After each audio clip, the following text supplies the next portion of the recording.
And we are live. 10:30 on the dot this time. Yes. Oh, control room. Okay. Well, I got 0 views at this time, but I'm sure somebody will be watching on the YouTube channel. If you don't know by now, my YouTube channel is formerly Third Proverb, now called Brother John. The E spelt with a 3. So welcome. Just open forum tonight. Gonna talk about, I just figure out religion because everybody loves to talk about religion. So I'm waiting for my loyal subjects to come on in. So uh, I did get a maybe from a guy I haven't talked to in a long time. I hope he comes in tonight. Mark from the YouTube channel DeistReality. I hope he comes in. Sent the invite out. See what happens. Last couple of nights we've been having some good discussions. One couple people have been coming in. Sasha, check out his channel, and we had Cerberus in here too. We had Raw last night. J Dubs. Yeah, so we've been getting together last couple of nights. Want to check out those videos. So here we are. We're just waiting and waiting and waiting. Welcome to the Night Owl. Hey, there's Jordan and Prescott at the same time. Hey guys, welcome to the Night Owl. Welcome my loyal subjects. How you doing?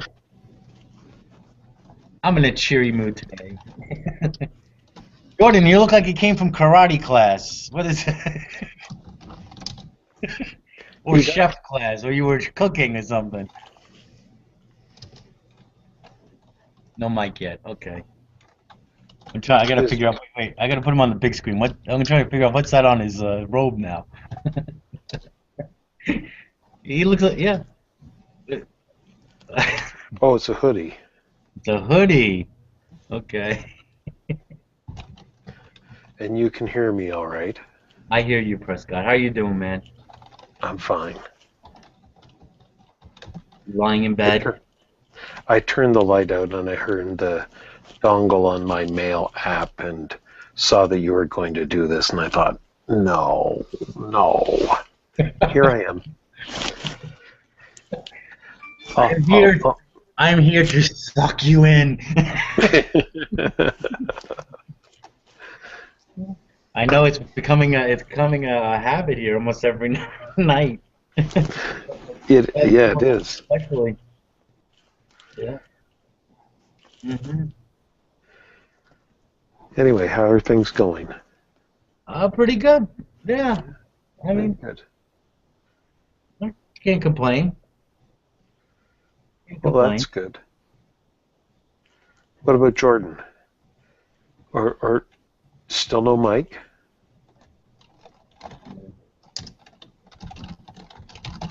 No, he's got a mic. I can hear keys tapping. Unless you're hearing it through my mic. No, wait, that would be. Oh yes, I hear that. I can hear that. Mic. There you go. A little muffled, but I didn't even know my camera had a mic. Yes, I hear you, Jordan. A little low, but I hear you. Your I kid don't know what hit paper it is. I think my kids hit it.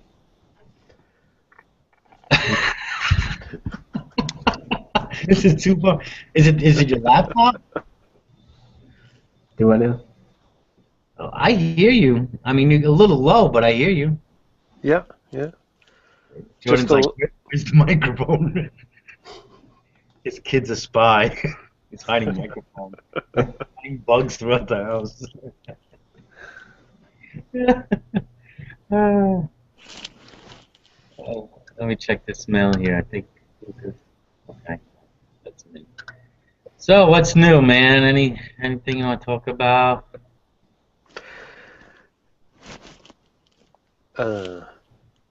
Did you see the debate with Matt Dillahunty and Guy Tsai? Saitin Bruggencate? Yeah. No, I've been looking all over for it. Where do you watch it at? Oh, Put the link in here if you can find it. someone sent it to me on G Plus. I will let me see if I'll find it and I'll share it with you. Hold on. Hopefully I don't lose anybody here. It looks like my eyes are closed, but I'm actually looking at the keys on my keyboard. Okay. Trying to find the debate. I think it was Galaxy Dreams who shared it, and now I don't have it on my feed. I don't know what happened. I don't see it. But it's out there. You know who has it? The Thinking Atheist channel. I think they just posted it. You hear me, Jordan? The Thinking Atheist? Yeah. Okay. Yeah. With that's Seth Andrews. He used to be a Christian broadcaster and started that channel. Pretty good. Yeah. You didn't see that, Prescott? No. No, I was just listening to the one you guys did last night. I'm only halfway through it. Oh. When Sasha gets going, he really it's hard to slow him down, isn't it? Oh man, he just like belts out all this stuff he's learning. Yeah. Yeah. Well, I think he has some assistants, but anyway. Yeah, well, yeah, he likes to smoke. What's up, J Dubs? You got a new avatar there, huh? Yeah, how you doing, bruh? What's going on, man? Just hanging out. Saw that you were on. Figured I'll come in. Cool. Did you did you catch the debate, or you have any interest in that debate that was going on earlier with Matt Dillahunty and? People were talking about it. I had no idea that happened. Yeah. Mm-hmm. Is there a video on YouTube? Yeah, go to the Thinking Atheist channel. Oh, well, I gotta check that out. Dillahunty, I can't say his name, and who else? Dillahunty, and I don't know how to say Sai's last name. Yeah. What is he, a God believer or? Presuppositionalist, which I'm kind of learning. This seems like a new term to me. I don't know. Unless I'm hiding on. I've been under a rock or something. I think that means what the resurrection already happened or something, or whatever. The return already happened. No, correct me, Prescott or Jordan, if I'm wrong. It's just that You're wrong. Yeah. Yeah. Christian thought is the only rational thought, pretty much. Oh, I see. Oh, okay. Mhm. Because I know a guy named Aaron who comes in the Hangouts once in a while, and he said like the second coming of Christ already happened. So I thought that's what it was.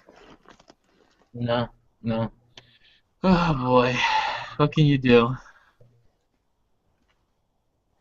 I don't know. How you doing, Prescott? Looks like you're in the bed.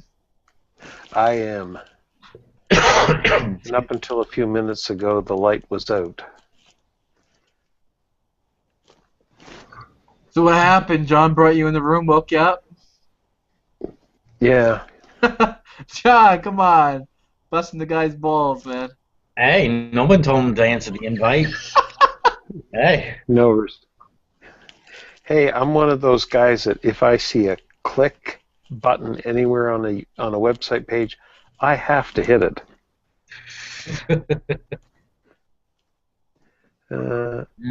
Okay, the Atheist Experience, number 865. No, the Thinking Atheist. Yeah, it's on the Thinking Atheist YouTube channel homepage. called The Refining Reason Debate, Matt Dillahunty versus Cited Brigand. I look forward to watching this. I've been wanting to see this, but I didn't know where to find it. So where did you find it? The YouTube channel is called The Thinking Atheist. The Thinking Atheist. The Thinking Atheist. Well, okay. All right. Let's go back here. Yeah. Yeah, I'm on his page. I guess I just saw the featured channels, The Atheist Experience, but I guess that's not it. No, but it's But Matt Dillahunty is from the Atheist Experience. Right. Right, but it's the Thinking Atheist that has the video up. I think they were like hosting it or something like that. Oh, I see. Okay, so probably be on one of his playlists or something, maybe. They're doing an Unholy Trinity tour. Oh, I think I found the video. Here we go. I'll post the link. Post a link, thank you.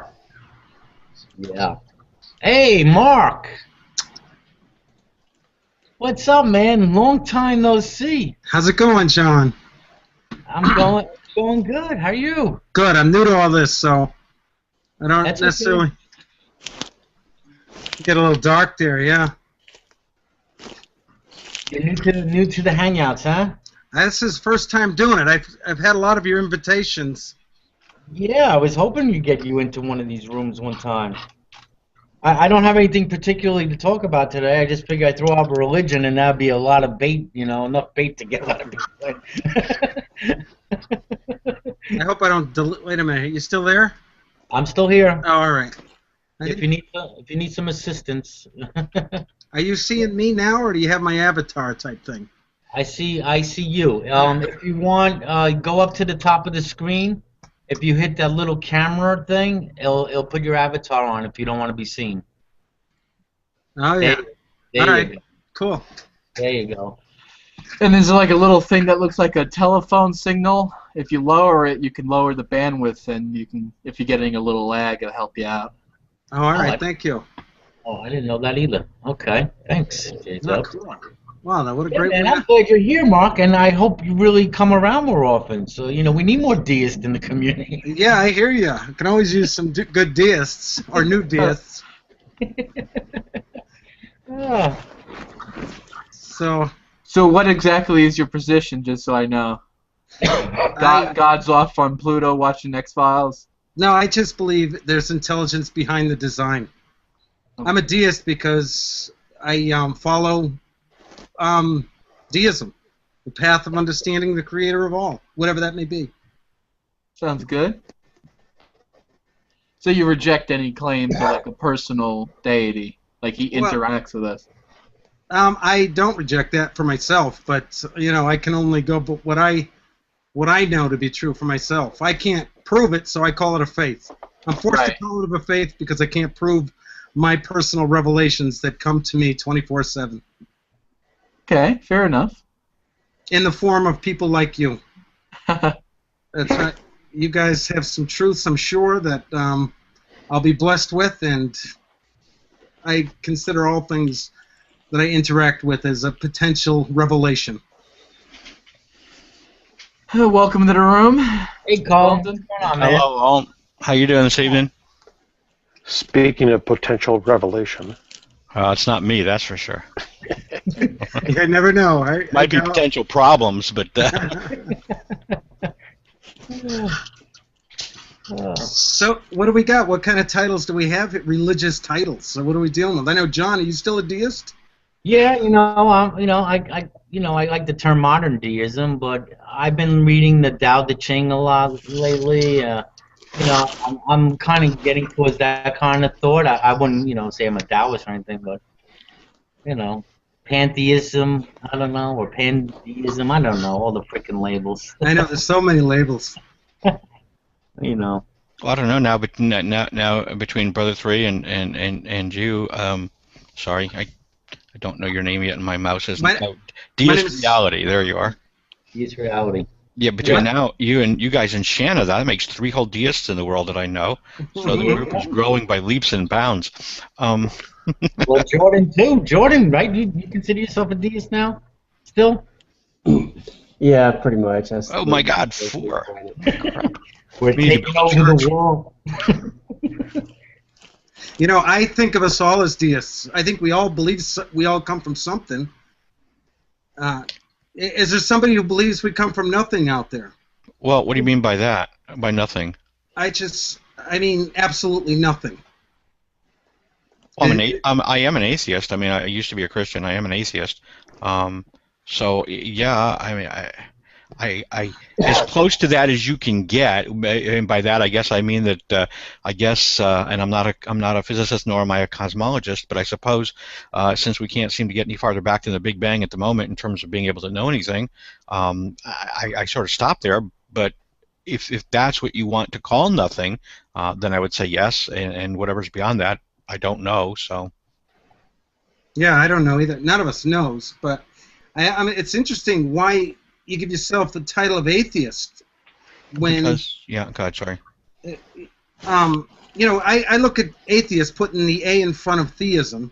Theism believing that this power, whatever the heck it is, this force, doesn't play a conscious active role in your life. So you're an atheist in the sense that there's no interaction with this force. All is probably luck or chance, or our actions create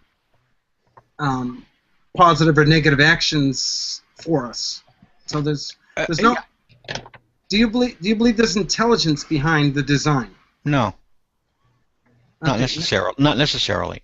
I and I'm more, I think, than just a practical atheist. If that's, and I kind of saw what you were getting at. You know, sort of the, for all intents and purposes, this is how I behave. Right. But I think no, I think I go past that point. I think for me at least, I just don't see any reason to make the leap from I don't know to I think I know. I think in a total absence of any kind of demonstrable evidence to the contrary, to me it seems to be a little too far out on the limb. So I usually, when I say, do you believe that life comes from something? Usually people will say, all right, something is a very open-ended word for whatever it is that we come from. And even if it's nothing, it still becomes something because all of life is here because we're here because of something. So when I say, does life come from something, usually the answer is yes, of course life comes from something. In fact, a lot of atheists I talk to get mad when you say, what, do you think life comes from nothing? And then they're like, no, that's not what I'm saying. I think that I think I would say there that if that is how you, I have problems with that being the definition of God, I guess. If we're defining God to mean that which I can't explain, or that which I think might be there but for which I can't, it isn't tangible to me. For me, that's a little too vague. I think, and again, this is just my personal, but I think that muddies the waters a little bit as far as what the word means. Because then, yes, you're right in what you said earlier, right? Everybody's a deist, right? Because if the word means that which we can't explain or that which we have a hunch about, well, yeah, that covers everything. So then I guess in that sense, everybody is a deist, but I think at that point that the word then God loses all its meaning. Well, right. It does in a lot of sense because God should be an open, abstract pointer word that points to that which all of life comes from, whatever that is. None of us knows what it is, but we all have a faith or a theory or what we trust to be true on what it is or what it isn't. And there's times when I go through the course of my life where I think it is all about luck and chance, and there is no intelligence behind the design. And then certain things happen in my life where I'm like, I told the fence. I'm mostly a theist, but I'm an atheist at times. I believe in divine providence type stuff. In a very, and these words, they sound strange to an atheist, I think, but I don't mean them as physical people coming in my life and saying this is the way. It's just gut feelings that I have that go along with my epistemology. Right, and correct me if I'm wrong, but it sounds like you're using the word in a very similar way to the way a lot of people would use the word spirituality. Yeah, that there's this sort of emotive, inexplicable sensation, if I can, if you can let me be a little free with my words here, that the guy who goes out and looks at the stars at night and is just overwhelmed with a sense of awe or wonder, or the person that watches a flower open, the rainbow guy. Yeah, well, yeah, and it's sort of that it's sort of this this intuitive feeling that we have, and we're sort of labeling that feeling as what you're calling God. Is that a fair? I look at it this way. It's a title for me. It's a pointer word, an honorary title that I think is deserving. First of all, whatever we're dealing with defies what we know to be true with the physical world, especially if it's absolutely nothing that we come from. That defies, at least at this time in our evolutionary growth of understanding. If we come from absolutely nothing, then that defies what we know to be true with the physical world. And if it's infinite in nature, this defies what we know to be true with the physical world. So the title God that man has been using in different forms, whether it's deism, theism, Zeus, or whatever, how far back you want to go, what civilization you're talking to, it's just a pointer word, and all good science has to start with a name before we study it. So when I use the word God, and I know it's not a good word these days for most people, and religion and stuff like, which just means binding together under a certain concept of this force, power, energy, consciousness, matter, substance, whatever the heck it is. I don't know what it is, but I guess I'm reluctant to give it a word, because I think I think the word's been co-opted. I think that most people, when you say God, in the Western world, most people, when you say God, have I want to be real careful here, because this is easy to paint with too wide a brush. But certainly within the Christian community, there is a concept of what it means to be God, and I think that probably extends to the Islamic community and to the Jewish community as well. So in the Western world, you've covered a large body of people, and for whom God is a much more tangible is not the right word, but a much more well-defined concept of personality, of intent, that has certain attributes to its nature and certain personalities, properties. And so I have a problem. I would have a problem using your definition for me, only because I think it would muddy the water of dialogue far too much. So for me, I'm perfectly comfortable just saying, well, maybe there's, certainly I would say that there is probably some sort of a cause. I mean, that's the best guess I can take, being an ignorant person in terms of these sciences. But I would stop short of giving it that title God, only because I think it introduces confusion in dialogues, at least the people that I tend to have dialogues with, who end up being theists in the more traditional sense. Right. Yeah, I use all these words like revelation and God and Christ and prophet. I use all this with the Christians and stuff like that, because these are words they understand. And like you, I'm sure. I don't know if you're are you an active atheist? Somebody who actively teaches. Do you call that a faith? No, I don't. But again, I think that's back to definitions again. So right. Sorry, go ahead, John. Go ahead. Well, I was just thinking, and if somebody could help me here. I'm thinking there's only two options. We again, we either come from absolutely nothing, or we come from something that's infinite in nature. And if there's another thought with that, I'd like to. This is something I always pass to people on YouTube. Just, is there another option besides either infinite in nature or nothing at all? Is there another option there? Well, I don't know, and I think that's the key. I don't know. Is it possible that we're stuck in some sort of a cycle that we've always been, and that we just keep, even though we dismiss this at the our universe level, but sort of an expansion collapse? Does reality do that? Maybe reality is just an endless washing machine cycle, where it expands and collapses, and has been doing that forever. So is that something infinite? Maybe. I understand the concept of sort of the problem that you get into if you say, well, what if we came from something finite?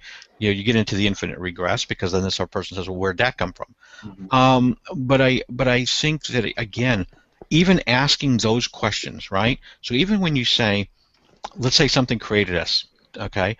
Even for the Christian that says, well, then what created that? The problem that I have here is that we don't have any basis, even though it sounds silly, we don't have any basis to think that logic or reasoning holds in terms of relating to reality once we leave our universe. Once we're talking about something that is not in our universe, the only place where we can ascertain the laws of how it works, once we're talking about beyond space and time, it's almost foolish to think that even the concept of logic and reason, maybe it doesn't hold at all, because the laws of nature, if you will, are so violently different from what we know, that logic and rationality wouldn't really connect you with the real world around you at that point. So anyway, that's a long-winded way, I guess, of saying. I do get what you're saying. It's very interesting. I just find that we're all in the same boat anyway. None of us knows what we're talking about. Yep. Yet we're all arguing and we're all fighting wars and everything. And I think even with active atheism, it's a whole nother battle. I don't know if you're aware of the atheist monument or trying to take the God out of the Pledge of Allegiance. These guys they're almost mirroring the faiths they despise. Yes, I completely agree with you. I think that atheist fundamentalism. Yes, I mean, while I am an atheist, I don't for a second try and make the case that atheists are somehow magically smarter or more rational, or don't behave stupidly. I think this thing about taking, that was a classic example, right? Taking "In God We Trust" off the money. Now here was something that was never a problem. Nobody even noticed it before. You made it into a problem by getting all hot and bothered because it was on the money. Till you brought it up, nobody cared. I think it's a different approach that they're trying to do, and I don't think it's going to work in the long run. I understand what these very intelligent, very inspiring active atheists, the key ones, Sam Harris, sure, Richard Dawkins, Daniel Dennett, and all these wonderful people. I've seen them lecture, and I just think they're taking the wrong approach. I think, of course, John knows what a fan I am of Thomas Paine and how his revolution in the system of religion, it's just amazing, his concept, if you look at what he was trying to do. Thomas Paine, he was including everybody. I just read something by him tonight, as a matter of fact, and I'm trying to remember what it was now. It was just a quote. Sorry, I'll think of it maybe here in a second. And if we could just all put our faith aside, okay, could you imagine if, like Anthony Flew, Richard Dawkins, Sam Harris says, okay, we're deists now. Okay, we believe in a power that all of life comes from. We don't necessarily believe there's intelligence behind this power, but we believe it exists, and we believe that it's a right thing to follow the physical evidence that proves this force is real. Life, nature, the universe. The very things that go synonymously with the title God, life, the universe, nature, we believe is how you study it. I say deism is to God as science is to the first cause. They're saying the same thing, but one deals more with spirituality and the theist aspect, and the other deals more with agnostic/atheists. Well, as an atheist, let me spit this out there, and hopefully this is different than what most others. No, actually, I hope it wouldn't be different, but I think it's going to be different than what most atheists would say.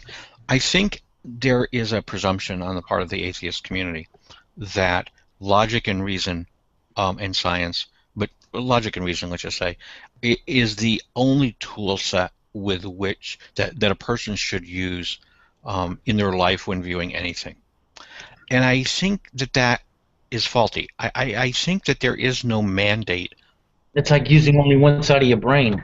Well, kind of. I think of it this way, I guess. I think of it that Yes, I think you could make a case that using logic and reason is probably the best tool set that we have for understanding the world around us. I think you could demonstrate that. Yeah. But I also think in the same breath that if a person says, well, but in regard to my spirituality, in regard to things that are not the things that I touch on a daily basis around me, I choose not to use the tool set of logic and science. I choose to use the tool set or put on the glasses of faith or of spirituality. And as long as they understand, they're aware that that is what they are doing, that this is sort of a conscious decision, that, for example, maybe God's not true, but I choose to believe that he is because I derive some benefit from that belief. It gives me a sense of comfort. It gives me a sense of control. It gives me a sense of understanding, whatever it happens to be. So I'm getting something from this, and so I choose to use this tool set. I think I don't have a problem with that. Where I run into a problem typically is and it's usually Christians, but it's because they say that is the tool set they are using, and we're fine. But then, no sooner do they get those words out of across their lips, than they immediately try to find scientific justification for holding those beliefs. And I'm like, well, wait a minute. You got to decide what sandbox you're going to play in here. If you're going to say that this is faith-based, that's fine, and I'll grant you that, and go knock yourself out. I don't have a problem with that. But I do have a problem when you say it's faith-based, and I'm not using logic or reason to get here, and then turn around and try and demonstrate to me that I should be able to get there using logic and science and reason. I think that's absurd, and that's one of the places I think where I have a problem, where I sort of go a different path than the theists. Do we lose? Oh, there you are. Sorry. Hi, I'm here. I think we lost Jordan. No, Yeah. did we lose Jordan? No. Yeah, I mean, I think that if they want to use that tool set, that's fine. The other side, where I think I have a problem, where I don't think I do have a problem, is when it comes to, and this is again why I criticize atheists. Atheists seem to think or say, if you listen to a lot of them, they seem to have a problem when they'll say things like, well, your faith, you shouldn't use your faith to make laws or to try and affect society. And I think that's stupid too. I think that if a person has faith or uses faith or has spirituality, of course that faith or spirituality is going to inform their public policy positions. Of course it is. It'd be absurd. What kind of faith would it be if it didn't? So yeah, of course it is. And I think that the next step, and this is also where I think atheists get off, I think they absolutely have every right to petition their government to make laws in accordance with their own beliefs, however they get to those beliefs. I mean, that's why we're living in this country. So to tell them they should keep religion out of government, in that sense, I think is also absurd. But I do think, all that said, that if a person is going to try to convince other people in a society to hold to the same views that they do, they have to recognize that we live in a pluralistic society. They have to recognize that other people don't necessarily hold to the same spirituality and beliefs as they do. Okay, nor should they. And I think it's wrong to either browbeat them with this idea that because you believe your God says that this is why you should be pro-life, that everybody else should just accept that on face value and fall in line behind you, and if they don't, they're evil, wicked people. That's where I have a problem. I think if you want to be pro-life, that's fine. I think you can make a good argument, both pro-life and pro-choice, but you're going to have to make it on a secular basis to convince other people. And I'm sorry, I'm getting long-winded again, but just to say that whereas abortion, I think, is a legit issue, right? I think you can make a secular case pro-life, pro-choice, and make a good case. And so I think that the fact that your faith informs your policy and that is why you're pro-life, that's fine. But I think you need to convince other people by making the secular case. Now, where I think that does not apply, for example, is the person who says, well, my faith informs my policy in terms of what we should be teaching in a science classroom. that I think we should be teaching creationism or intelligent design.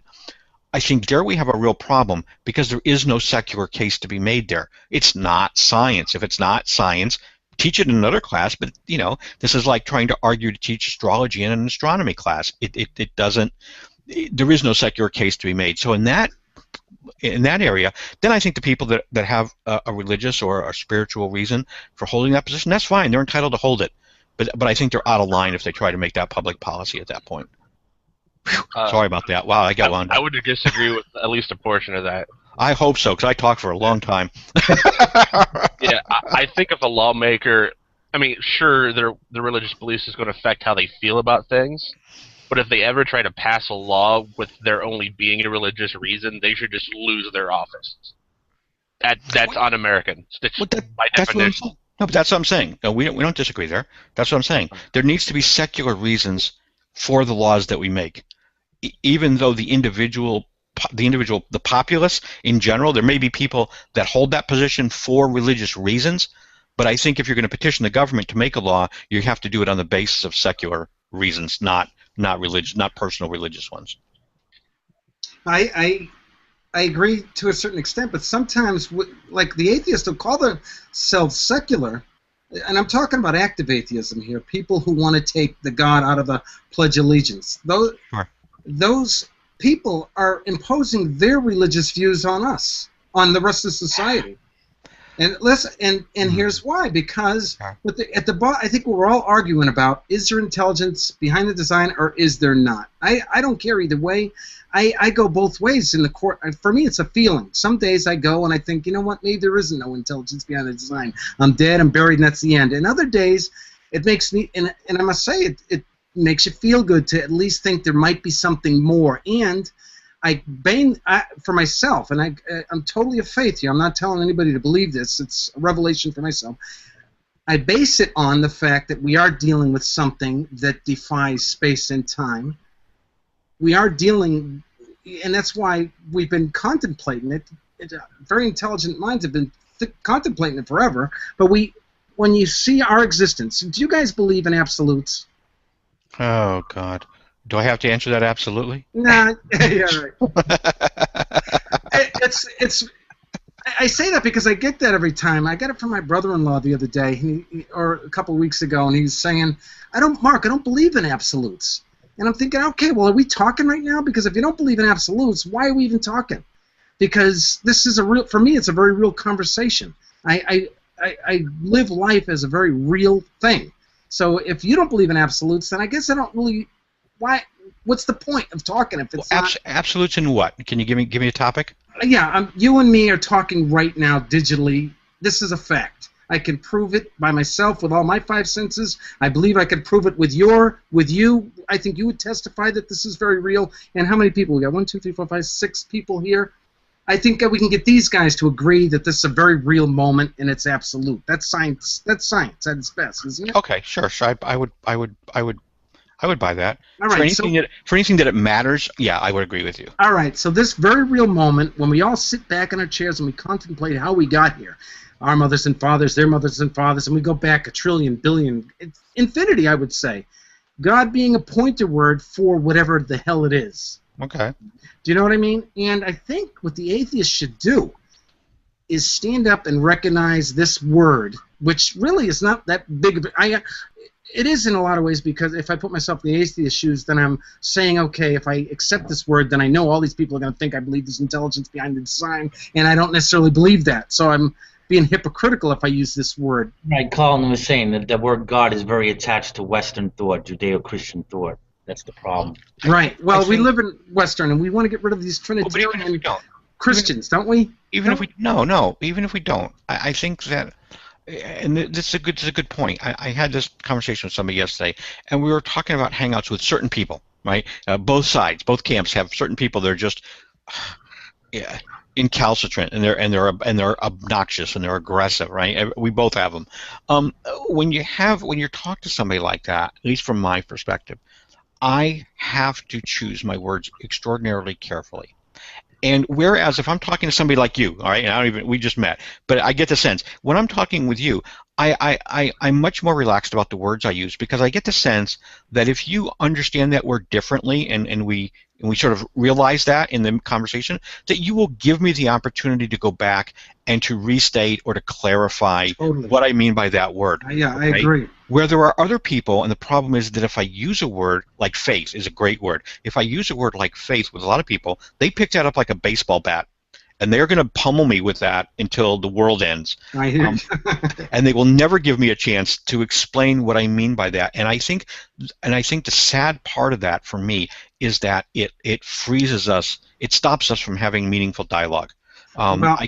I hear what you're saying. I can't. Yeah. I write. I'm not a good writer, but since I've been on the internet, I've been writing mostly. That's why this kind of interaction for me, personal interaction, is so much better when people can read my face and read my emotions. But when I write in absolutes. I want to get to the heart of the problem, and people think, these words that we're using, they think they're set in stone, like you're saying, and that I have a big problem. And it's my fault. I have a big problem when I write like that. People get turned off because I speak in absolutes, Or even my YouTube channel, it's the same way. I'm just trying to get a response, but it's a video that's meant to change. I'm here to learn. YouTube is my best teaching tool. And I think that's the reason why I could never use God as a pointer word. Not because I disagree with you so much as it is that it becomes a club. Then it's a weapon for other people to use, and I don't want to give them that weapon because I have enough problems talking with them already without allowing them to get sidetracked. Onto what really is a trivial thing, but which they'll turn into a mountain. Oh my God, Carl's an atheist, and he said he believes in God, and you will never hear the end of it, and I'll never get to have another conversation with him, nor will I ever get to explain it. I hear you. Yeah, so that's why I kind of steer away from that, I guess. And it seems that, and you'll have to fill me in here. Deists are, at least in my world, are like hen's teeth. They're pretty rare. And it seems that there are, maybe I'm assuming that there are varieties amongst the deists as well, in terms of what deism actually means to somebody, and whether you have, whether this is an intelligent God with a personality, whether he intervenes, whether he doesn't intervene, whether he has any attributes or not. I'm assuming here as I'm going, but I'm assuming that there probably are different schools of thought even amongst deists. Well, like John was saying with the pantheist and the polytheist, these are people's faith. As far as I'm concerned, these are what people think that God might be. But yeah, I consider atheist deists, or deist atheists, deist agnostics. I look at it as really a feeling any moment in the day for me. I call myself a deist to get in the religious argument, and I feel that it's very solid. I know a lot of atheists will say it's a stepping stone to atheism, but I think Mark, would you say deism is synonymous with? I'm going to use a term here. Let's see if I coin a term here. A spiritual agnostic atheist. Oh God, I got to think of that one. Well, I have to say some stuff. I'm remembering way too many responses, and I'm just going to start forgetting. Just start with from the very beginning. You realize that having the word God in the Pledge of Allegiance isn't secular, and the removal of that is secular, and that it was added, it wasn't there originally? Yeah, but if you go to the Declaration of Independence, you're saying? And the Pledge of Allegiance. Yeah. Oh, well, we can go back to the Declaration of Independence, and it talks of nature's God. So at least our country was founded on the belief in some God, not a Trinitarian type God, because Jefferson... I don't know if we need to go there, but Jefferson, even Adams was a Unitarian, Franklin, and we all know that Thomas Paine wrote the Declaration of Independence, so he was a deist. See, I think that this is a knee-jerk reaction that goes too far the other direction. I think that, and I'm guessing here, but I'm thinking that a lot of these organizations that want to remove these phrases are doing it because evangelical Christians are misunderstanding them and misusing them to represent the idea that we were, an evangelical Baptist Christian nation when we started. And I think we're going too far by removing it. I think the right answer is education and trying to get to a good understanding of what they actually meant by this, and stop pretending that it meant, my Southern Baptist church on the corner, and try and figure out what these men actually were. And they weren't all the same. No. Even they had differences in their beliefs, but they used a common term, or they used common phraseology. Well, we need to understand what that is, and then just let it be what it is, and stop pretending that that is a case now for making the world into a theocracy, that you'd like to see. I think that's. Yeah. Well, I actually have a reason for that. I mean, go ahead. I'm sorry. they're speaking to people. I mean, they're using other people's terms. I can vouch that they would never personally use those words unless they were talking to someone else. This is politics, right? I mean, right? Are you talking about the founders wouldn't use what words? Yeah. When they use the word God. I bet if we had an atheist president, an out of the closet atheist president, I still would be willing to bet real money that while he was in office, he would end at least a couple speeches with "God bless America." It's political rhetoric. It doesn't necessarily mean it's his belief. Right. He wouldn't get into office in the first place without using the word God. Right, yeah. Or visiting a few churches, I mean, and there's a whole... Washington. Sorry, go ahead. No, go ahead, Sam. Okay. Washington is known for in temple actually using the term Yahweh in a gestury kind of way. Like he kind of made fun of the Catholic concept, or what they would see as the Catholic concept. Yeah, I think there's another piece to this puzzle too, at least for me, and that is there's this sort of, and it goes unspoken, but it's this idea. Even if, let's just hypothetically, let's say all the founding fathers were evangelical Southern Baptist Christians, okay? I don't think anybody's going to try and make that case. But let's grant that case. Let's grant that was the case. There's this sort of implicit idea that just because that worked well 200 years ago, that somehow that should automatically translate to today's culture and today's society, and that it's necessarily the right way to proceed from this point forward. And I don't think there's any necessary connection there at all. I think who cares what they were 200 years ago, really?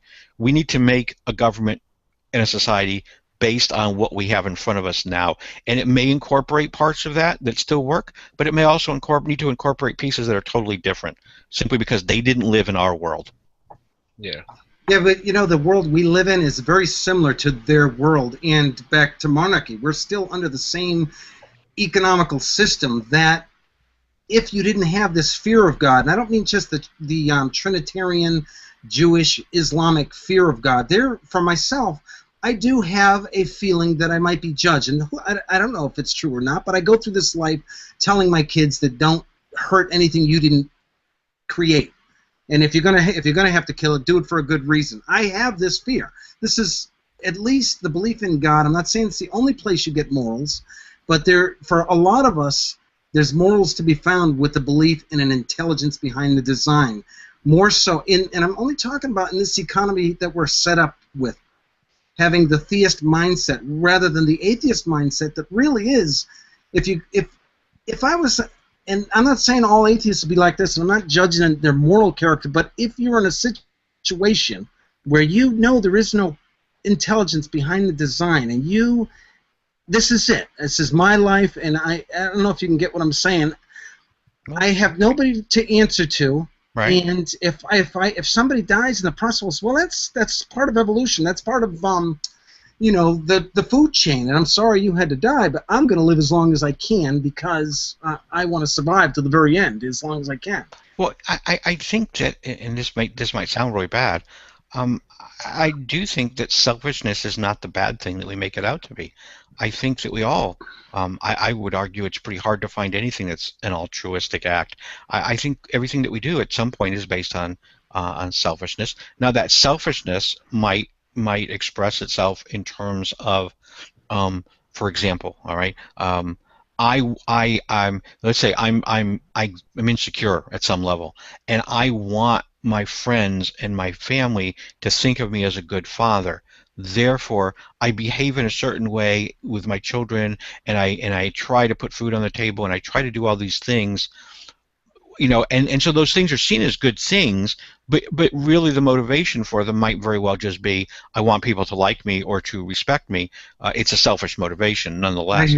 I think also that we live in a society, and it doesn't take much thought to realize, if the five of us get stuck on an island someday, that with no hope of rescue, that we're going to need to make rules, or some sort of, we're going to have some type of morality that we agree on, because it benefits all of us to do that. And so we might very well agree, that we're gonna say that we shouldn't kill each other. Killing is bad because realistically I don't want you sneaking up on me when I'm sleeping by the campfire and beating me to death. Right. And it really has nothing to do with how much I love you. It really is about how much I love me. So I think that I don't have a problem with atheist morals. I think that one of the things that I think gets conflated a lot is this idea that people will say, well, our morals are look at this country. We are founded on biblical morality, and the morals that you have, because you're raised in a Christian country by Christian parents and so forth and so on. I think there is a percentage of people, probably the majority maybe, for whom that's true. In other words, for whom they've never really given any thought to morality themselves. It's more obedience than it is morality. Their parents taught them, don't steal. I slap your hand if you steal something from your brother. They learned this, and they simply behave that way, and they instruct their kids to behave that same way. But I think that there are other people who may hold similar values, right? Like I believe you shouldn't kill people, all right, in general. And you might look at that and say, well, that's a Christian value. But I look at that and say, well, that's just coincidental. It just happens to be that I came to the same conclusion as the guys who wrote the Bible. We both agree this is a moral way to behave. But I'm not behaving that way because they said it's a moral way to behave. We just happen to took two different roads to the same place. Yeah, well, I tell the Christians that it's not just your Bible. That's my Bible. What I don't like is your wrongful interpretation of ancient linguistics that goes against the laws of nature that we're all bound by, whether we think there's intelligence behind this force or not. Give me an example. What I'm saying, the Bible and all the books found within are all of ours. You said, Carl, you were a Christian, right? So you know a lot about the Bible. Yeah. And as do I. And this book belongs to us as well. It's not just their book. And we have the right to our own interpretation of it. And our interpretations are just as valid, if not more so, because a lot of times ours makes more sense, our interpretation. The Karen Armstrongs, the Bart Erdman, and who's the other, another great one that, even Bishop Sponge. It's these kind of people who've walked the walk and now speak like Thomas Paine spoke, that Jesus was the Son of God, like manner that we all are. Bell wasn't. I can't think of his first name. Anyway, it doesn't matter. But yeah. And I guess what I'm saying here too, I'm a part of the Venus Project and the Zeitgeist movement. These guys are all atheists, every one of them. And for me, they are more. They don't know it. They don't call this force God, but they're doing more for deism than anybody. They're living more what Jesus taught than any Christian is. And in that economical system that is going to have to take place someday, or we're just going to peter out and not make it to the stars or whatever, because this system that we're a part of now, just consuming everything and is just destined to fail, because it's how could it not? Because I agree with you. I mean, I do think that as a people, we don't have a sense of restraint in terms of the resources that we use, because we've never needed to have one, or it's never been in our face to the point that it's starting to be now. And we're certainly will be 200, 300 years from now if we're still here. With 7 odd billion people on the planet, and that's going to be double, in not that far away. We are going to become resource short. But we do have enough for everybody on this planet today, and some. Sure. I mean, the Buckminster Fuller, the Jacques Frescoes, the Peter Josephs, they don't even think about God in the course of their day. Mm-hmm. But for me, it matters not that they don't. That's why and that's the way we all should be. I shouldn't be. Granted, I feel inspired and I talk about God a lot at home, to my kids as far as, just being mindful of the possibility. And I make sure I tell them that whatever I tell you kids, you're not obligated to believe. When you get out on your own, you don't have to believe anything I tell you. I make that clear to them that they don't have to be, just because I title you a deist, it doesn't make you a deist later on in life. You know what I'm saying? Sure. I think atheist, deist, or deist, we still have to have some kind of reverence for life, and reverence for creation, reverence for our resources, and call it God or not, we need to have that just to survive as a species. Well, and every rally, the Zeitgeist Movement rally, Venus Project, I went down to visit Jacques Fresco, and all these people are all atheists. And it's a beautiful thing in a lot of ways, because it really shows the Christian that in the long run, when people look back at history, and when we do go on this resource-based economy, which that's the title that Jacques gave it, but I don't necessarily know if it'll be called that, but taking the carrying capacity of the planet and seeing how many people we have and what resources are where. I don't know if you guys have seen all that stuff, but it's good stuff. And for me, that's the next path for the human condition. I stuck a link out there. It was a TED Talk by a journalist, a woman, and she was talking about compassion being the word for the next generation to carry us. And she talks about how compassion differs itself from acceptance or pity or sympathy or empathy. And primarily because the other three are words that sort of exist within our mind only, whereas compassion has an actual tangible component to it, which is helping other people and getting involved. And it's a wonderful talk that she does. It really is. Later on, if you've got some time, I think you would enjoy it. I love TED. Yeah, I love watching. And she talks about a lot of people. She talks about a guy, and I don't remember his name, who does. Is he a quadriplegic? I think he's just a paraplegic, but he has he teaches yoga to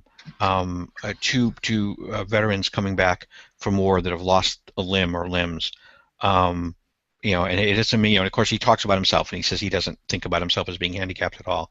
And he talks a little bit about spirituality and how what happened to him changed how he viewed the world and changed his sense of what he needed to do to participate in the world. It's a great video. I like it. Sorry, I'm preaching here a little bit, but I think that's true. I find that on Google, at the end of any given day, I'm frustrated, and I'm frustrated because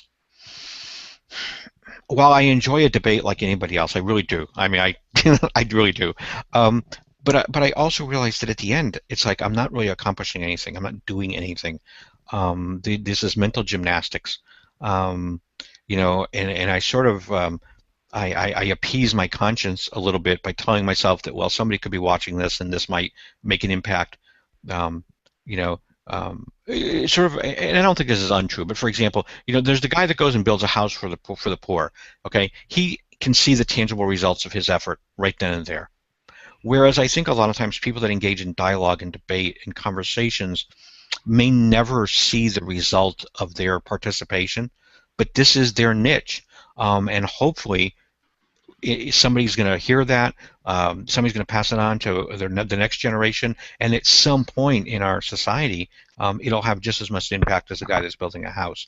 But it does get frustrating at times, because for lack of a better word, half the time I feel like I'm talking to idiots who don't know, don't care, have no desire to really understand anything, not that just that they're wrong or I'm right, but they don't really even have a desire to try to get to the truth of a thing. They're far more interested in just defending what they already think is the truth. And that gets frustrating. Sorry, and again, it's getting late. I'm getting on soapboxes tonight. I think you should. I think you would really benefit from going to a local college or something. Nothing really big. Just get audit a class in communication and mediation. Do I communicate that poorly?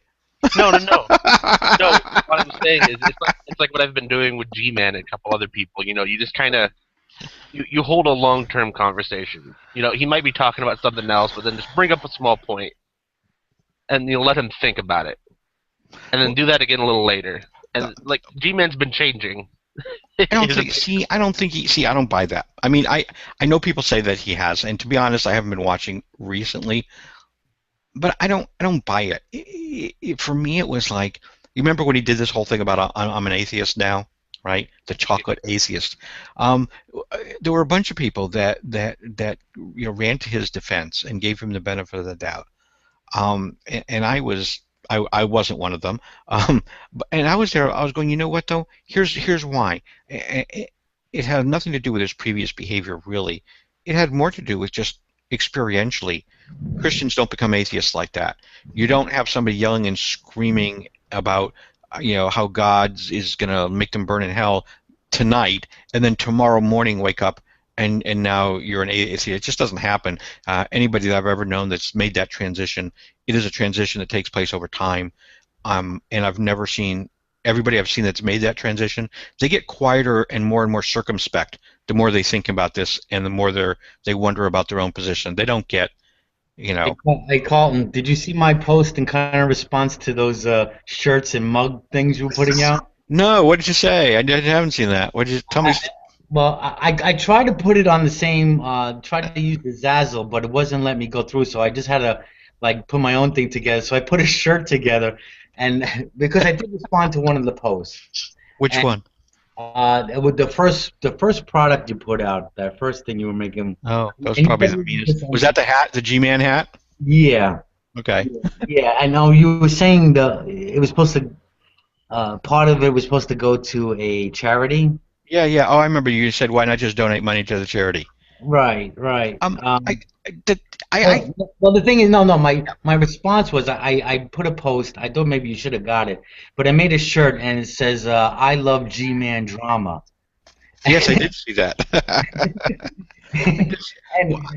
Why I had a thing, and I'm a big believer in this. I can tell you a short story, if you'll let me. There was Sure. This was a couple weeks ago. A couple weeks ago, I went to Walmart, and as there is occasionally, there were some people out front of Walmart collecting money. And in this particular case, they were collecting money to build a homeless shelter here where I live, and that's wonderful. Except on the sign, it was very obvious, that this was a Christian evangelical missionary effort, and part of it was building a homeless shelter for people. And so as I went in, the guy asked me, to donate, and I said, well, I got to think about it. So I went in, did my shopping, thought about it, came back out, and he was still there. And he saw me when I came out, and he says, well, did you think about it? And I said, yeah, I did. I said, I'll tell you what I'm going to do. And I just got a wild hair, and I opened my wallet, and I said, I got $6 here. I said, I'll tell you what, I'll put $6 in your bucket if you promise to me that you won't talk to anybody about Jesus this week. Just this week. And the guy immediately came back and said, no, I couldn't do that. I couldn't put God, I couldn't do that, to God. And I'm like, well, okay. I said, what if I'll put $20 in your pot? Same requirement. All you gotta do is promise me you won't talk to anybody about you. No, couldn't do it. So, third time I figured it was a charm. So I said, I'll tell you what, I'm gonna go back into Walmart. I'll go to the ATM. I'll take out $50 and I'll put it in your bucket if you make me this promise. And he paused this time, and rethought about it a little bit, and he says, "Nah," I says, "I just can't do it." He says, "That just wouldn't be right."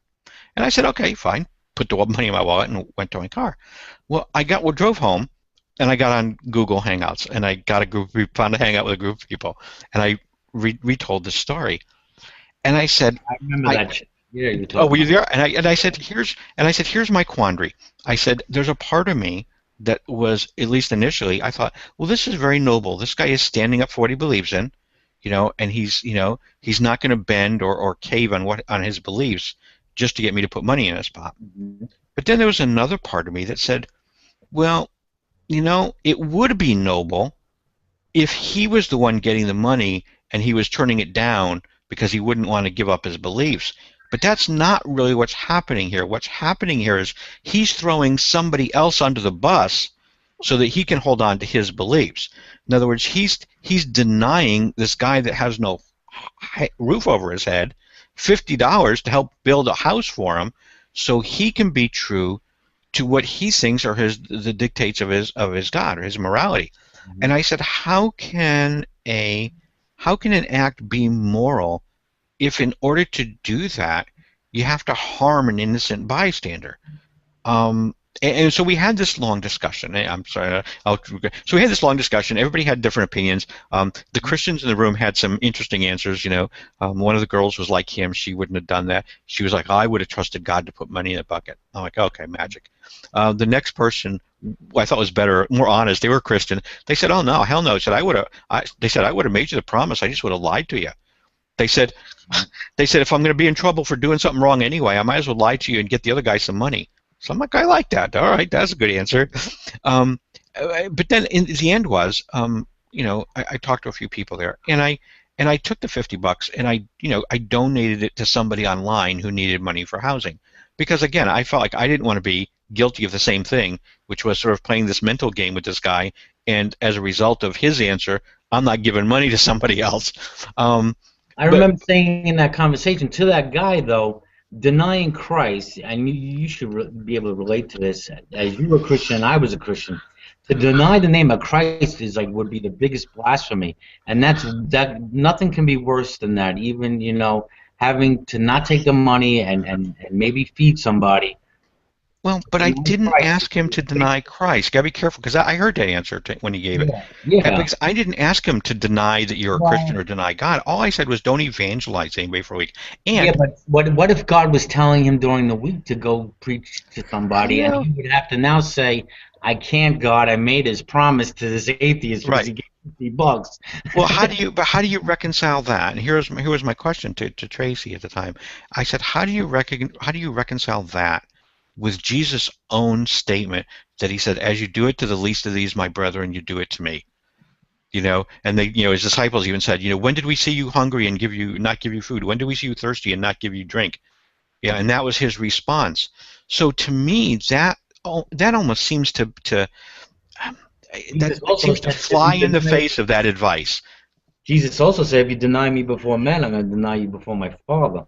Right. Well, I know. Well, this is one of the problems with trying to follow the Bible, is that you have contradictory edicts here of what you're what is actually the right thing or the good thing to do, and I don't know how you get around that. I suppose if I had to try and get around this as a Christian, I suppose I would have had to have said, if I was the guy holding the bucket, I would have had to say, no, I'm not going to do that. And then I would have had to, as the guy holding the bucket, I probably would have had to go into the ATM, gotten my own $50 and put it in the pail just to make everything even. Paul, I want to address something you said earlier, because you felt like, sometimes you're just playing mental gymnastics here, this is all in vain, and I get all that. But I gotta say this: if that wasn't going on, and when YouTube first started, like 2005, and the debate wasn't going on in Stickam, and the videos coming out, it would have never questioned. I would have never, to tell you the truth, the question never came to my mind, because I was such entrenched in the Christian theology, being raised Catholic, and then going into the whole born again movement. And this is before the internet. You're constantly reinforced. Your beliefs are constantly reinforced. So if it wasn't for the debate, to be more accessible, it wouldn't have changed my mind. It wouldn't have made me rethink about things about my faith, especially when you're bringing up questions about the Bible. I had guys like Wayman here. I know him from years, from way back when, and I don't know if you know Wayman, but he studies all these different types of religions and different contextual criticisms and stuff, and I would listen to him, and I'm like, well, I never, seen things like that. So it's like, for me now, I feel as a deist, since I know a lot of these scriptures that are, that gave me problems, that perhaps I can now address the Christians on that level, at least the Bible, because you're gonna have to deal with the Bible, and bring questions about the Bible that maybe they'll think about a little bit more. I think I think you're right. I think that is certainly one of the reasons that the church is um, sort of up to its eyeballs here at the moment, and that is that back in my day, in my heyday, right, there was no internet, and so as a Christian, you're right. The only really thing you got is you either got reinforcement from your church group or the other Christians. But the atheists, there were no organized atheists. No, There were never no met an atheist atheist. groups. Right. So if you heard any arguments against the Bible at all, it would come from a random person that you were trying to evangelize who actually maybe knew something. And again, since there was nothing organized, most of them were not skilled debaters. Most of them didn't have answers at the tip of their tongue because the conversation never came up. The topic, they didn't talk about it with anybody ever. And so you're right. I think with the internet has come this flood of contrary arguments or opposing arguments that are now well thought out, well researched, well practiced, honed, if you will. So I think that there is now as much, if not more, apologetics on the atheist side as there has ever been, on the Christian side, and so they're finding, I think, a real battleground, and I think it is primarily amongst middle schoolers and high schoolers, to be honest, because I think, as the church has recognized for a long time, that's where people are manipulated. That's where you can manipulate people. That's where you can influence people. That's where you can, if you hook them when they're young, right, to use the analogy, right, if you can get them to go to church when they're young, and go to catechism and do all those nice things, go to Sunday school and what have you, you're going to have them for life, because people gravitate toward what's familiar. And all these non-denominational churches now, they're grasping to try to relate to the current culture and using all kinds of tricks, video production and bands and all this other stuff to try to, get them in there. But at the same time, they're hearing messages that are they're just like motivational speakers. There's no real Bible study going on Sundays, not even on some of these Wednesday nights. They don't get into the messianic prophecies of Jesus, it's all this ooey gooey stuff. Some, but yeah, no, I agree. I agree. Well, I mean, that's my experience with a lot of the non-denominational. Well, there are a lot of Christians, and I use that term loosely here, and not derogatorily, but just loosely. There are a lot of people that I talk to on Google that are Christians or say they're Christians, where, at least from my perspective and training, I have to correct their theology before I can talk to them about atheism, because I'm like, for a lot of them, they're like, well, I'm a Baptist. I'm like, well, okay. And then we start talking. I'm like, well, no, you're not really a Baptist, because the theology that you're spouting is not Baptist theology. That's not what the Baptist Church believes. So I'm not saying you're wrong, but I'm saying stop saying you're a Baptist if that's not your theology. Catholics are at least a little bit better at that, right? Because Catholics are pretty well indoctrinated in terms of Catholic theology, church theology, at least the major ideas. But a lot of these people that are I don't know what else word, Nate calls it Team Jesus. It's a great word. The people that are on Team Jesus, they don't have any concept of a lot of these theological points. You'll get people that are not, when you talk to them, they're not really Trinitarians, or they don't really believe, they don't know the difference between Calvinism and Arminianism. They don't know pre-rapture or post-rapture. They don't know, dispensationalism. They don't know what, they have no clue what their particular denomination even teaches or practices. Right. So it's you end up having to do that.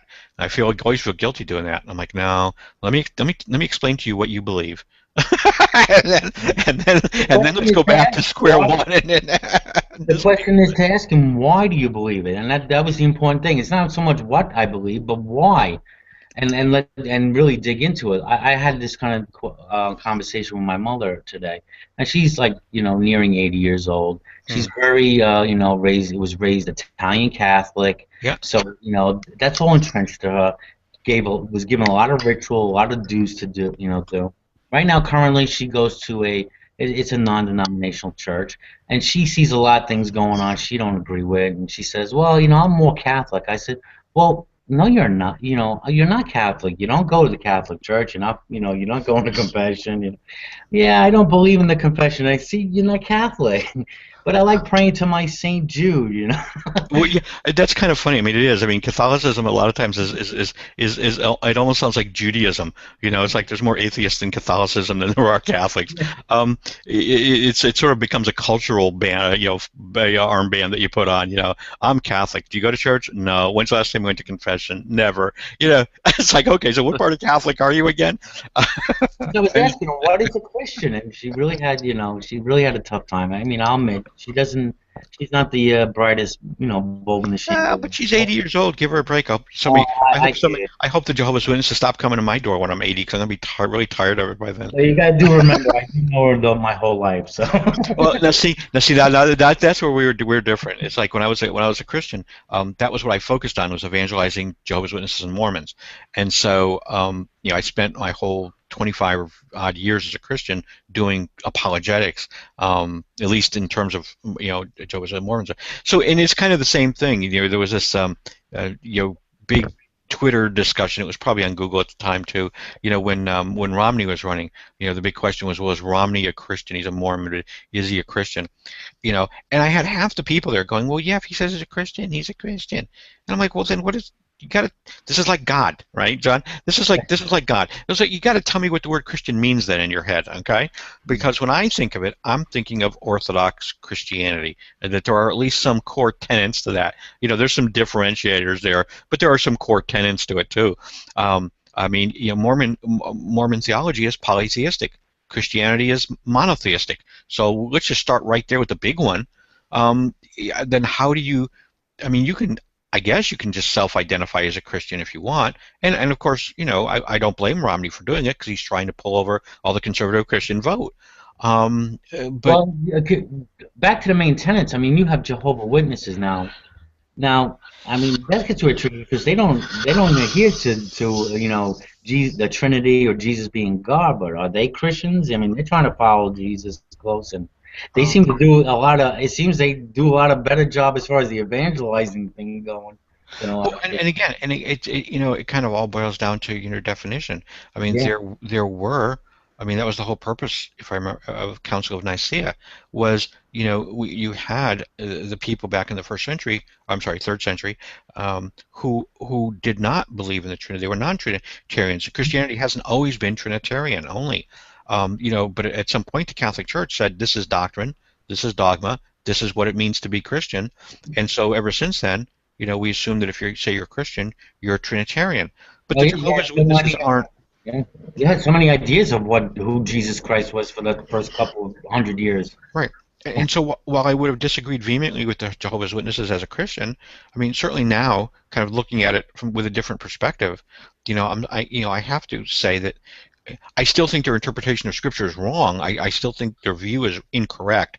But that said, I don't think that you can dismiss them out of hand if they want to self-identify as Christians, because the Christian Church hasn't always been Trinitarian. Right. Yeah. So anyway, that's I'm feeling like I'm a Christian here again. I think we should all agree that allowing Christians, I should say Christians, and Muslims too maybe. Muslims tend to say Allah more than God. Sure. But I think we should let the deists keep the word God, because it's a little more vague, like intentionally. And we should correct Christians when they say God and ask them if they're talking about Yahweh or not. Well, I haven't found two Christians yet that can give me the same definition of God. So, it feels like if you would get them to name it, like give his name. They use this word God as in so when you bring up any other God, they're like, oh, well, that's just a God. I'm talking about the God. Yeah, but even if they use his name, still doesn't tell me what they think he is or it is. It's a name, right? But they still can't tell you specifically. You get different answers if you ask, well, what attributes does this being possess? And what does it mean, for example, to be omnipotent or omniscient or omnipresent? What does it mean to be righteous, holy, just, loving? What does it mean to be eternal? What does it mean to be, a triune God? How is that monotheistic? There are so many pieces to the puzzle that it really does seem that it's very difficult to get in debates, even on Google, it's hard to find somebody. It seems like every time I have to debate somebody, I guess what I'm getting at is it seems like I need to find a whole new set of arguments because everybody has a different version of what they believe about the Christian God. So that's like the argument that worked for Bob doesn't work for Larry. Because I can't talk about the Bible with Larry because Larry's a preterist and he believes all this prophecy's already been fulfilled. And Bob thinks the rapture's still coming. And so now you end up with having to have two different sets of arguments. Oh man. Hey Yuri. Hey Carlton. Hey Yuri, what's going on, man? How you doing? I would like to point out that's obvious. That's bound to happen. I mean, people are going to rationalize this stuff right in their head. And they're all going to rationalize it differently depending on their upbringing or however they got introduced to it. So it goes without saying that everybody's going to believe something different. But you would think if there was, I mean, this is, and I know this is not really an argument, but I can't help but think that if there is in fact an omnipotent being, and if, in fact, this omnipotent being's desire is to communicate to us knowledge of himself, then it would seem to me that we would have a fairly consistent description of him across all humanity. It's not like God lacks the ability to communicate it. Colin, you see, that reminds me of something that Thomas Paine meant, and I'm going to paraphrase, and Mark, if you want to, basically that creation is the word of God, right? And it's known universally. It can't be copied, and that's exactly what I'm trying to say to you. That's why we live in a more naturalistic God, but that is the God. It is communicating to you. You know what I'm trying to say? Yeah. And even when you're talking omnipotent God, I still think you're thinking in terms of outside us. It's outside the universe. But yeah, it's omnipotent. Omnipotent. Well, I think, but the problem, see, and this is wrong. This is kind of where I get stuck on deism, is that because Christians will say something very similar, right? They'll say that the Bible says, when you say you're an atheist and you don't believe that God exists, they'll effectively call you a liar, and they'll say, well, that's not true because the Bible says that everybody knows that gods exist just by looking around at creation, basically what you just said, okay? And I kind of get the hair on my back stands up at that point because I'm like, I don't think you maybe didn't mean it the way that it's typically meant, but I kind of like, well, wait a minute, who are you to tell me that I recognize something that I'm telling you I don't recognize? So when I say that I do not see God in nature, it kind of grinds my gears here, to use a Peter expression here, when people tell me I do.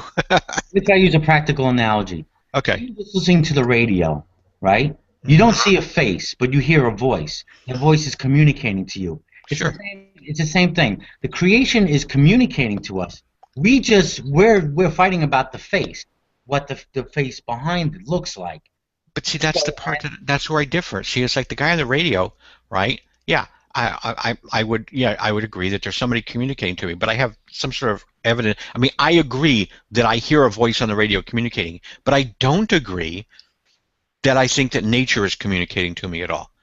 I have a problem there. That's not something that I would. And that's why you're an atheist. That's why you're saying. Yes, exactly. But how about this for a take? What if all that we know comes from what we've studied from nature, from the creation, from life itself? Everything that we know, collectively or individually, we learn from our life experiences. Mm-hmm. Right? Our life experiences. Right. You don't accept that these revelations come to you deliberately, that they're deliberately being brought your way for some reason. That's the atheist in you, and you could be right about that. As could you, and your side. You're absolutely. I don't have any problem with that. Right, and for me, let's just say that I believe this force is consciously playing a conscious role in my life because I'm aware that it's possible. I'm not saying, for me, it's a truth, but I can't prove it because it's a faith. Now, for you saying sure, so you can at least, which is very rare for most atheists, you can at least put yourself in my shoes and reasonably understand why I believe the way the theist, not Abrahamic faith theist or Trinitarian theist. I mean theist in the true sense of the word, that God plays a conscious role in your life. I don't know that I could say that I understand it. I think that I could say that I respect the fact that you believe that this is how you understand nature. Okay? And I don't think you're making it up. Right. I totally can put myself in your shoes, because I have those feelings of just sitting there and thinking, you know what, maybe it is just all about us, and there's no conscious mind trying to send thoughts, and it's hard to explain because it doesn't come in verbal. Right, you're doing fine. You know, it doesn't come in the revelations that I get. You know, the Edgar Tolles or the people call them God winks. You know, I don't know if as atheists, for the most part, I don't think they take the Edgar Tolles or the Deepak Chopras or the or even the Neil Donald Walshes. I mean, you guys won't even give these guys the time. Not you per se, but most atheists are like, oh brother, those guys are Trinitarian types, and I'm not even giving them the time of the day. But what about the Sam Harrises? Hey, Carlton, you're in trouble now. I love Sam Harris. So he's so do atheists, basically. Yeah, I totally find revelations from all of them. I have a problem. I mean, I don't. I just wanted to welcome Gary into the room. I don't know if Gary, if you know Mark DeistReality, but yeah, Carlton, you're in trouble now. Now you have 3 deists in the room right now. Holy mackerel! This is a record. I need to get a snapshot of this room. No, I think that Pure deist. Deepak's a whole another ball of wax. But I think that what I was trying to get to there is that if what I'm saying is that if your sensibility is that nature's trying to communicate with you, I can respect that, and that's fine, and you may in fact be right. But what kind of, like I said, but what irritates me a little, and irritates probably too strong a word, but what bothers me a little is when I say I'm an atheist, I don't see that, and then somebody says, oh well, you really do, because everybody recognizes this. I'm a deist too, even though I say I'm not. And so that's kind of where it starts getting to the point of putting words in my mouth.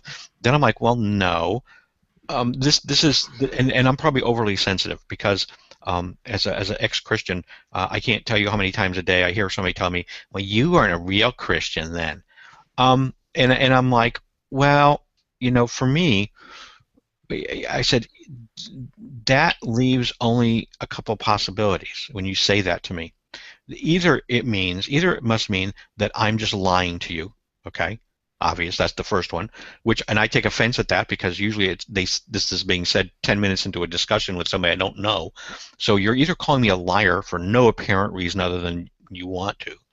I said, or B, it means that that I actually am, what I'm telling you is the truth, and that I actually I went through the process of becoming a born-again Christian, and it would mean that God then didn't fulfill his promise as you understand it. So either that, so now you're making God out to be the liar instead of me, or it means that I did become a Christian, and I'm still a Christian, but I'm just a backslidden Christian. So once again, you're assigning me an identity that I don't accept for myself. So it seems that, and so I get a little overly sensitive about that. But I'm like, I always ask the Christian. I say, so which one of those 3 is it? Are you just going to make me a Christian because you want me to be, or are you going to tell me that God's lying to me because he didn't really save me, or are you going to tell me that I'm lying to you and I'm making up a story? Which one is it? And they don't usually have an answer there, unless they're a Calvinist. Right, so they're Calvinists. They're like, well, no, it was an actual confession of faith, but you're not one of the elect. God didn't choose you. Sorry, too bad you. And I'm like, well, okay, at least that's consistent, I suppose. But yeah, but I hear what John. I don't know if you've read The Age of Reason. A lot of it, you could just go to the conclusion, because apparently it's the beginning part of it is just all about. Oh yeah, I did read the Age of Reason. That was another thing that was instrumental in my deconversion. With most pure deists, and I say pure deists because, let's face it, there's only one path, and I think we can all agree, whether you're atheist, agnostic, or Christian, which Christians use the deist argument all the time. I mean, I always say, before mankind put God in a tabernacle, a scroll, or a book, we looked towards the creation, life itself, making deism the very first religion mankind ever knew. Oh, well, Christians, yeah, no, I agree. Christians do this all the time, right? You'll get a Matthew Bell, who can't talk about anything but the Kalam cosmological argument, right? And of course, his first thing is he'll say, well, the Kalam doesn't necessarily mean Christian God. It just means the deistic God, a deistic God. And I'm like, I tell you, with all these key active atheists, the main ones, if they could put a lot of these guys, because I watch Richard Dawkins talking to some of these Christians, and they go through all these motions, and if they just all recognize, okay, we come from this force, we're willing to call it God, but we're talking about your Jesus, this Trinitarian original sinning virgin birth demagogical thing that you are calling God, is what I don't believe. Because I think the atheist movement is making a big mistake when they want to get rid of the God concept as a whole, because you got a whole mess of people who you'll never be able to change them. At least I don't think forever. I think you guys are going to look like the skunk at the long party for a lot of different reasons that I don't know if we'll be able to get into with our conversation here today. But for the most part is just people who do believe in a force that has intelligence behind it will look at you and think, well, how ungrateful. Look at all this beautiful stuff you got here. And granted, you have your own thought on the matter, but I'm just saying for the average, especially here in America, who are mostly brainwashed Trinitarian types, they're going to look at you and say, you're not spiritually, you're dead. It's like a sad way to go through life. They're thinking. But, of course, if you listen to Sam Harris and those guys, they'll give you a whole outlook on another way of looking at life that's really, we don't think about death. If it happens, it happens, but we live in the now type thing. Yeah, I mean, yeah. No, and that's why I like deism. I mean, it kind of brings... deism, for me, kind of brings the balance between the two camps. Totally. I don't understand why... I don't understand why... First of all, when you give yourself a title of atheist, everybody knows what an atheist believes, for the most part. You don't believe in an intelligence behind the design. This force doesn't play a conscious active role in your life. Right. Is kind of like the bottom line with it. So we know what your faith is on the matter, because nobody knows what this force is. And if this is a conviction, you give yourself this title, you must have thought about it. So this is your conviction. That's actually a misconstrued conviction. Well, I think atheism, what it really means is I reject your hypothesis of a God. Well, I think that's all it means. It doesn't mean I don't believe in any God. It means I reject your hypothesis of a God. I reject your hypothesis. It's not the refusal to believe in a God. It's the rejection of the evidence for God. All right. Well, it's not just a rejection in a God. It's a rejection in any God. Right. Yeah. Which makes it a conviction. Right. Yeah, but it's not. It's not a rejection in a God. It's a rejection in God arguments. I mean, I would take it. I would even backtrack. I'm sorry, Yuri. I would even backtrack one step further. I would say that, at least for me, I don't see any compelling evidence to accept the notion of the supernatural. Let's just say, okay, and so that pretty much includes all the gods, all the devils, all the ghosts, all the spirits, all the whatever whatever gets lumped into supernatural. So for me, it's not that stance isn't necessarily religious in character. It's simply that I don't see any compelling reason to believe that the supernatural exists. If life comes from nothing, that's supernatural. No, it's not. No. Why not? It defies what we know to be true with the natural world. You used a wrong word. You used a trigger word. What I'm going to say is there hasn't been an excuse for there to be a God or not to be a God. That's a logical excuse. Let me ask a question. I'd be curious to hear a deist answer to this question. Real short scenario, and I got to go pretty soon. My wife's bugging me here. But let's suppose, okay, hypothetically, let's grant that a God exists. I don't care whose God it is, and let's suppose that this God, by sheer force of will, creates a bowling ball on the top of a mountain, right? Just ex nihilo, sheer force of will, just says let there be, and a bowling ball appears on the hill, okay? And right after that bowling ball appears, it rolls down the hill, and it falls into a puddle of water, and it splashes mud and water on the windshield of a passing car, and the car driver can't see, and so they careen off the road and they run into a tree, okay? So here's my question. Is that event, is that thing that runs into a tree, is that a natural event or is that a supernatural event? And the question kind of comes down to, is it natural because the immediate cause of hitting the tree was natural? In other words, it was mud on a windshield. Or is it supernatural because when we look at an event, we are really describing the entire chain of events that leads up to it? What are you? How are you saying he made the bowling ball out of nothing? Yeah, he just willed it into existence, popped it, just there it is. I don't know. As a deist, I wouldn't believe he would just have popped it into existence. Well, no, but the point being is, I'm not trying to make a case that he did do that. I'm just saying that hypothetically, if that were to happen, when the car crashed into the tree, would you view that event as a supernatural event because it started off with a magic bowling ball, or would you view it as a natural event because the bowling ball is removed 2 or 3 times from the actual cause of the hitting the tree? I would say it's supernatural. Okay. It defies logic. It's like the Trinitarian view of God, basically, because you're talking about something that's not real to begin with. God, the force that we are all a product of, doesn't work that way. Okay. So I actually tend to agree with you on this, but let's take that statement for a second. Let's say that is a supernatural event because somewhere in the chain, even though the hitting the tree was natural and the mud splashing was natural and the water getting sprayed was natural, somewhere in that chain there was a supernatural event, right? The bowling ball being created. Okay. Right.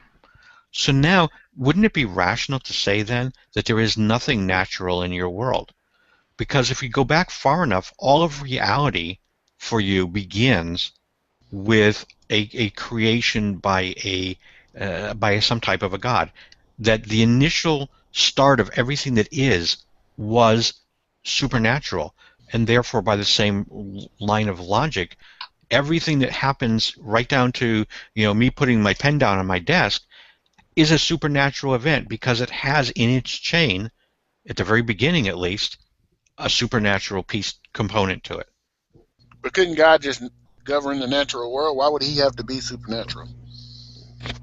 Well, I say supernatural because, as I said at the beginning, if we contemplate this force that we all come from, it could either be absolutely nothing at all or infinite in nature. And at this time in our evolutionary growth, we don't know anything in this universe that is infinite in nature or comes from absolutely nothing. So out of those two scenarios, what is more plausible? The thing that comes from absolute nothing or the infinite in nature? I would say they're equally implausible. So you're not answering the question? No, I'm not. Not talking to Carlton. No, that's exactly what I would say. I would say there is no logical answer for existence. There might be an answer, but it would be illogical. The answer is it just is. We just can't accept it. Well, I would accept that. I mean, I think that the world is, but I don't think that I can, and that's where my atheism comes in. I just don't think that it is reasonable. But yet you still find this jump to say that to posit what it might be. I have zero information, so I have zero basis on which to say that it's either eternal, that it's finite, that it's I can't say anything about it at all. Yeah, it could be something totally different. Yeah, but Carl, you are saying something when you're defining yourself as an atheist. Well, when you say you're at least saying something about it. If a hypothetical, a quick hypothetical. Let's suppose on our dollar bills it didn't say "In God We Trust." I'm going to make this really crude, and I apologize for that, but just so I can do this. Let's suppose on the dollar bill it said, no, let me do this different. Let's suppose that I'm walking through the park and I see some. We trust. No. But I see some guy up on a soapbox in a park, okay, and he is talking about he's a racist. He's a bigot, okay? He's talking about how all blacks should be corralled and made to live in a certain part of the city, given minimum wage, and we should go back and own them as slaves. Okay, whatever. Something is, I'm just trying to think of something really bad, right? He's saying this. He's obviously a racist, okay? If I challenge him, if I say I don't accept any of those premises, okay? I don't think blacks are subhuman. I don't think they should be kept as slaves. I don't think they should be treated differently than anybody else. If I reject all those premises, that doesn't imply that I am now some type of a racist, simply because I reject a premise that I think doesn't have a foundation. And so I think the same way that just because I reject the premise that there is a legitimate foundation for belief in a God doesn't make that rejection an act of religious faith. Exactly. Well, it also doesn't make it a refusal to believe. Yeah, but if you're going to actively preach it like some kind of a truth, like but I don't preach it as a truth. I know I think you're an atheist in the true sense of the word. When you put the A in front of theism, usually when you put the A in front of a word, it means the lack of belief in whatever the word is. So I think you're an atheist in the true sense of the word. Yeah, I mean, I don't have a problem with saying that the idea of a God is possible. Okay, I have no problem with that. I mean, there's no deductive logical argument that you can produce to prove that a God is not feasible. Okay, but the problem with saying that is that. Francis Geraci. Consider eliminating with Chapter 7 or no interest repayment under Chapter. Okay, thanks, atheist. I think that the problem, one of the things that happens is when you say that as an atheist, when I say, well, God is it's possible, people conflate the word possible with likelihood, and I don't mean that at all. So I think it's possible in the same way that Russell's teapot is possible. Right? There's nothing logically to prevent this teapot from being in orbit around Mars. Okay, it could be there. It doesn't defy any laws of physics for it to be there. So it's possible, but that doesn't mean because it's possible that it is reasonable to make that last step and presume that it is there. And that's sort of where my atheism comes from. So I grant you that God might be there. I grant the Christian God might be there. It's possible. I just, to me, it makes no sense. Yeah, but to make that last step. I have a hard, see, like the Christian God, you think it's as but now we're likelihoods, and that's what I'm trying to avoid. Yeah, right. But I understand what I think I understand what you're saying. I think what we're arguing about in the end, for the atheist and the deist, is there intelligence behind the design? Is there not? What's the big deal? Either way, what I'm trying. I don't know, and you don't know. None of us know. Don't make assumptions. That's. If you're, well, an atheist is making an assumption. Most atheists, if you ask, is there intelligence behind the design? They'll tell you no. There is no intelligence behind the design. But when you atheists, though, like what's that? Well, actually, when you press them, they tend to claim I'm an atheist agnostic because they do the exact same thing Christians do. They revert to the deist argument because you can't refuse the deist argument, and then an atheist will retreat to the agnostic argument. Totally. In fact, all atheists are self-professed agnostics, defending the faith called atheism. I think that I don't believe because that's an oxymoron. Well, I think that the word atheist and agnostic, at least for me, and I know everybody uses these differently. For me, they define two different things. They're talking about two different topics. They're not mutually exclusive, and they're not rungs on a ladder of certainty. So I think that atheism. Well, let me go back to let's do agnostic. I think agnostic, being an agnostic or not, is talking about knowledge. Do I know? Do I make a claim of certainty either way that I know that a God exists or I know that a God doesn't exist? Okay, I think that's being agnostic or not, or Gnostic. I think when you're talking about atheism or theism, now we're talking about belief. So I think it's perfectly possible, for example, for a person to say, I am a theist agnostic. In other words, I'm a theist because I believe God exists, but I'm an agnostic because I'm not making a claim of certainty that he does. I've just decided to believe that this is true, but I can't prove it. And I think it's possible for an atheist to be an atheist agnostic as well, like I am. Right. So I don't have a belief. No, I can see that. Atheist, but I also am not making a claim that I know that one doesn't exist either. So it is not outside the realm of possibility that there is one for me. It's simply that I'm not exercising any belief. Look at the words you're using. Okay. Because I mean you're saying that an atheist is a not theist. It is the exact opposite. A theist will say there is a God. Therefore, the definition of atheist is a theist would say no. That's wrong. A theist would say I believe there is a God, and an atheist would say I refuse to believe there is a God. I think that. But that's not what the argument's about. You are still on the opposite side. Yeah, but the belief you're is very saying there's a possibility. Yeah, you're not saying there is God. As soon as you say you're a possibility, you're an agnostic. Yes, I'm an agnostic you're no atheist. longer, by definition, an atheist. Well, but see, I'm defining the words differently, and maybe that's where our problem is. Like I said, I think agnostic and Gnostic, those two words, talk about a claim to knowledge only. Whereas theism and atheism talk about a belief or a lack of belief, that they're addressing two different things. Yeah. Well, I like to think atheists will purposely brand themselves as a not belief, but an agnostic would still tell you that you have a belief. It's just an opposite one of theirs. For an agnostic to defend agnosticism, you really can't without being hypocritical to the very definition of the word. Yeah, people don't know the definitions, though.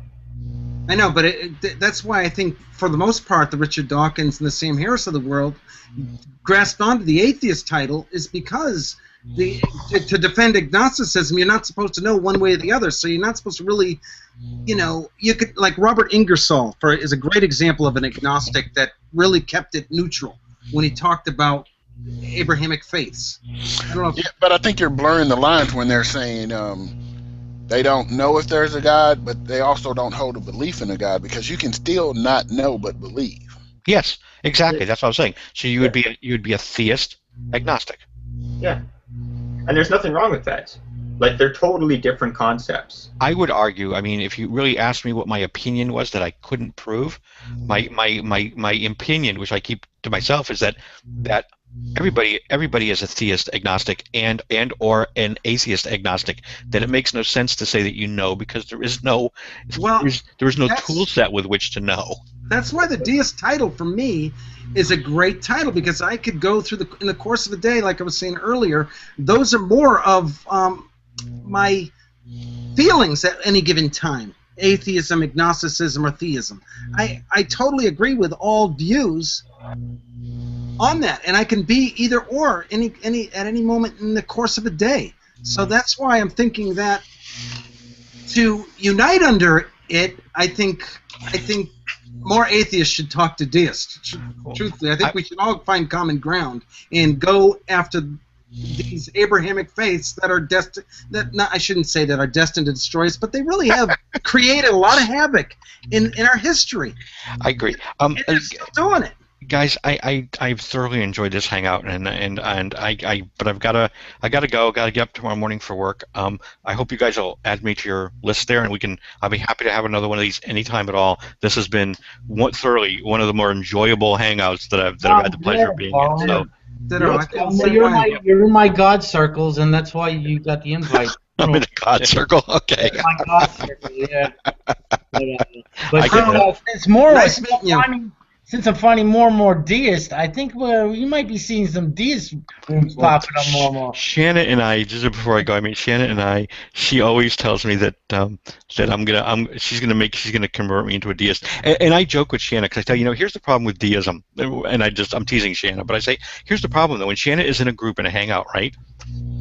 The Christians don't. It's like if it's a mixed group, the Christians don't want her because they think of her as a watered-down Christians, and the atheists don't want her because they think of her as a woo-woo atheist, an atheist with superstition. And so she ends up in her own little island there, and nobody wants her. Or what happens sometimes is but then if it's all atheists, we all sort of adopt the deist and we just treat her like an atheist because you're close enough, you're not as malignant as the people on the other side of the fence. Anyway, guys, I got to run. I had a really great time. I hope to talk to you guys all again. Pleasure. Nice meeting you, Carl. Same here. Night all. Night. Well, let's break that down a second. He pointed out that as Gnostic is a state of knowledge, and so what does that make everything else? Beliefs. There you go. You might want to say disbelief, but it's a belief. Yeah, totally. Right. Well, yeah, they're stating the lack of their belief. They're saying I don't have that belief. Yeah, and that's bugged me for so long because I always say I'm an agnostic. I won't ever say I'm an atheist because I find it hard to believe in something that I have zero proof of anything. Well, some people would say if you are agnostic, you're automatically an atheist because since you don't know if you believe in a God, then you don't. Yeah, but those people don't know I just say it because I don't. Go ahead, Yuri. Those people don't. I just want to make a quick interruption. I'm sorry. My apologies to AtheistLarge. I muted you, and I can't unmute. It's my browser, but I do have Chrome, so I'm gonna go. He may be able to unmute himself, can't he? He can unmute himself, but yeah, I can't unmute him in Firefox either. Yeah, I always use Chrome when I'm doing Google Plus. Yeah, I'm on Chrome. If you want to give me moderator, I could probably unmute him. Well, the problem is I can't even get to my control room because of I haven't had this problem before, but for some reason. You can leave, but it'll stop the live broadcast. You'll have to start it back up when you get onto Chrome. Oh yeah, I don't want to do that because the discussion's going so well. Okay. Well, I think he can just back out and come back in, can he? But he's doing a live on his YouTube, and it'll stop it as soon as he backs out. Oh no, I mean AtheistLarge. Oh yeah, he can. He can just unmute himself if he wants to say something. It's just other people can't unmute. It's just the. Yeah. You can mute, but you can't unmute. Yeah, just unmute yourself at the top. He might not be on right now. He's talking in the chat. Yeah. AtheistLarge, because Ruben said it's his first time on Hangouts as well. So, scroll over your avatar there, and you'll see a mute button there. See if you can unmute yourself.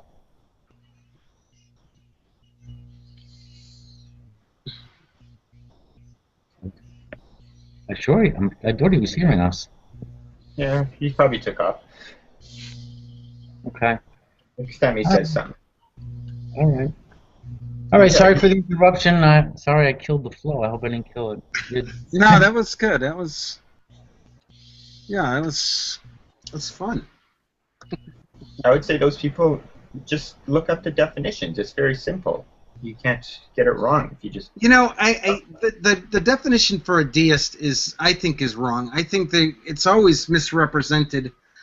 It's usually about the God that went away rather than just a path of understanding. Well, I don't know why they say it's the God that went away. You don't even know if he went away. He just may not be interacting with us now. Yeah, it's funny because it seems like it belongs to the atheist. The deist definition seems like it belongs to the atheist. And again, to me, see, when you say not interacting, this is where I get back to the nature thing. How can we not say that that's not interacting? That's not the communication with nature itself. Us here right now. I think this is why I take more of a pantheistic view. I mean, it's like everything is God, but we're just representation. It's God having that experience. Like how I put it is is I'm God, but having a John experience. You know, Well, get like, rid of the ego there. It's not creator. I know to the Christian that sounds very egotistic and stuff, you know. But I think you guys, you know, who I'm talking to here, understand what I'm talking about. Yeah, I hear you. right, but John, say if you were in a tree and you found a bird's nest, but you never seen the bird. You saw the nest. That doesn't mean the bird was trying to interact with you. Well, but you learn a lot about the bird from the nest, and that we learn about buildings, you know, homes from observing the nature. So I'm getting knowledge. So how can I say that's a communication from God? I hear you there, and I tell you what, all the deists of antiquity believed in that kind of deism. If you're a deist, you don't believe in an intervening God. Well, I don't. That's Noah Webster's definition. A Trinitarian Christian that had every reason to deter mankind from the reality of deism, or the reality that deism holds.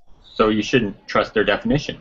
Well, that's right, because it's wrong, and it wasn't written by a self-professed deist. Thomas Paine and Sir Herbert of Canterbury, all these deists, Locke, they believed in a divine providence, which is another word for theism, really. The fact that God intervenes in some way. That's providence. What providence is? Providence, divine providence. Listen, let's see here. I just know deism would be the opposite then. Yeah. What's that? Divine. Go ahead. Providence, right? I don't know what providence means. All right, let me see here. Capital of Rhode Island. No, wait a minute. Hey, I'm trying to get it here. Let's see, divine. Let me type in divine. While you're looking at it seems like I've said before that the most interesting conversation about God is a room full of deists because they're polite, but they'll all have a different opinion of what God is. Totally, and deism really is just that you think there is a God. You just don't have a dogma about it. Right, exactly. No, it's you believe there's a God who doesn't intervene. That's that's not. That's where deism, just like what I just explained to you, Yuri. That's where you have the differences of belief within deism. There's some different areas.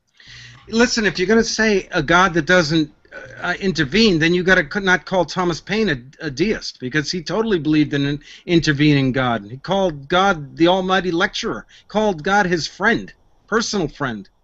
I mean, I'm a deist who doesn't believe that God intervenes. And that's fine. That's a deist. I mean, as far as I'm concerned, everybody on the planet believes that life comes from something, and we all have our own interpretation of what the something is. Can we define intervening? Meddling. Interfering. Being present. Doing miracles. I don't know. But if providence, which I'm getting provider from. What are you getting from that? I'm getting like provider. See, from when I see God, I see provider, I see potential. Let's and see. So isn't that, so now, not interfering? I mean, how can it not interfere just by those words? Is that interfering? Interfering with what? Interfering with me existing without any kind of substance, cause, or creator? No, he interfered at the basic. Here's from Wikipedia. In theology, divine providence or providence is God's intervening in the world. Oh. I mean, and look up theism, and it means pretty much the same thing. Divine providence, usually capitalized, is also used as a title of God. Okay. I mean, they've used providence for God. It's interchangeable. God, theism, and providence are words that can go synonymously together. A distinction is usually made between general providence, which refers to God's continuous upholding these. I'm having a problem with this intervening thing. Okay, so Yuri says it's interference. That has a little negative connotation. No, this is intervention. Yeah. It's just doing anything, basically, to change the events from a naturalistic point of view. Right. Yeah, basically he would be the prime mover where he moves it and it gets going and he just allows it to occur naturally like it normally would. So then intervening to you would be any kind of miracles. Miracles, yeah, that's right. Just miracles. Okay. Well, intervention, the action or process of intervening. I mean, that's something deliberately intervening, meaning doing something. You know, they use that in George Washington used it a lot in battle. It was providence that helped us. Thomas Paine uses this word 1,000,000 times, providence, which means that God had a hand in some way. It doesn't get, it's very general, of course, but in some way. And so the definition of a deist believing in the God that went away isn't true for a lot of deists, especially some of the key ones. Okay, that's a history, right?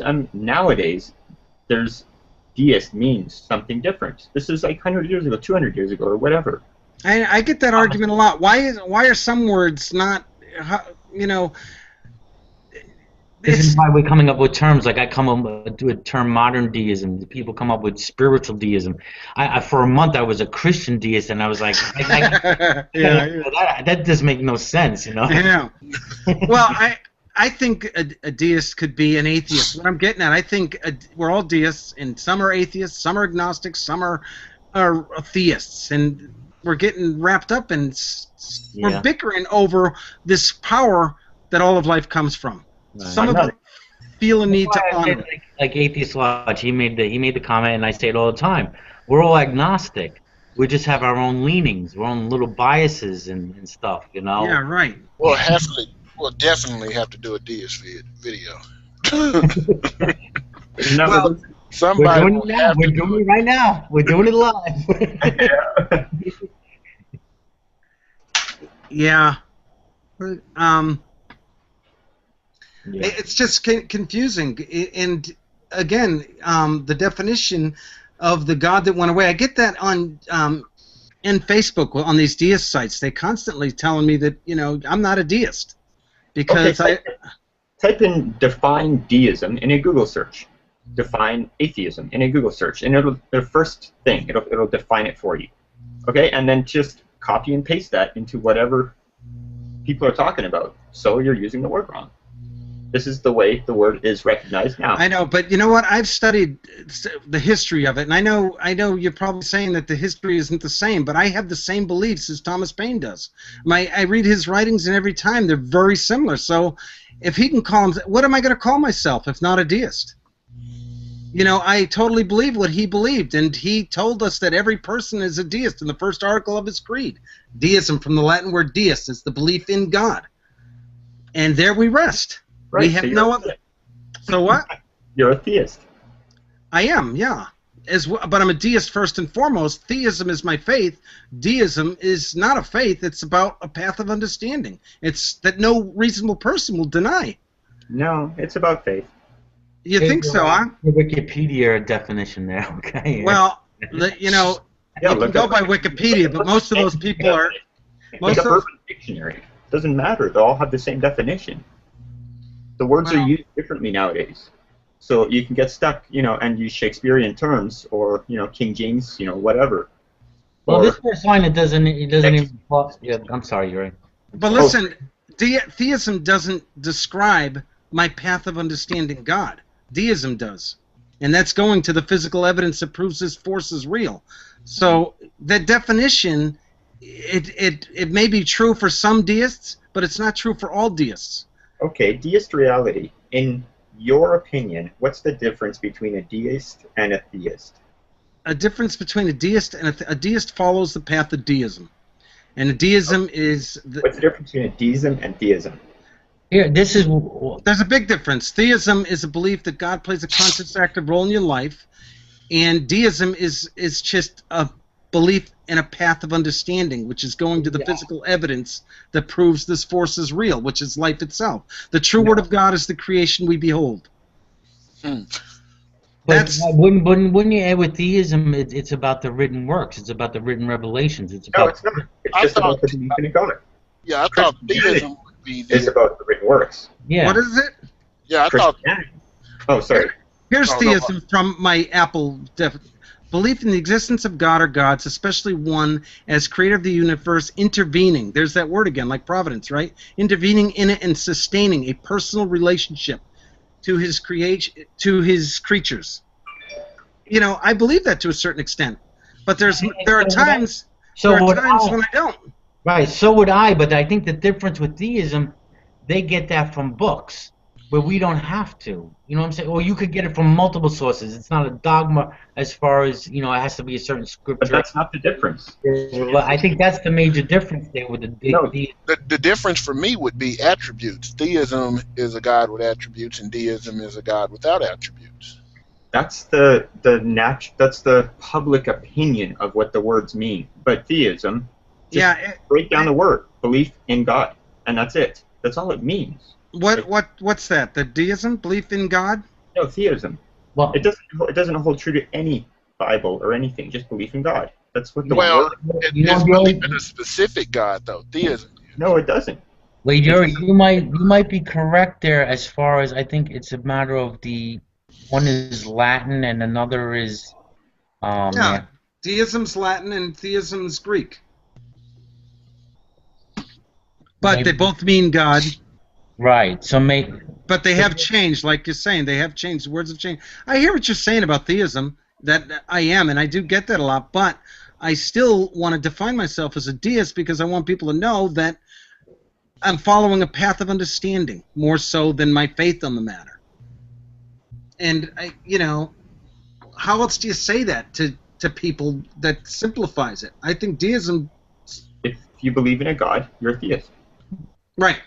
No, well, that's I guess you're right. Of the word, like don't run away from atheism. Like Carlton calls himself an atheist because he knows what the word atheist means. So who cares what the public opinion of the word is? The true meaning of it is God. Yeah, but you know what? Listen to this. Now, when you put it, here's it again, and why linguistics is very complicated at times, but atheism, you put an A in front of theism, so you should have the lack of belief in whatever it is you put that word in front of. Now, atheism is saying disbelief in the existence of God or gods. Well, theism is... It's not what it means. Theism is the belief in the existence of God and the belief that this creator of the universe intervening. So, atheism should be the belief in not believing in an intervening God. No, theism has nothing to do with intervention. What do you mean it doesn't? Theism intervening. Yeah, intervening. Where in the word theism does intervening come in? Theism, the belief in the existence of a God or gods, especially belief in one God as creator of the universe, intervening in it and sustaining a personal relationship to his creatures. Yuri, wouldn't you say someone who's a theist believes in theology? Theology is just the study of God. That's not... There you go. All right. So I don't know what Yuri is complaining. I don't know what his argument is because it doesn't seem like it follows. Yeah, I don't get why. What is this person? I'm sorry. My question was, what's the difference in your terms of a deist and a theist? Well, a deist doesn't. A deist doesn't project his faith on the matter. A theist does. A theist defines that he believes that God plays a conscious active role in your life. First of all, again, we all know that life comes from something. Could you admit that? That life comes from somewhere. Something. No. I'm looking at a dictionary. Theism, the belief in one God as the creator and ruler of the universe without rejection of revelation, distinguished from deism. What's that one? Theism? The belief in one God as the creator and ruler of the universe without rejection of revelation. In parentheses, distinguished from deism. You know, for us to accept these definitions, we have to get rid of the history of deism. Somebody's got their... Oh, you got it, AL? In my opinion, deism and deism are different. Testing 1, 2, 3. Hey, what's up, man? But you have something going on in the background there. No, it's his mic's picking up his speakers. All right, I need to figure out how to work this thing here. I apologize. I'm trying to mute and unmute, but I don't see a button for this to do that. Just turn the volume down or put headphones on. Sorry, I don't have headphones. Let me try and do this volume thing. If you go up to the top, if you're just trying to mute and unmute real easily, if you go up to the top of the screen and swivel your mouse around, a little bar will pop up. And if you click on the microphone and it highlights around it, your space bar will turn it on and off. As long as your mouse stays there. I think I just push it back, push it back. All right. Biology isn't the way that life came to be. There is no suggestion within the makings of life itself that suggests that anybody or anything did it. It is a random occurrence that a certain amount of the randomness has been removed. Now that's kind of a contradicting statement, but the reason it's not faith, okay, it's reality. We have a limited amount of chemicals and chemical reactions, etc., on this planet. Life came to be using those elements, compounds, etc. You don't see anything from this planet made from something that's not from this planet. Everything life that makes life is very abundant on this planet, and in fact in this solar system. Now, if we go someplace else at some point in time, we are able to see life on another planet, and they have a different chemical makeup. There very well could be life of a different chemical makeup, not a design.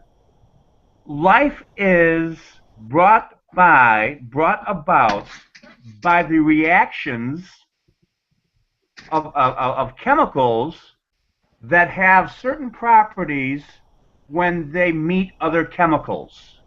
And this is just laws of physics. This isn't somebody or something putting an eyedropper here and a test tube and doing this and doing that. This is the fundamental works of the four forces of nature. That's it. There's nothing. I don't mean to interrupt you, but I mean, who are you arguing with, like, in the room? Because most deists would just agree with you. They would just say God was doing it, or God set it up that way. So. Right, and I'm arguing that there's no evidence of that whatsoever, and everything suggests in life against that. Because if some God were doing something like that, well, wait, why are you calling this a God? He would be he or it or whatever would be a scientist, not a God.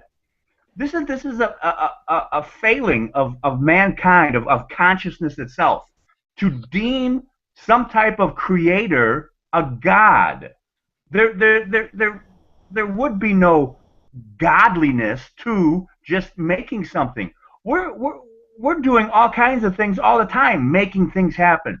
Within the next 100 years or so, we're more than likely going to create some type of life, okay, from what we have. Artificial intelligence, through stem cells, we're able to manipulate the chemical reactions almost to the point of causing a biogenesis. I'm still waiting. We've taken a couple of shortcuts. Hold on, we've taken a couple of shortcuts. What you're arguing, though, doesn't follow from your first premise. You're saying there's something out there that's...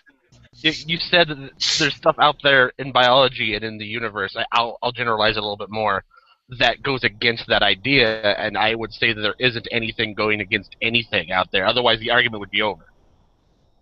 No, there is.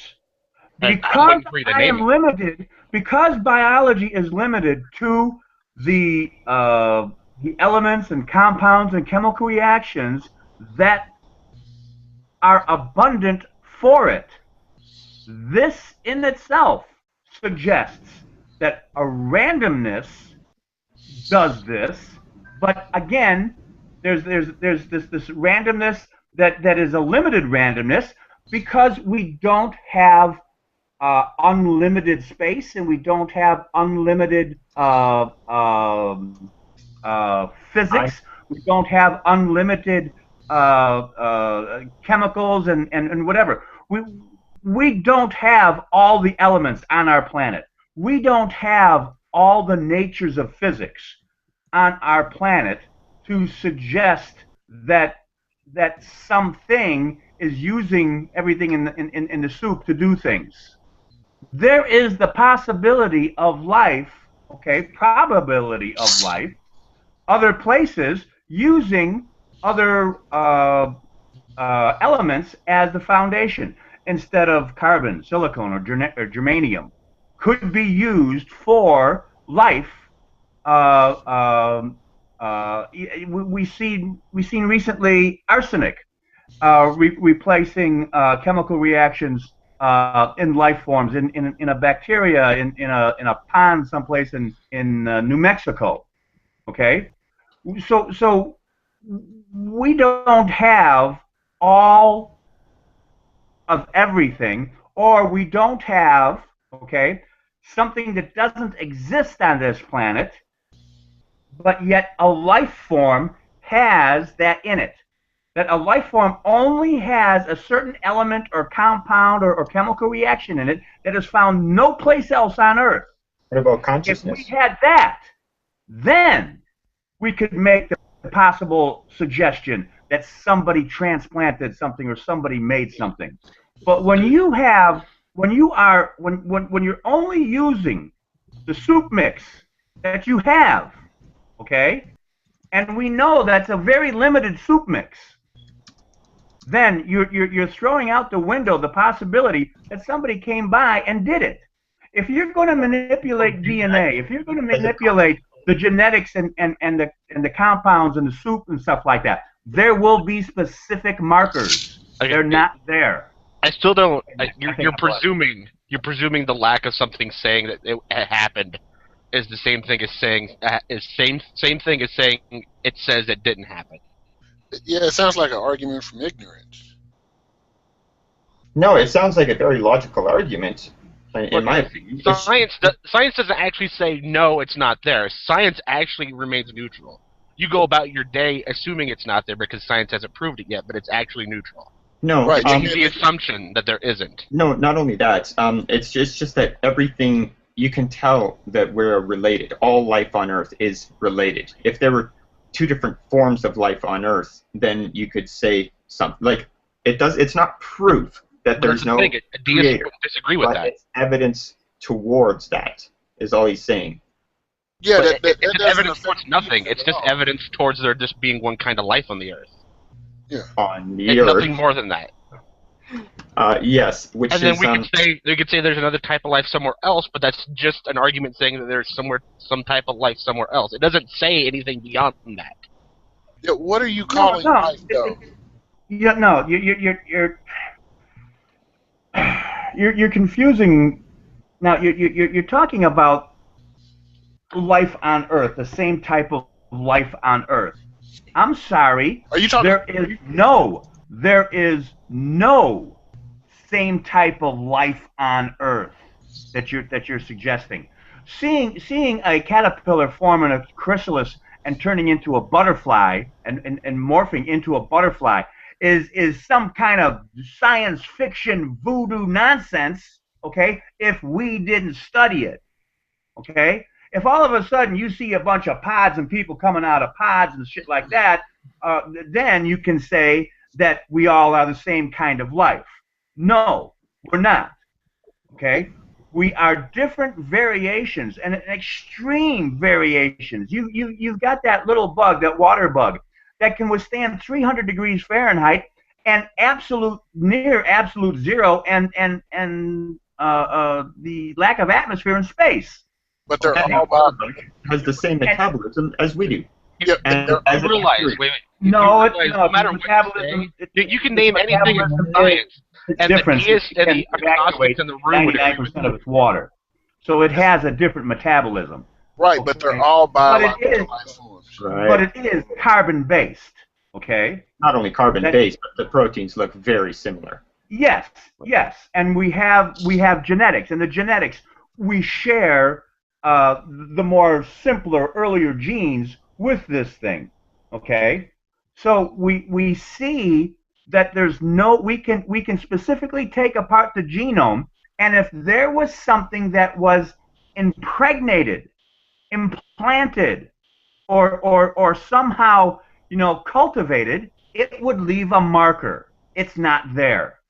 When you go and you genetically modify corn or soybeans, even if it's just grafting, even if it's just cutting a plant off and taking the root of one plant and taking the stem of another plant and putting them together, there's a marker.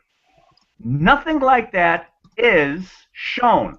What we see is we see a development. We see viruses and other things coming into the chromosome chain and attaching themselves. Yeah, we can show a lineage. Yeah, I don't even know who the hell you're still arguing with. Yeah, I think there's a misunderstanding because, like, when you see the Uri Miller experiment, did you see a pattern in that? Because they were just trying to recreate abiogenesis. What pattern would you see in that? Hello? Who, me? Yes. They created it on purpose. The Uri experiments are extremely flawed. Okay, well, so that's why they didn't accomplish anything. They did create life. Don't take the argument down this road. I'm still waiting where he shows something that follows his first premise. Yeah, and they didn't create life anyway. Correct. They're trying. They were trying to show how it could be done, but they're everything that they did failed because they didn't have the equipment, they didn't have the knowledge that we have now. Again, all right. So my premise is we don't see anything that suggests anybody manipulating it yet. Okay, and what I bring to the table is the genome. The genome that we have of all things that we have taken apart. There are no markers. There is no signs of manipulation. Any type of manipulation would be obvious.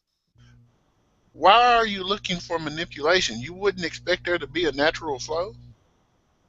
No, somebody is saying that somebody done did it. Okay? If somebody did it in the beginning, which means it goes as it goes. Yeah, somebody started the natural flow. That's what they're saying. You're arguing with Christians and theists, and there isn't any in the room. Well, I guess the Noahides here now. But he's got an Abrahamic concept of God, and he's not open to other possibilities that we as deists are open to. You've made a lot of comments here that are absolutes in nature. What I'm saying is there is a possibility of intelligence behind the design. What came first, intelligence or non-intelligence? It's like, what came first, the chicken or the egg? What came first, intelligence or non-intelligence? What is your answer to that? You're making the claim as silence is the same as saying no. Well, he's muting his mic for. Oh well, he has some feedback going on. Yes. Okay. Again, no, I'm not confusing, theism and deism. You made the claim that you think something came along and done did it. I'm saying no.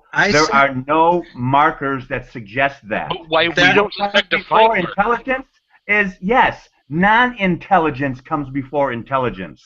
I mean, you can see this in babies. Does it? Babies are not born intelligent. Does it? In order for any type of intelligence to happen, they have to grow with experience. Yeah, Deist isn't arguing with you about what happened afterwards. There must be experience in order for that to happen. No, babies come from their parents, which are intelligent. Babies come from their intelligent parents, so they do come from something. Okay, that is no, you don't need. You don't need parents involved. You can put a baby in a pack of wolves, and they can adopt him, okay? And he's going to learn things. Right, but where did he get? If a baby were able to take care of itself, let's take on a creature that does take care of itself, a turtle. Okay?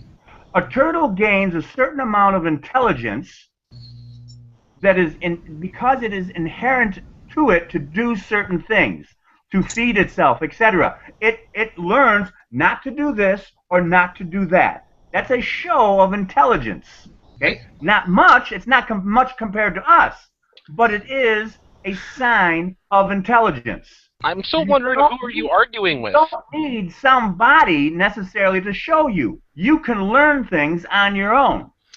Listen, atheist, what is your name? Could you tell me your name? AtheistAtLarge. AtheistAtLarge, you're yelling. We were having a great conversation here, and then you came, and now you're just yelling at us and imposing your own faith on the matter, because you don't know where we come from either. And so you're stating that there is no intelligence just because of scientific evidence that we all agree with. We agree with your evidence, but you're still not proving that there's no intelligence behind it, as far as I'm concerned. Deists don't make any sort of argument specifically that God came in and fiddled with this all the time and did something unnatural. They don't suspect defined markers. They have an argument for a philosophical beginning of existence. You're not arguing with that. You're just saying random other things. I don't think I am. When you make a claim, let's just do this. We all agree with everything. When you make a claim that something done did it, okay, you're supposed to be able to show it. And I'm saying that it's not showing. You are making a claim as well, and so why should we as deists be the only ones to have to prove it? You atheists are making claims as well. You should be because the onus probandi is upon the person who's making the claim. I am not necessarily making a claim. You came on here making a claim. I am refuting the claim that you are saying that somebody or something done did it. I am saying that if somebody done did it, that there would be markers, there would be a path, there would be some type of look at a DNA strand. What do you think we're saying God did? Made things. And I have looked at a DNA strand. All right, well that's, universe. Do you realize the concept of the prime mover? And that's basically the basic deist point. Right, and I don't buy it. You don't buy it. So you don't buy a Big Bang or a universe coming out of another universe? No. That's not what I said. A prime mover. The prime mover is suggesting that there is intelligence behind this. There is no intelligence. Oh, you're assuming the prime mover has to have intelligence. We're having a philosophical argument. You're trying to make a scientific argument that we won't disagree with. So who are you arguing with? It doesn't matter who he's arguing with. Well, I mean, if he's not talking to anyone in the room, why the fuck is he talking? He's preaching at that point. He's got some good points to make. But that's the thing, we agree with him. Who's he making a point to do? That's fine. I don't think you have to argue against anybody. Okay. Maybe my mic is a little loud or whatever. I have a loud voice. I'm not yelling at anybody. My comments are mostly made to this guy with the deism with the world around it, and the claim that deism makes is that something done did it. This philosophy of somebody done did it has to use a scientific premise in order to validate that claim. Wait. Why does he? Why does he? How does science prove anything outside of what science can prove? Well, science can prove that there are no markers that suggest that anybody done did anything on this planet to make life happen. Defined markers, so where do you go from there? What do you mean it doesn't expect to find the markers? They think it's a naturalistic cause. Like no. Where are you coming from? Where are you coming from? Where I'm coming from is the notion that something did something to make life on this planet happen. Something with intelligence. That's your mistake. The deists don't just say this planet. Yeah, totally. The deists say all of existence. All of it, yeah. Well, you know what? I'm saying there's I am, and I'm speaking for myself. I call myself a deist only because I follow the path of deism, but I do believe there's intelligence behind the design. So I'm saying that. That's what I'm arguing against. That I'm not specific statement is what I'm arguing against. Right, that's what I hear. So you're talking to me basically, because I don't speak for all these other self-professed deists. I'm talking about myself, and I believe all of our knowledge comes from our studying the physical evidence that proves this intelligence behind the design. We copy there is no intelligence behind the design. That's your faith. Look at all of the genetic flaws in our life forms. You've got an entertainment, a sexual entertainment center right in the middle of a sewage plant. How is that? And a deist would say, thank God for that, because that's amazing. You know, I hear you. You know, who are we to judge what's perfect and what's not perfect? I'm not saying I don't know the big picture. I just believe there's intelligence behind the design. Why does that offend you so much? Because it's irrational. Is it? You're assuming that there isn't something there. If there was something there, it wouldn't be a god. It would be a scientist. Well, okay, so the god is the great scientist. Now what? Yeah. See, now that's the problem. Okay, putting the label God onto anything. I think that's a problem. I think you're attaching too much to it. You're attaching too much to the word. It's a pointed word. Don't get attached to what your Abrahamic conception or perception of the word is. It doesn't matter. It doesn't matter Abraham. It doesn't matter, whoever. The God concept is something that is against mankind itself. It's against life. You have to get off the religious ideology. I didn't know that. Oh God, we're destroying mankind in here with our vague concept of a prime mover of some kind. Oh no. Right. Oh God, we're destroying him. Oh no. Ah. That's purely your opinion. We don't think it is, and there's no proof to say that it is. Well, maybe if you studied it a little farther, maybe you'll... Well, what deist concept is destroying mankind? What deist concept is destroying mankind?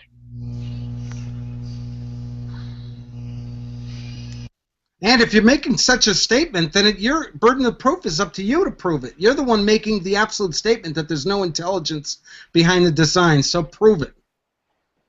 Okay. One, there is no intelligence in the design that we have seen so far. We have broken apart the DNA. There are suggestions of a further structure under what we see in the DNA, and there is nothing seen of manipulation. Okay, now let's go back farther. Is evidence. Let's go back farther. That it's not there is evidence. So wait. Let's go back even farther than that. Let's get more basic. Let me show you how the lack of something is evidence for something.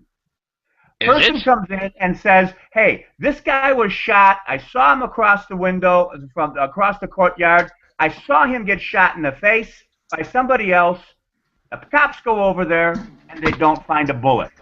They don't find a bullet in the guy. They found a dead person, but they don't find a bullet in his face. Okay? So what's going on here? The person swears that he was shot in the face, but yet there's no bullet and there's no signs of a bullet. So the lack of evidence is evidence that this person wasn't shot in the face.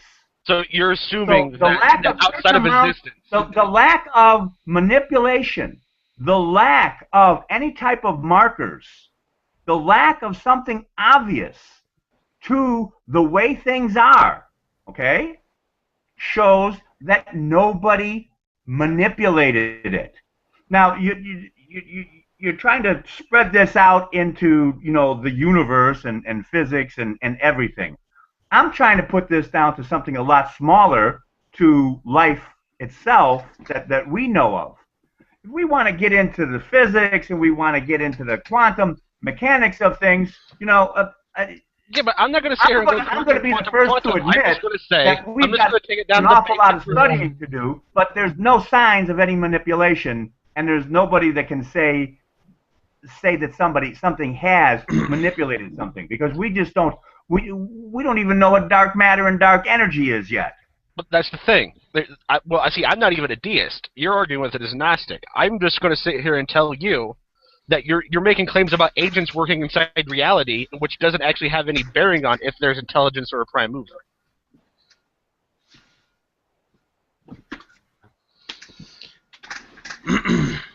All of our intelligence that we have individually or collectively come from our life experiences, from the things found in nature. We're intelligent because of the life that surrounds us.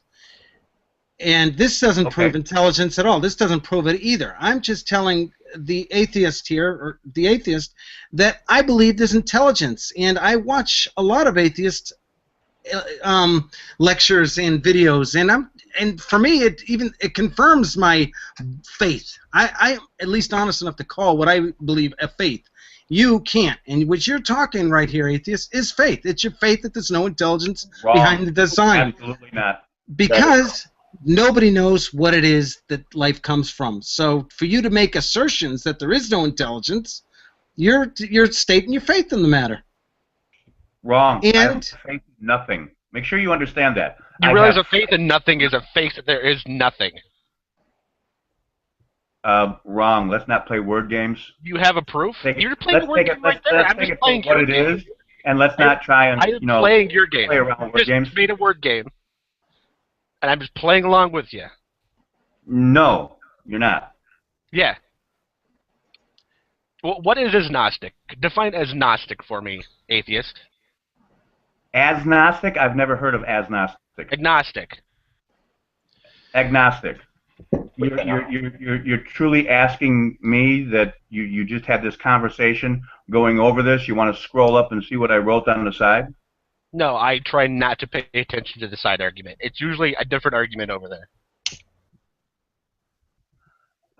Gnostic, meaning knowledge. A that goes in front of it is without said knowledge. So you're a Gnostic atheist. That I know that God doesn't exist? Yes. And my understanding of this is the understanding of the conscious nature of mankind and the infantile need for the ego to be more than it is, the wants and desires of the consciousness to want to go beyond what it actually is. I still don't think you know who you're arguing with. We wouldn't disagree on any of that. Refuses to allow the idea that we're just another bug in space. I understand this. So yes, I know there are no gods. God, the concept, is an infantile expression of need and desire of a conscious mind. No, that's a great opinion. Since you say you have knowledge that there is no God, give me your evidence, your knowledge. One, nothing shows any markers of God's existing. No, that's the absence of evidence. The infantile nature of consciousness that we see on this planet that is suggesting a God, showing this infantile nature of need and desire of the ego. Now that's an opinion. Now give me the scientific evidence. No, that's not an opinion. Where is your repeatable, verifiable proof? Evidence. Go take a psychology course, I guess. I don't know. Go find out about the ego. That's what about the ego? Or ego. The ego is proof that there is no God?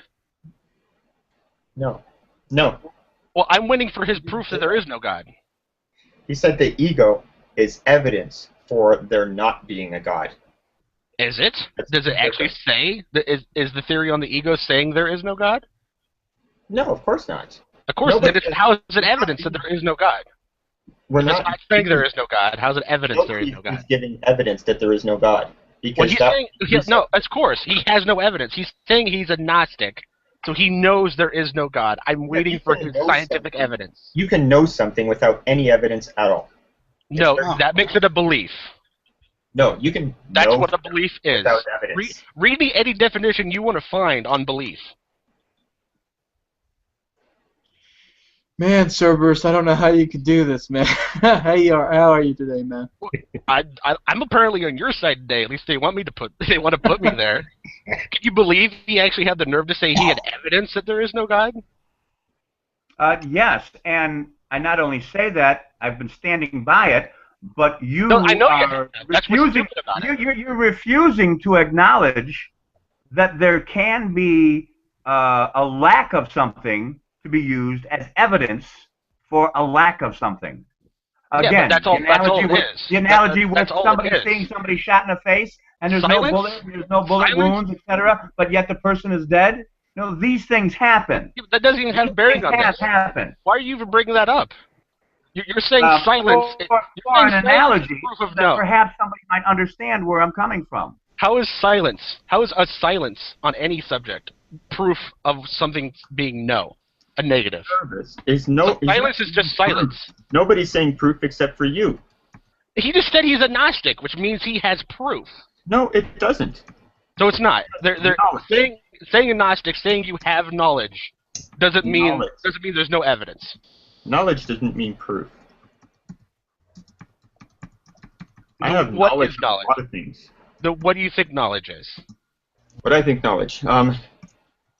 Knowledge is, I don't know. It's what everything you know basically, and then beliefs would be, I don't know, maybe beliefs would be like a subset of knowledge. You take some of your knowledge and you believe some of it. That's what I do. I wouldn't say it's the other way around. One's an umbrella term. You just made a perfect case for a Gnostic theist, right? Did I? Yeah. A Gnostic theist or agnostic theist? Gnostic. If you can claim to have evidence and without if you can claim to have knowledge without there being any evidence or proof or any scientific thing, then why can't a theist do it? Theists do it all the time. I know, but he's doing the exact same thing. Yeah. He's claiming he's agnostic. No, I'm not. I'm waiting. I'm trying to show that there is a lack of some type of interference. I'm trying to get you to understand that a lack of something isn't proof that it isn't any type of manipulation. There is, however, a complete chemical reaction and observable catalytic reactions with chemicals that exist together. Some of them are attract, some of them excuse me, some of them repel, okay? But nonetheless, we see these actions, and they are because of some type of physics or some type of chemical reaction, some type of nuclear reaction, okay? Magnetism. That's in the nucleus. That's part of the atoms doing this, okay? So that is a nuclear reaction, not to be mistaken for a nuclear bomb. I want to make that clear, okay?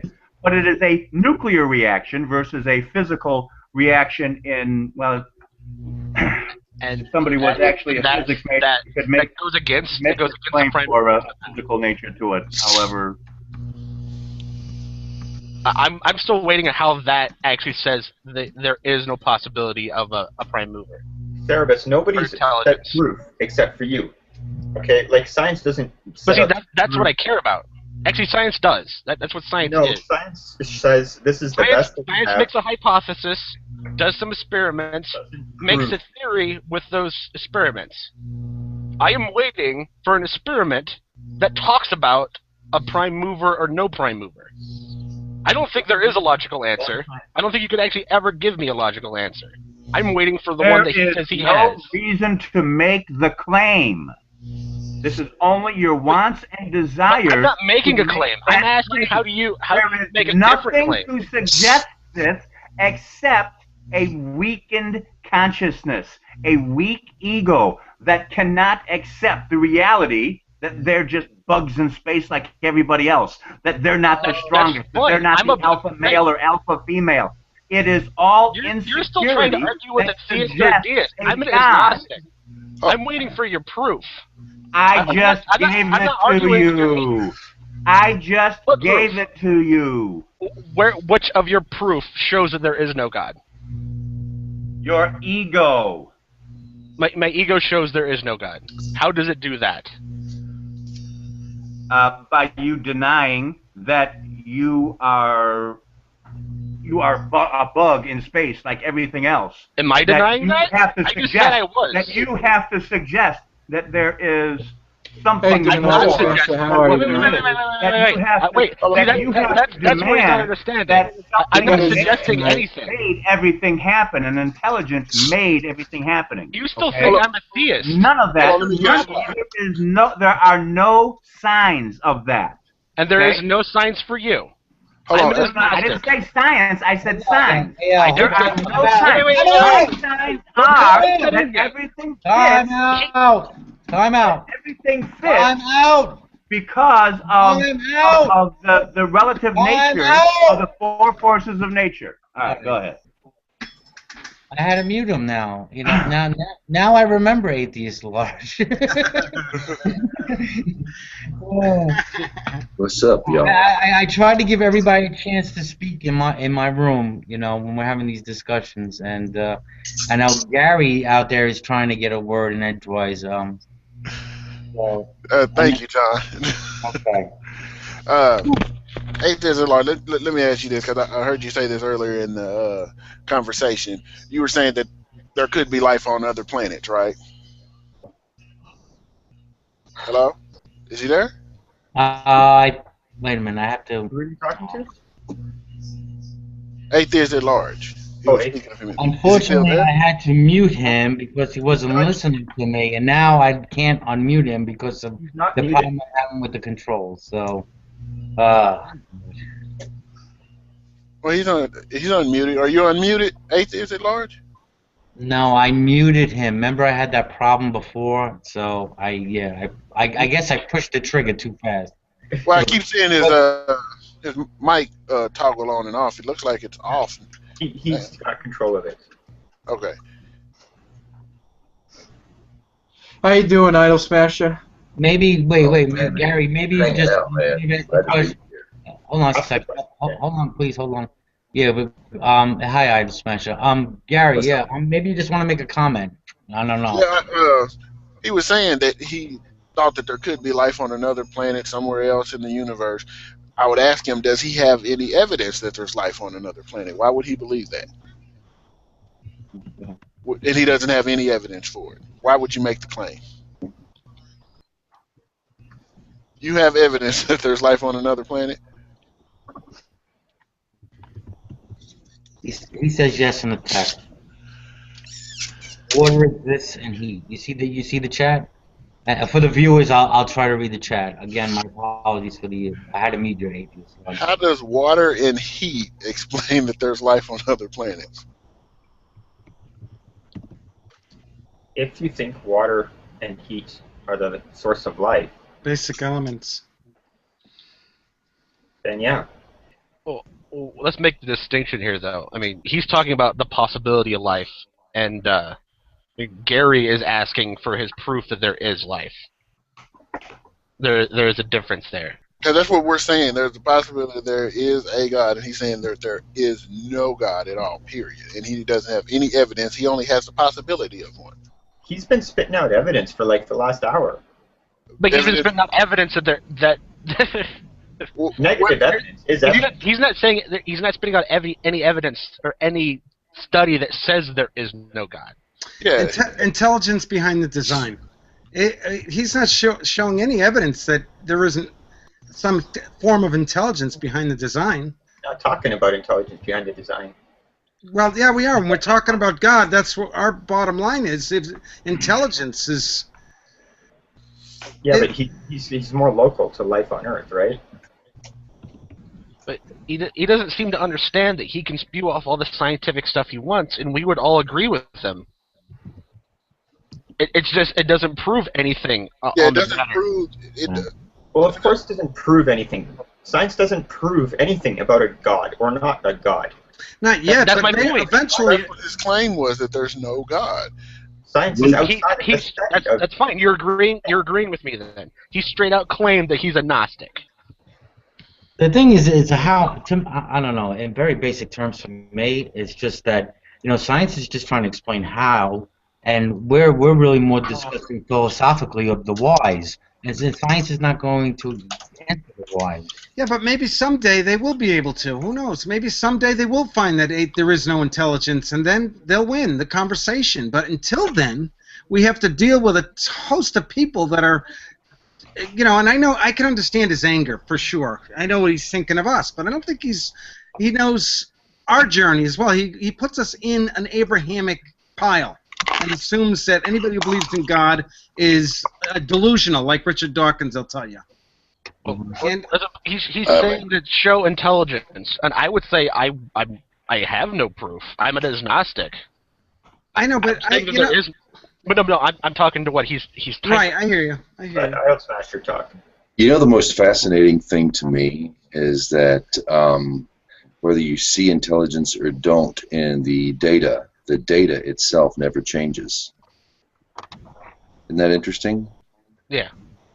I mean, the data. I do want to address AtheistAtLarge. He's saying who's angry. I'm angry. Well, I don't know. I guess he sounded angry. I don't know. Maybe.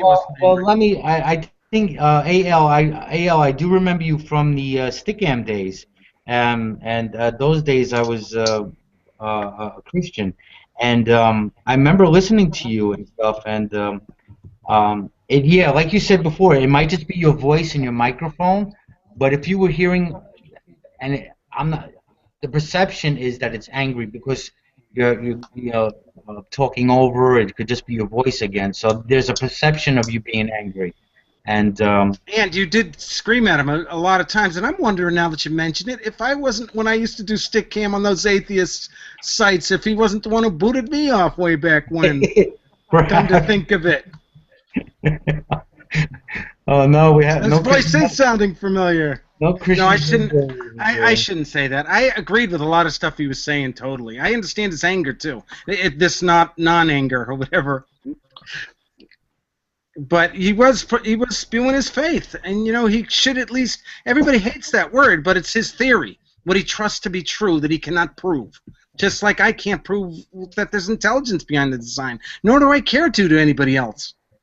It's not something I have to battle, but I do want to eliminate. I agree with you. Just I agree. Like that, it is a faith. To believe in the naturalistic view, or it's still a faith because you don't have the evidence. Right, and it's not a bad faith. It's a rational faith as far as I'm concerned. I have nothing, I go through, as I was saying earlier, I go through this world having, being agnostic and theist and atheist all at different moments in my life, and I'm not attached to any one faith on the matter. I call myself a deist because I get into religious arguments where I don't have to be hypocritical to myself. I believe in some force, and I believe the best way of understanding it is to go to the physical evidence that proves this force is real. This is deism. I have a question. AtheistAtLarge, hello, sir. I'm James. Hi, James. I'm Mark. Hi, Mark. How you doing, Mark? Let me see here. This is what I look like now. How's it going? Hi. AtheistAtLarge had asked, does there show the intelligence in anything biological? And I don't want to interrupt you. I just want to go ahead. You should tell him who you are because he's assuming I'm a theist and I'm not. So make sure your position's clear before he starts responding to you. He's gonna love this. I can be called many things. Ben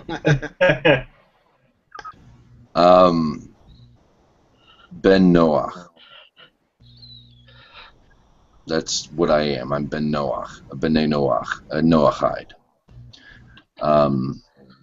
You could put me in the theist bunch, but you could also put me in with an atheist sympathizer. So, and my own personal views, which extend beyond anything dogmatic, will not adhere to anything orthodox ever. Anyway. No, you could put me on a theist side to an extent, yes. Okay. But no, I'm not a Christian. No, I'm not I'm just a Noahide. One thing one of the things that really strikes me, and this is like one of the latest things that's entered my head, so it's the first thing out, is, and I think you're unmuted too, by the way. I don't see the mute button up on you, so if you want to talk, I think that's okay. I think we'll hear you. Do you not find it interesting? Okay, we know from the fossil record and from all evidence present in all of nature, we don't find any other life form outside the single cell. We don't get any older. The oldest living known organisms on the planet were all single-celled life forms. Now, isn't it kind of interesting that the DNA in that first cell, and I understand evolutionary theory, so I'm not, and I don't deny evolution. So here's another disclaimer.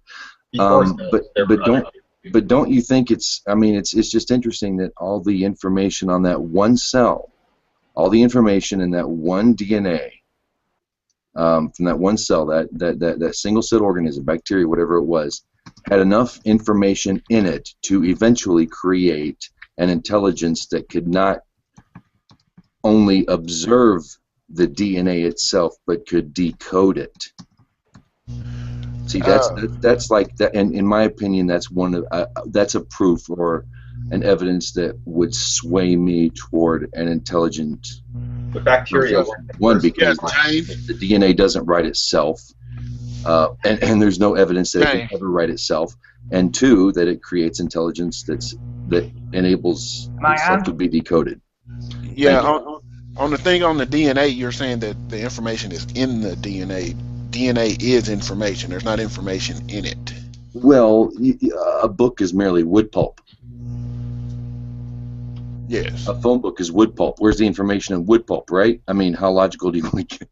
No, but I understand what you're saying, but you put the information inside the book. You actually took words and placed them inside the book. There's not information inside DNA. DNA is information.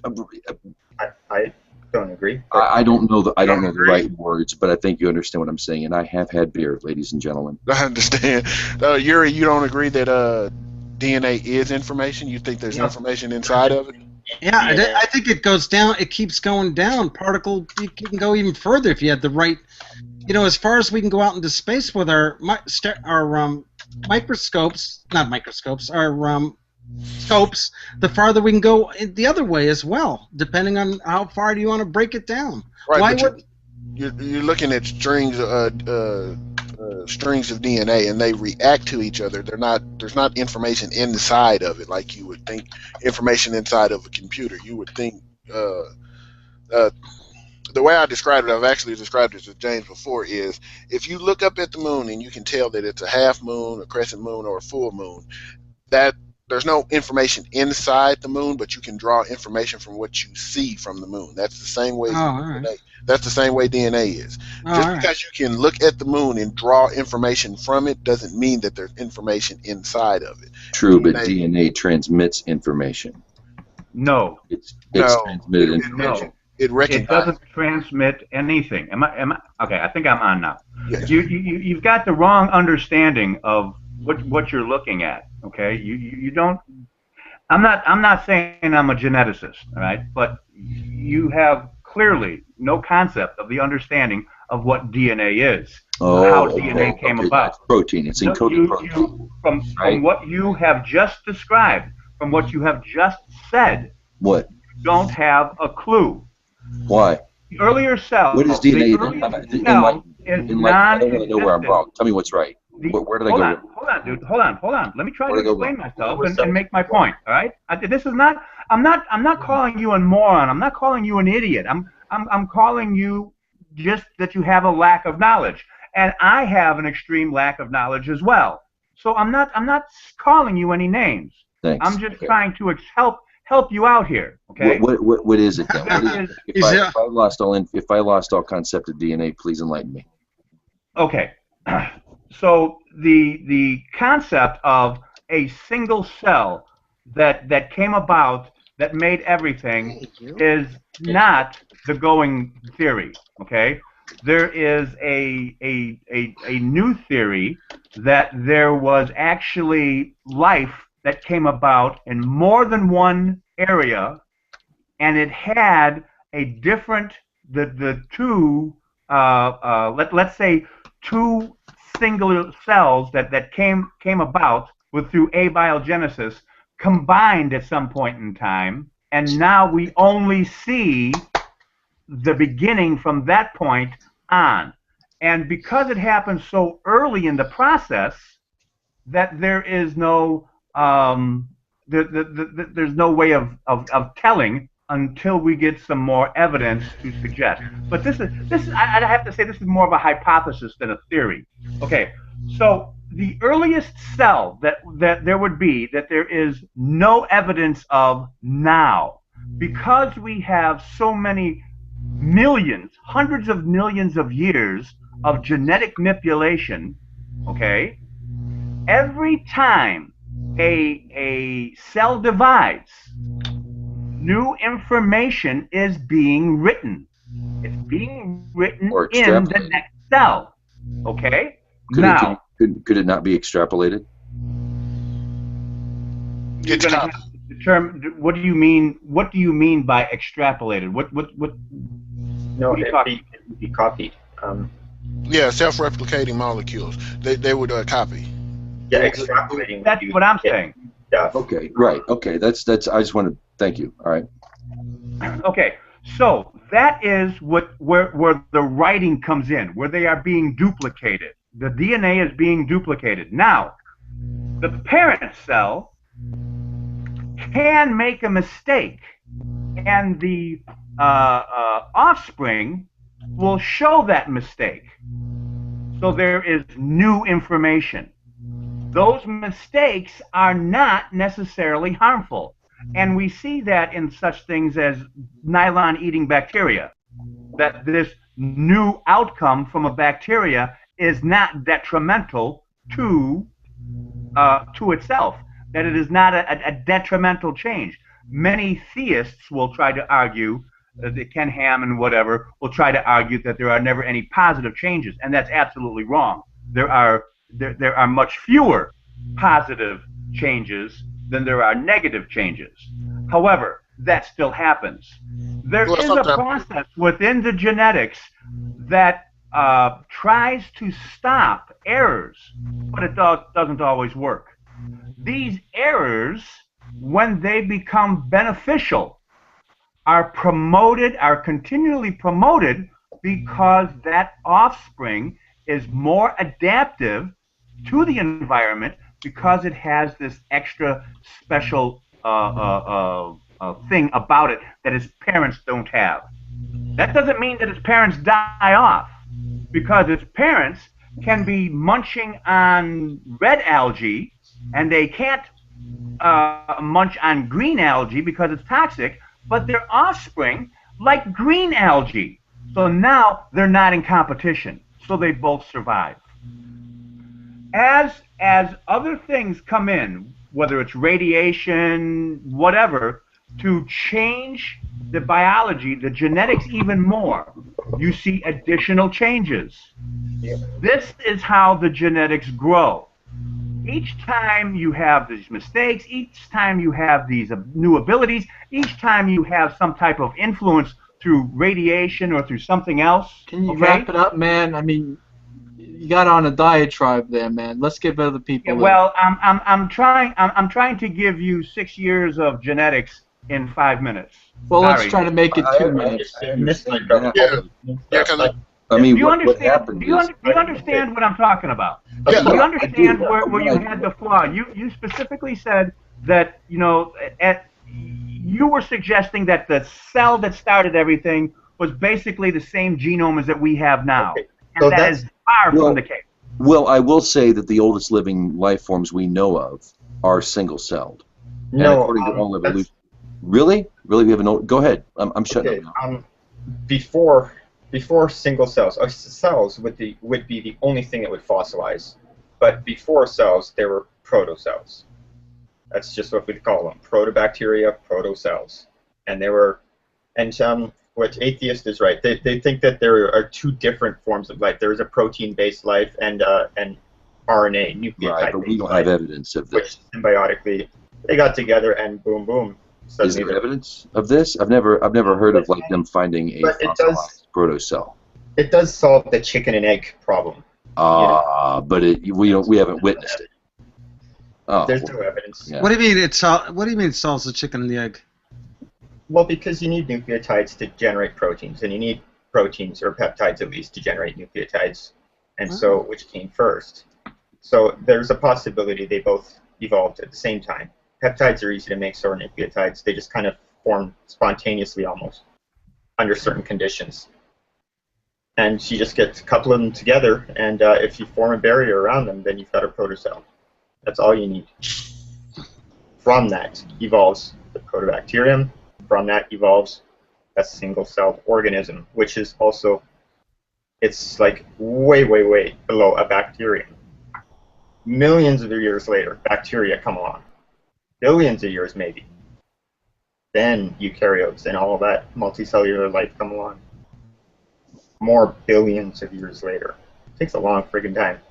Well, I don't know if it's billions. It would be quite possibly in the hundreds of millions of years.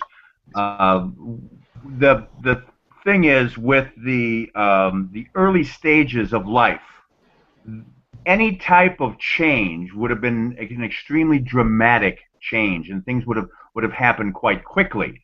When you have a larger genome, when you have much more to deal with, changes are much slower.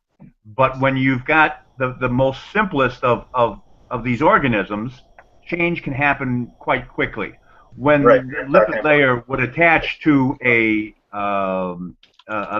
basically hydrophobic pre-cell, okay, and as the lipid layer protected this pre-cell, it no longer was hydrophobic, and this is a chemical reaction of compounds that show that there was no manipulation. There's nothing that shows that anybody injected these lipids on top of. They have a symbiotic relationship. Right, and they do this. These lipids form a cellular membrane. All right, go ahead. I totally agree with you. But they weren't hydrophobic anyway. They were detergents. They were like hydrophobic one end, hydrophilic on the other end, and that's the properties of that molecule, and that spontaneously forms into cellular structures. And this has been shown in labs. You just dump a bunch in water, and it goes whoosh, and it makes little vesicles all over the place. This is where the Uri Geller experiments were failing because of the hydrophobic nature, and they've been able to get past that. Yeah. You know, one of the big trouble. Yeah, they go with the detergent, basically hydrophobic end and a hydrophilic end. See, the big problem I have with all this evolutionary theory is not the data, but the conclusions. When you use words like mistakes, and when scientists and other proponents will use words like random, I kind of chuckle, because there's two things I don't believe in. I don't believe in random, and I don't think mistakes are prosperous. That's the whole. It's like saying square circle. A square is actually a circle. No, a square is a square. A mistake is not progress. I don't. Okay, if you're playing poker, or let's say you're playing poker, okay, and you're trying to count the cards or whatever, and you make your bet, and then you say, oh shit, no, this is an 8-shoe deck, not a 6-shoe deck. You know, one order of magnitude off on the possibilities of aces, but yet you win. Okay, so mistakes do they can be positive. You can have a positive outcome. Yeah, haven't you ever taken a wrong turn? Scientific experiments have been done. And what you would say is a mistake. And they cause something, you know, something phenomenal. Okay, you would also, I guess, be able to just deny the whole random thing, that random is a lousy word to use in science. I mean, unexpected. Kind of, sort of. Unexpected mutation. I talked about this before, and I tried to explain the whole random thing. When you are dealing with a specific soup, okay, we only have certain elements. We only have the certain abilities of physics on this planet. We do not have an immense gravity. We don't have a lack of gravity. We don't have a lot of different physics. We have what we have. So for random, you lessen random because you lessen the ingredients of the soup. Okay? When you also lessen the idea of randomness when you have the four forces of nature clinging to all things, and they basically demand that certain physics be applied. And now you have the cooperative nature of chemical reactions or the repulsive nature of chemical reactions. When you interact with these actions, then you get advancements, or you get separations, or you get something. When you have the replication of one cell to another cell, remember I said that there's in the cell there is a mechanism that tries to make sure that there are no non-exact copies. Okay?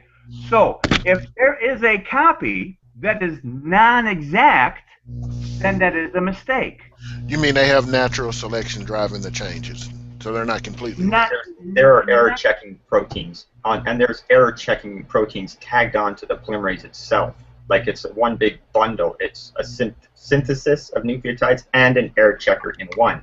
And then there's other error checkers out there that would eat up what it sees as mutant. It's like a whole bunch of error checking mechanisms in us. Bacteria don't have so many. They evolve a lot faster. Viruses have none. I have a difficult time believing that intelligence being the outcome of evolution, being a random chance, natural selected thing. And if you say natural selection, I think that's kind of a goofy term because selection is a sign of intelligence. Natural selection refers to evolution, whereas randomness. One thing we can't prove in a lab that there's anything older than a single-celled organism, and we can't prove in a lab how you can encode DNA to transmit itself because we don't understand the drive of replication. Replication was a self-replicating DNA is a whole thing that the start of it, even from the single cell. I mean, you have to go beyond the single cell, and even in that, you cannot encode DNA naturally. There's no evidence for it. If we did it, though, it's okay to postulate that an intelligent causation, or that life is a deliberate process, considering intelligence was the outcome so far. What do you mean encoding DNA? Encoding protein. I'm sorry. To encode a self-replicating protein. But it's just copying. It just copies what it sees. As far as that's, yeah, it's kind of a fractal argument, isn't it? Yeah, because every cell we see or every cell we know of has a mechanism that replicates itself, that uses the code that was already given to it to replicate more of itself through that code that was, Viruses. Yeah, I think you once again you're actually. Viruses don't have a protein machinery that can replicate themselves. He's right. True. They hijack but the oldest living organisms aren't viruses. How do you know? I thought that they came later.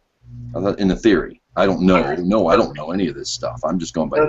What came first was just small chains of nucleotides and peptides, just small chains. And we don't know if it was DNA or RNA or some other nucleotide. We don't know. Okay, you can think so we don't even know if those things existed. And the peptides themselves may not have been restricted to the 21 peptides we have now. They could be hundreds of peptides you could make. So you don't think life could be engineered? Is that such a far-reaching creationist Westboro Baptist mindset? No. Life can be engineered. Okay. But there will be evidence of it. I have engineered it myself. I think we've all, lots of scientists have done it millions of times. I've done what? Engineered life. Engineered life? How? Like infecting an already existing cell with synthesized protein? That not you're gonna throw that on me because you need an existing cell to make that happen. With engineering. I got a question about this. Like, let's imagine this experiment, right? Aliens come to a planet. You could say Earth. You could say something else. There's this natural mechanism in the universe that allows this thing we call DNA, RNA, whatever, to replicate, right? They come in. They use how the universe works to create life on this planet. And then, how do you suspect to find markers from that showing tampering? Everything comes from that. So where would be the evidence of tampering? The markers are going to be where something would be out of place. There's nothing that's out of place. If how would you determine if you're talking about something that comes to this planet, okay, and you perhaps don't realize that this being coming to this planet doesn't have to actually have an intelligent design to change things. All he has to do is step in one mud puddle and go over and step in another mud puddle. Okay? And those two chemicals that weren't there together to begin with are now together. And that is unintelligent design. Yeah, but I'm not trying to make a case for intelligence or non-intelligence. I'm just saying, you know, if an alien came here and then used how the universe works to make life, life didn't arise naturally. That's what we are, he made life. That's what we are, Idle Smasher, a footprint in a mud puddle. That's an interesting theory, but it's no less plausible than it's no less plausible than an intelligent causation for life on Earth. I don't think it's any less plausible. I don't think people should be shunned or berated publicly like they are. Not by you, sir, or anybody in here. I don't mean that, but I think that the idea of an intelligent causation to life with all the evidence that we have, the observable, testable evidence that we have, is not a nutty idea. It's not a God hates fags idea. It's very plausible. We are being belittled. The atheists are belittling those who believe in God, as is Atheist at Large. He is calling us delusional. He's calling us. Well, he has that right to his opinion. He does. I know he does, but talking about I wouldn't say that to him. I wouldn't say that him not believing intelligence and design is a delusional stance. I agree with you, Idle Smasher, but the belief in an intelligent causation to life is not the end of it. People don't just stop there. Not very many people. Yeah, 1 in 1,000 may. But most people go all the way to theism, and not only that, but doctrinal theism.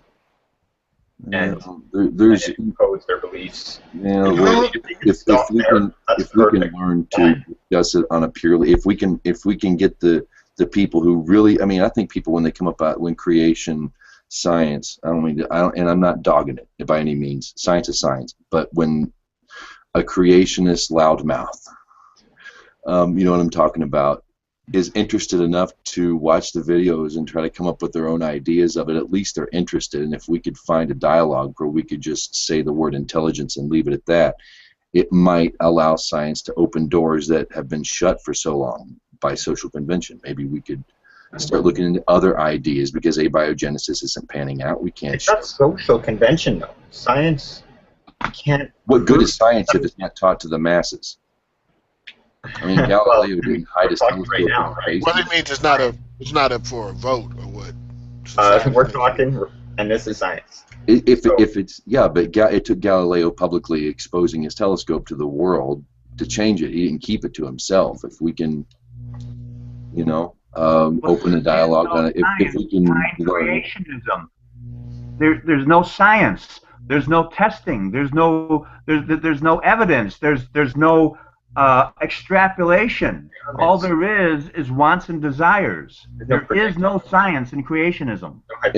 Well, okay, and the Christian 6,000-year-old universe, no, there is no room for science in that worldview. I will agree there, but I think that we could keep people interested in science if we don't shun them for believing that life is a deliberate process.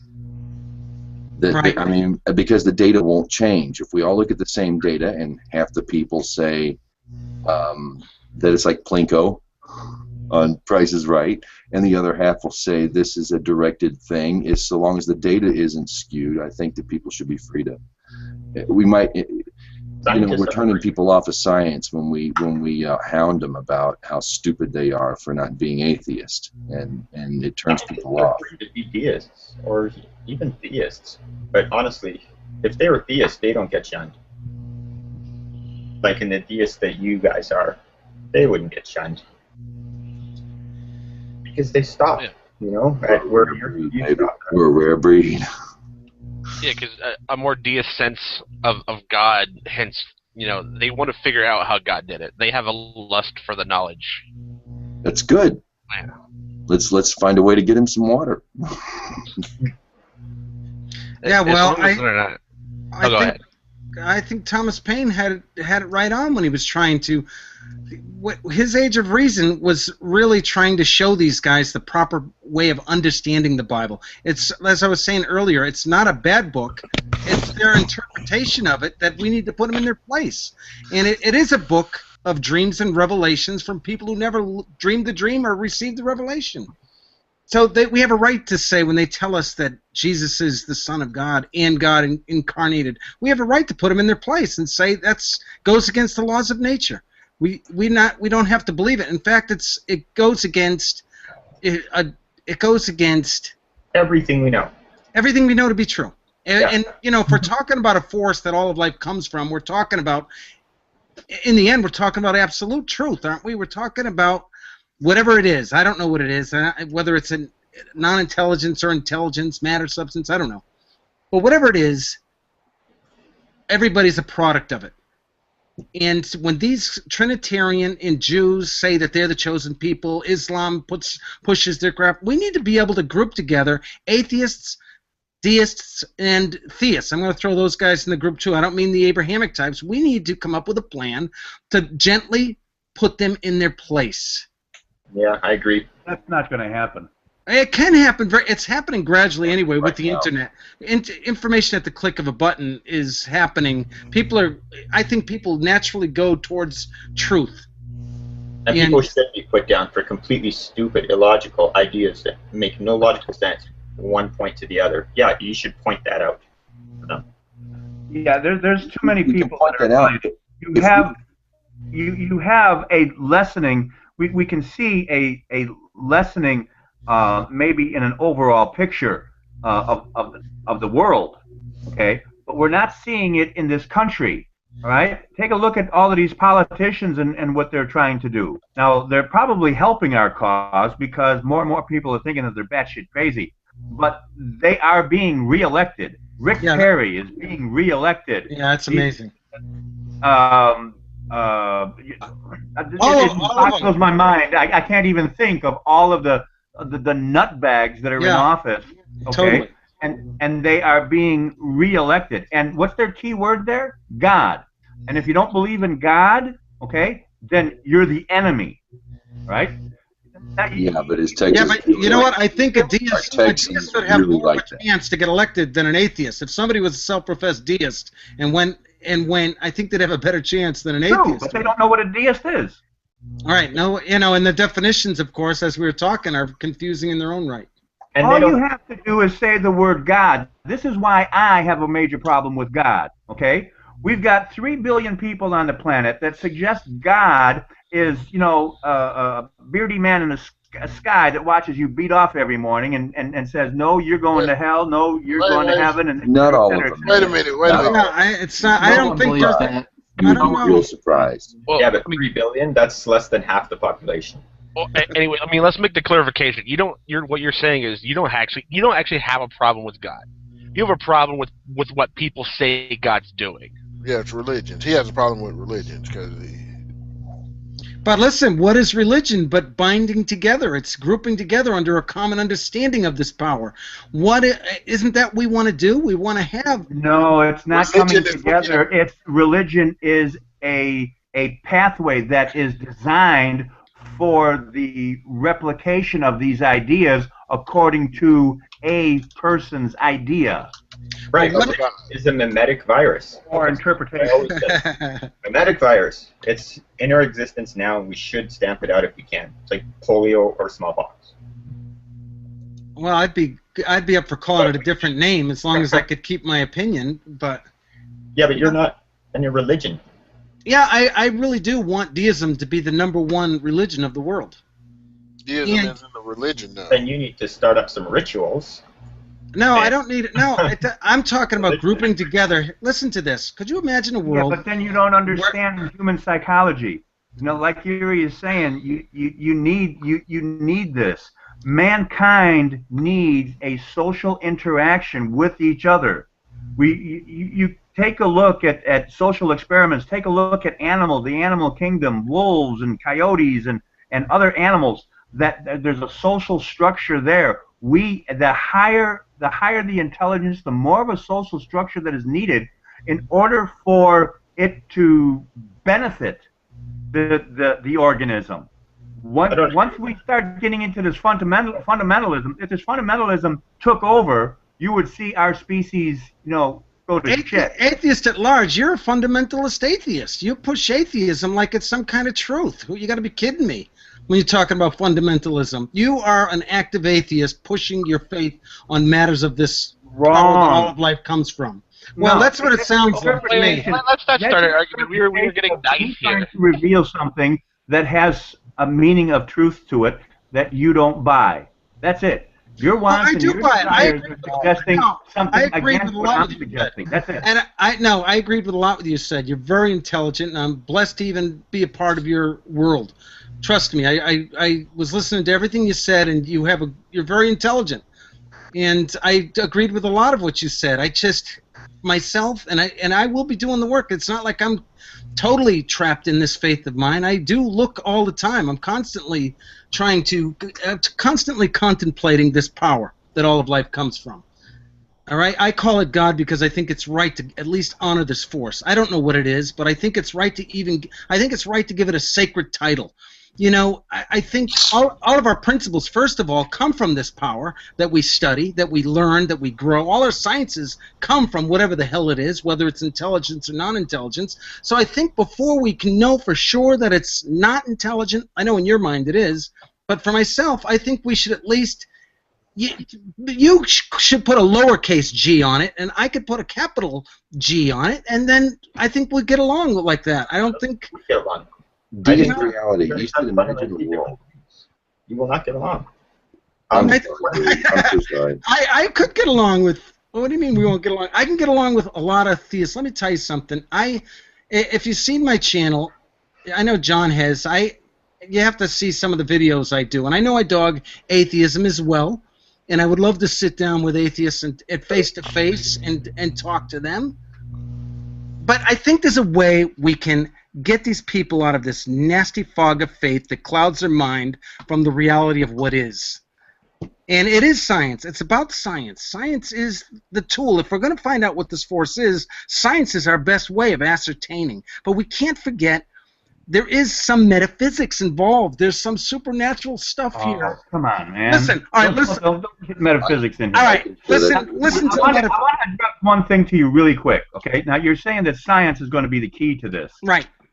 And I mentioned whacked out politicians, and you can find this video. It was on C-SPAN, and it's on YouTube. It's all over the place, of a senator or a congressman or something from Texas, specifically talking about the Eugenie Scott trying to come in and trying to make sure that the textbooks are accurate. Oh, I hear you. That are going in Texas and everywhere else, right? What's his name? He stands up there in the middle of Congress and says somebody has to stand up to these scientists and their science. It was Louis Gohmert.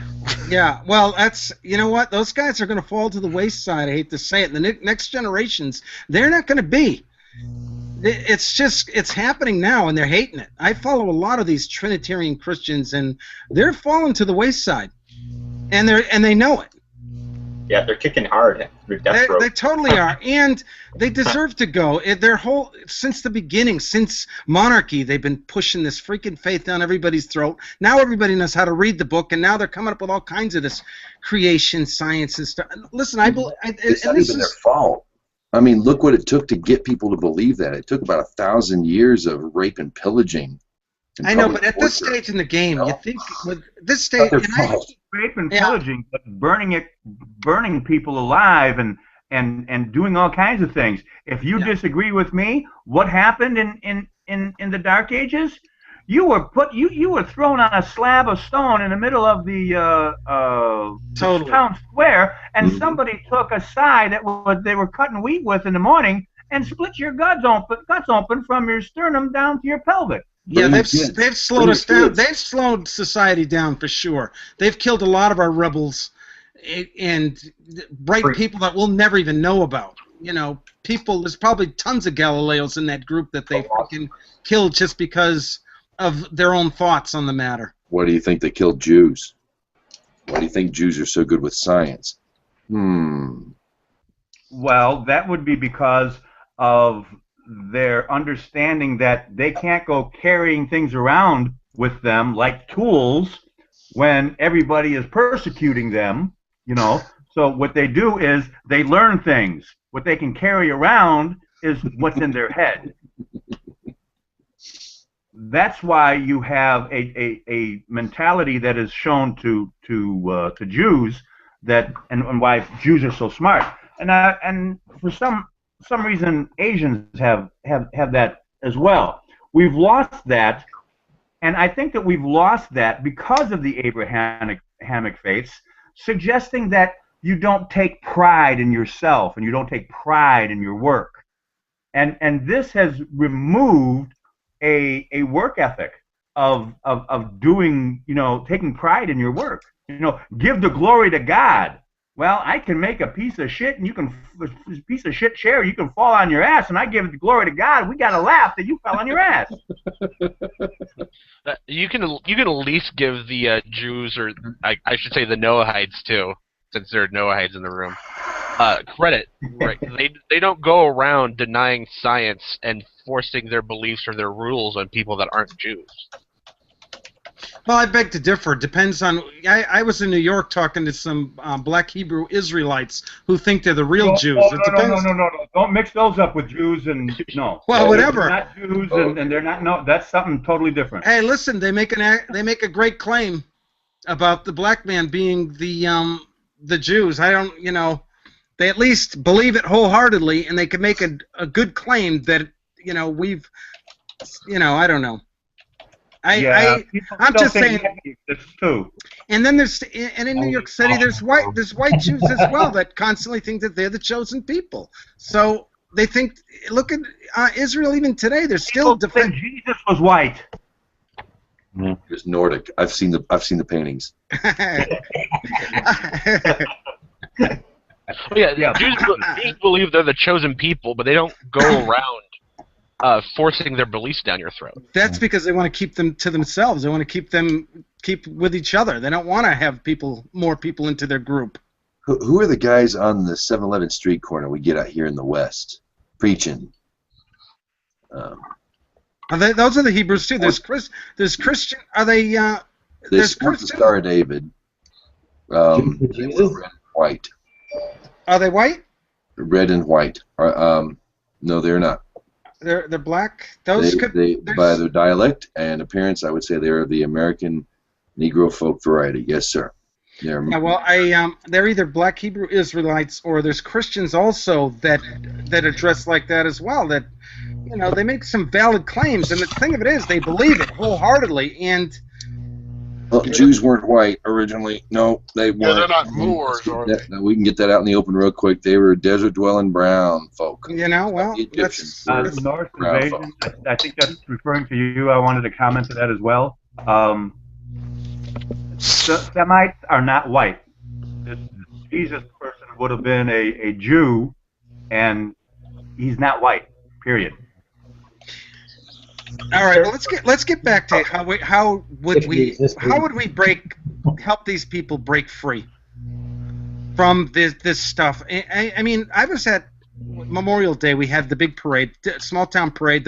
The preacher said his prayer, and everybody was expected to bow their head there. This small town, about 600 people were there at the town square, and after the preacher said the prayer, I talked to him after, and I said, there's other people besides Christian here. There's Jews, there's Baha'i, there's Muslims, and you're saying a dedicated prayer to your demigod, and I think it should be more neutral. I think you ought to change it. He says, I'm not about to change my view. This is what I believe, that Jesus is my Lord and Savior. And he wasn't even about to listen to, appeasing the whole town. The whole town was there, so... The whole town's going to hell. I guess. But all of this stuff is the wants and desires of people. You just showed, and there are constant references. You see Ken Ham in the recent debate with Bill Nye, that he says that nothing could change his mind. Right. Okay? You're not going to be able to change these people's minds. Okay. You have to change their reality, and I'm not sure how you do that. I think the first step is their wants and desires for this. I think it can be done.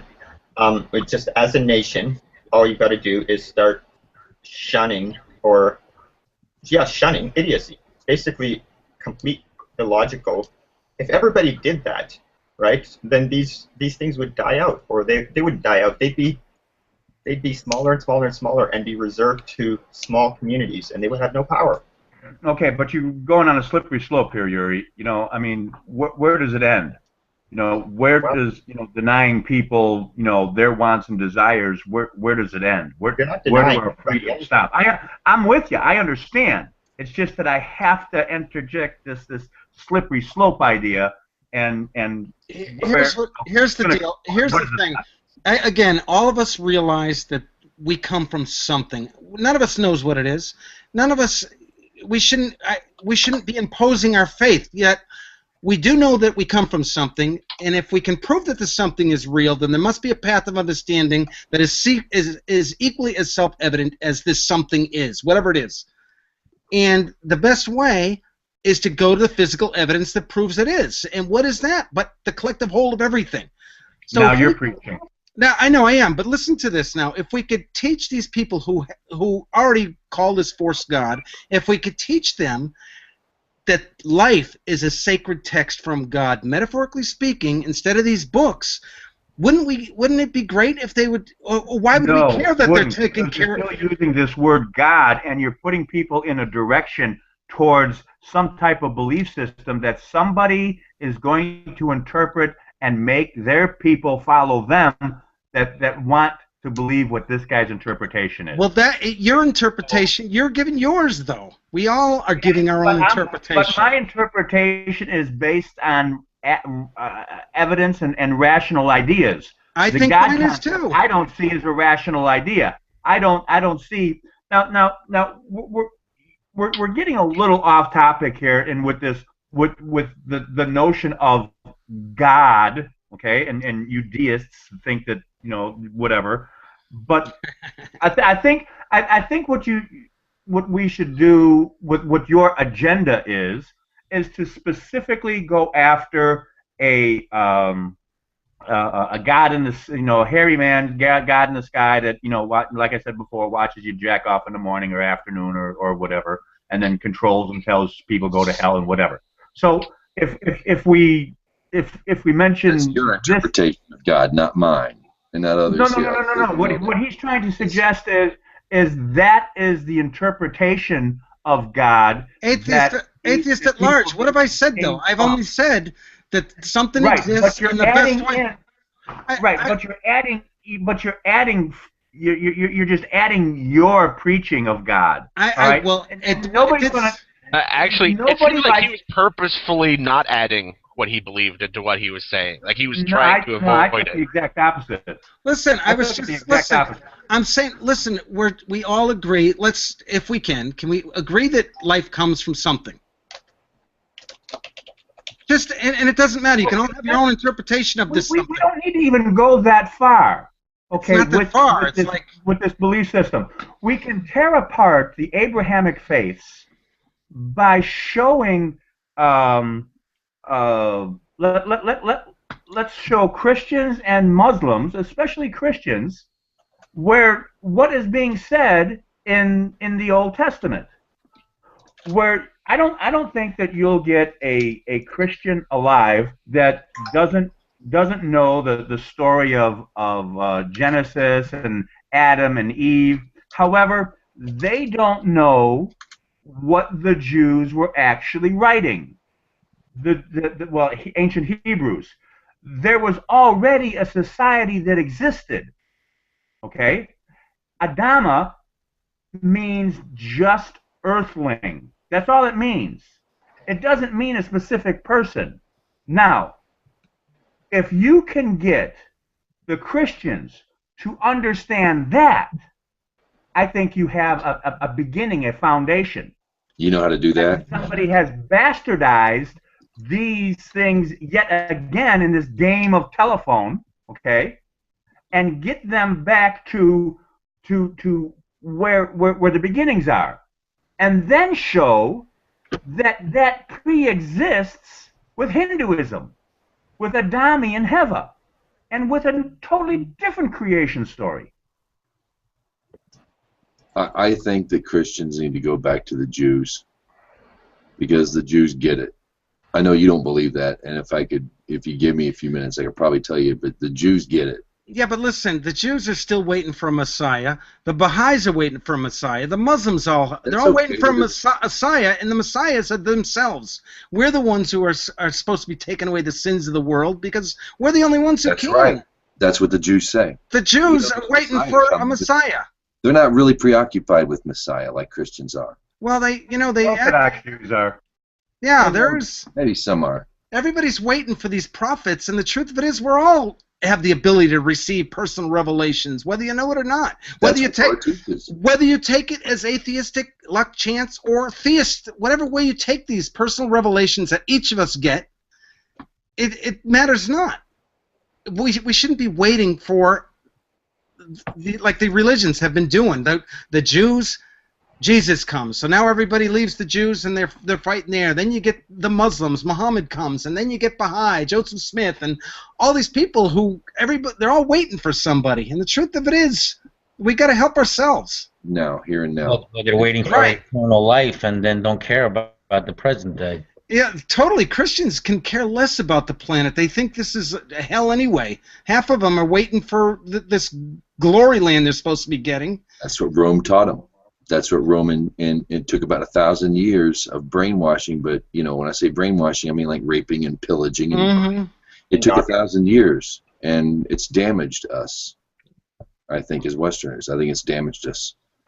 And if we learned what the Jews knew about the Torah, they'd shut up real quick. Well, I got to tell you, I'm jealous of the atheist movement and how they are at least rallying together under their perception of this power. I think it's quite amazing what they've done. I don't think it'll go anywhere because a lot of them, atheists at large, are arrogant. A lot of them are just as zealot as any Venom Fang X type person. Okay, there's a difference though. An arrogant atheist doesn't, bomb himself and kill a bunch of people, or an arrogant atheist cares about the planet and his future. Though I hear you there, but and I can't. And this is just assertions on my part, but these young kids that are so pissed at their parents for raising them in a faith they don't believe anymore. They call themselves atheists. These guys are doing some damage to the world. I don't have the statistics to prove it. It's just a hunch that the young self-professed atheists who are following a lot of these guys. I'm not saying I'm thinking this is pure speculation. There's a 15-year-old girl named Rose Beebe, and she has come out and said that when she came out as an atheist on here, she got a lot of coercion and probably gentle and persuasive, happy coercion to stir up trouble and to stir up crap and to become a troll and to say things that would troll other people. And she came out and said it on the web and actually apologized for it. So, I mean, there's a 15-year-old little girl like that. There are people who want to follow other people, basically. Hey, listen to this, guys. I've been following. That's the social interaction I was talking about, Yuri. That all people need. Listen to this, guys. Listen to this. I've been following the atheist movement, the Richard Dawkins and Daniel Dennett types, and the Clergy Project. You guys ever heard of the Clergy Project? No. These guys are literally the Four Horsemen talked about this years ago, in just conversation. All of a sudden, you got this Clergy Project that is funded by Richard Dawkins Foundation, and what it is actively seeking preachers, priests, anybody who has a following to go to this Clergy Project where they have total anonymity, they can't be seen, nobody knows what they are, they have all these avatars, and they're and then they go on the circuit to teach atheism, preach atheism. And I got a couple examples. What's it? Jerry DeWitt is one classic example of one of them that is actively preaching atheism. Yeah, that's fine though. I mean, it's kind of a backlash to the dogmatism that has been preached for thousands of years. I hear you. So I mean, it's a temporary thing.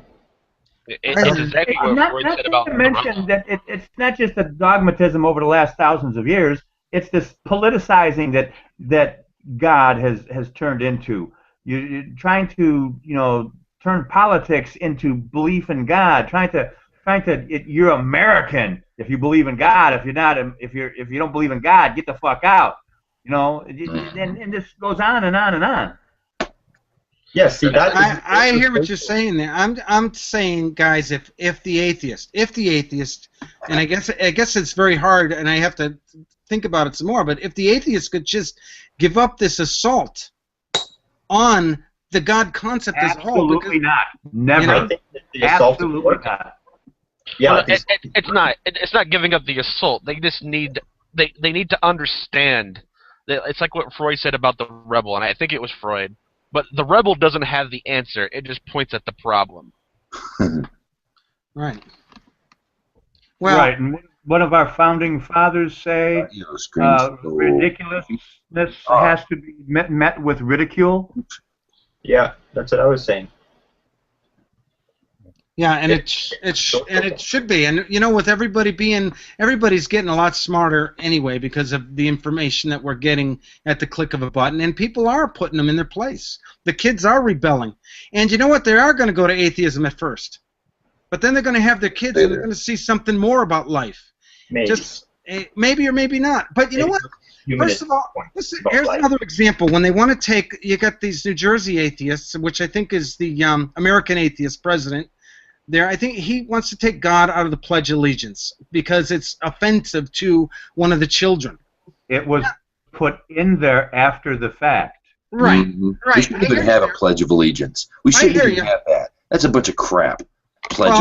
Nationalism. I don't care so much for nationalism, but I don't see as many problems with it as I do with a devout theism. In the Noahide Code, idolatry is forbidden, and nationalism is a form of idolatry.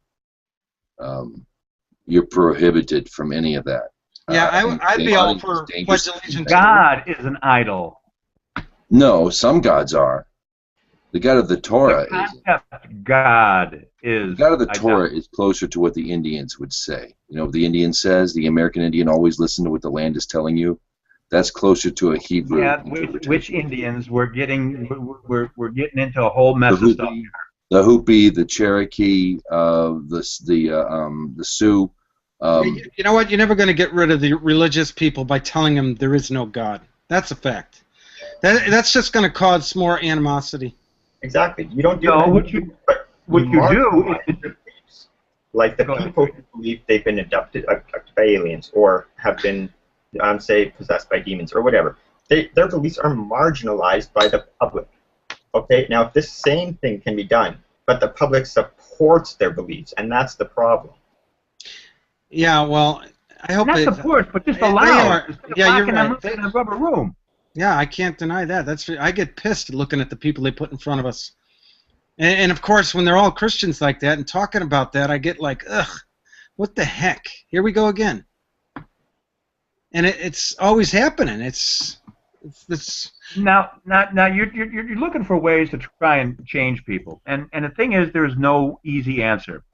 And in the old Stickam chat room, I as you all know, I talk a lot, but I've got meaning to what I'm trying to say, and I'm trying to relay it so that you understand and don't try to misinterpret what I'm saying. So you're wrong. What I was talking to somebody about evolution. I don't remember who it was, and asked them a question, and they gave me an answer that was totally wrong. I re-educated them on what it is, showed them, they agreed with me that they were wrong. Now, just like in this chat room, there's 100 people in the chat room, and everybody wants to say, and I keep on pressing this person on this issue. And people are telling me, shut the fuck up already. He already conceded. I said, you shut up and wait and watch. Okay? So, I did the whole learning techniques. Okay? I had him write in the chat what the answer was. I had him say it on cam what the answer was. I had him do all the reinforcing for the information so that he understood it, and he showed everybody else that he understood it. When I asked him the question, after all of this, roughly 5 minutes later, he gave me his original answer, what was wrong, that he admitted before was wrong. That's what you have to deal with, okay?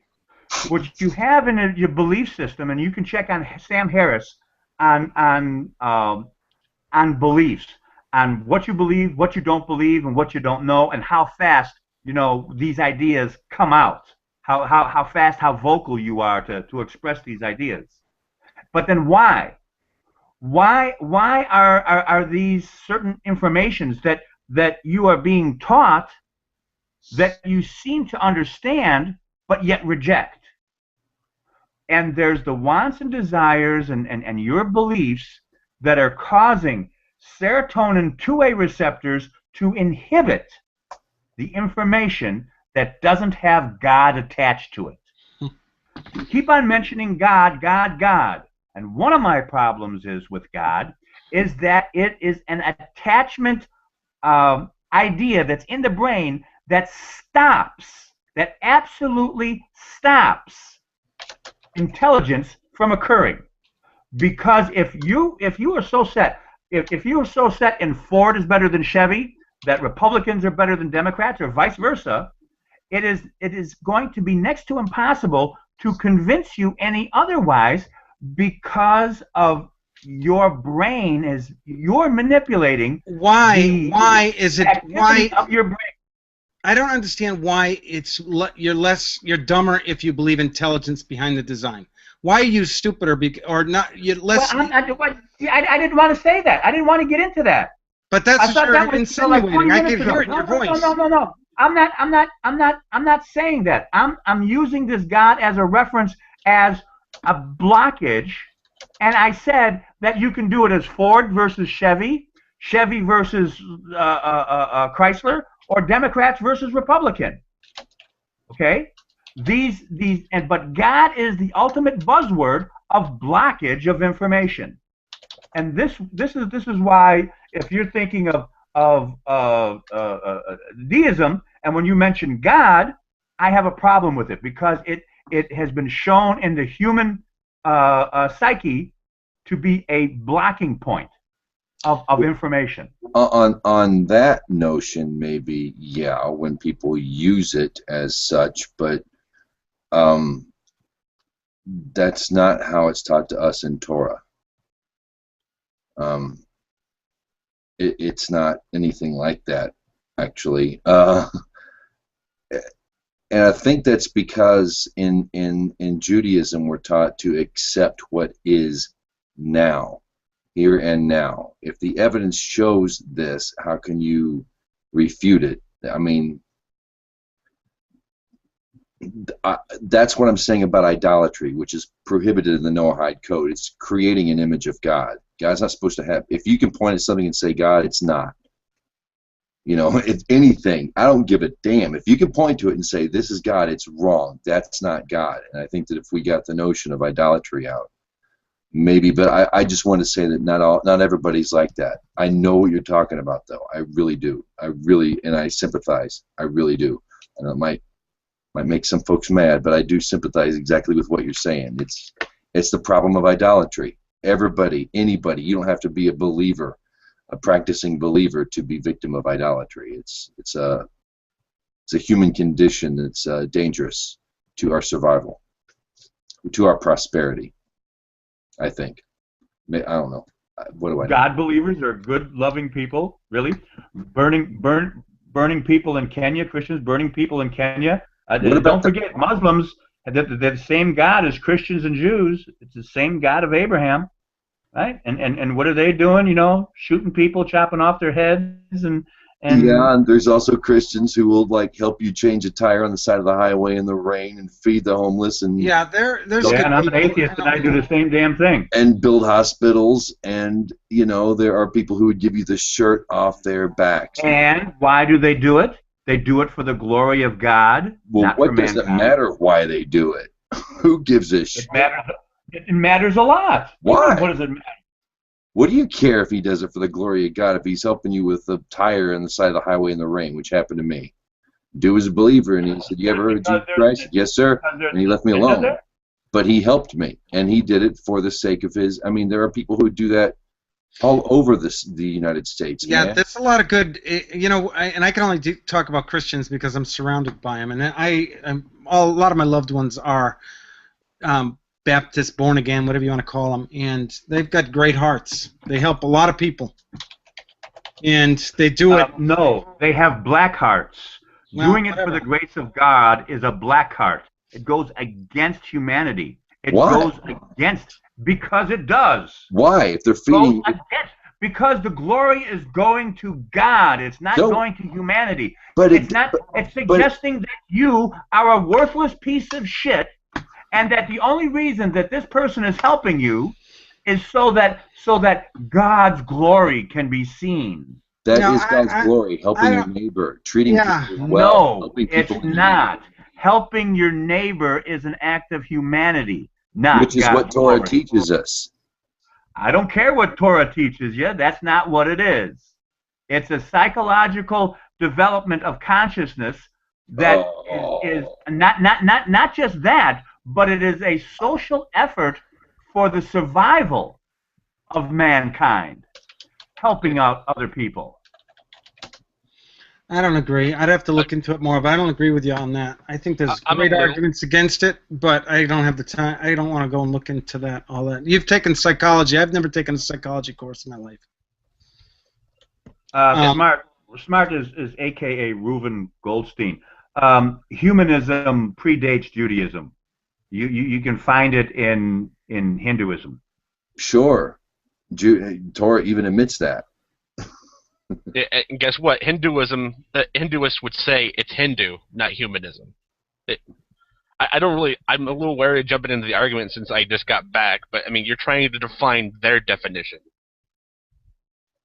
Just because they have a different name for it doesn't make it different. Just let them have their definition. No, somebody said that it started with something, and I'm saying no. I'm not buying that. If you drive by a guy and you pull over to help him because that's what you think Jesus wants you to do, I'm not a Jesus guy myself. The fact that he pulls over and helps another human being is all that matters, because his beliefs don't matter. And even if they did, I think they do. The physical world in a positive way. So if it matters, would you not have your tire changed by him or whatever? If you knew that he was doing it in the name of Jesus and you needed gas for your car, would you say no? I don't. In one hand and a Bible in the other. Yeah. I'm saying hit the road. I'll wait for the next guy. Well, that's different. But this guy, What if you were starving? What if it was life-threatening? Would you do the same at life-threatening? What if your life depended on a Bible-thumping Jesus guy, and what would you do then? I don't know. I might die. Yeah, well, you've got a strong faith in atheism, that's for sure. No, I don't have any faith whatsoever. None. You're willing to die for it. You don't have faith the sun will come up. You know what? I gotta say one thing here. The sun will come up in the morning. I have an understanding that the world goes around, spins around, and that there's nothing in between us and the sun that's going to stop the sun or us from spinning. Don't give him a route to go to a scientific basis. Let him argue the thought on it. We went through this before. I want to ask you, what is agnostic and gnostic? It's a term of knowledge, right? So what's everything else besides knowledge? Who are you asking? Atheist. Okay. We went over this before. Yeah, we did. And we concluded before that Gnostic is a state of knowledge, and the other things are faiths or beliefs. Right. So, do you know of anything that's going to stop the Earth from spinning or moving around the sun? No, but that's besides the point of what you were just talking about. You have a faith. You just admitted to it. The idea here was that the faith that the sun was going to come up in the morning. You don't know that. I don't have to have faith that the sun is going to come up. You just said you don't have a faith. You just admitted to atheism being a faith. You have a faith. No, I did not. You're a liar. Okay, let's do it again. What's agnostic and gnostic? Is it not a state of knowledge? Gnostic is knowledge. Agnostic is a lack of knowledge. Yeah, it pertains to knowledge. Now, what's the other things? Are they faiths and beliefs? I see where you're getting at. No, I don't. What are other things? Other things like what? Well, let's do an example. What's theism? Theism is a belief in gods. What's atheism? The lack of belief. No, it's a belief that there is not. No, it is not a belief. Yeah. It is a lack of belief. Wrong. So you know. You can't prove there's no God. It is a lack of belief. It is like not playing football. You've got a guy that plays football, and you've got a guy that does not play football. There is nothing with that person that does not play football relate in any way, shape, or form. But there's only one thing. Playing football is not a faith, so it's not a comparison. Yes, it is a comparison. No, it's not. Football's not a faith. It's a comparison of something that's explaining something. Okay, it's a comparison of nouns. Okay, so every belief that an atheist would have would be of a godless universe, correct? No. You define yourself by your unbelief in other people's faith. That's how you define. How would an atheist how would any belief, whether he believes his wife loves him or he believes the sun will come up tomorrow? There's no faith in that whatsoever. Your wife shows you that she loves you by certain things that she does. Sometimes. The sun is going to come up tomorrow. You don't need faith. It's an understanding of physics that demands that the sun is going to be there, that the world is going to turn. The world is not going to stop turning. You can't. You don't know if the sun's going to come up tomorrow. What if something hits the earth?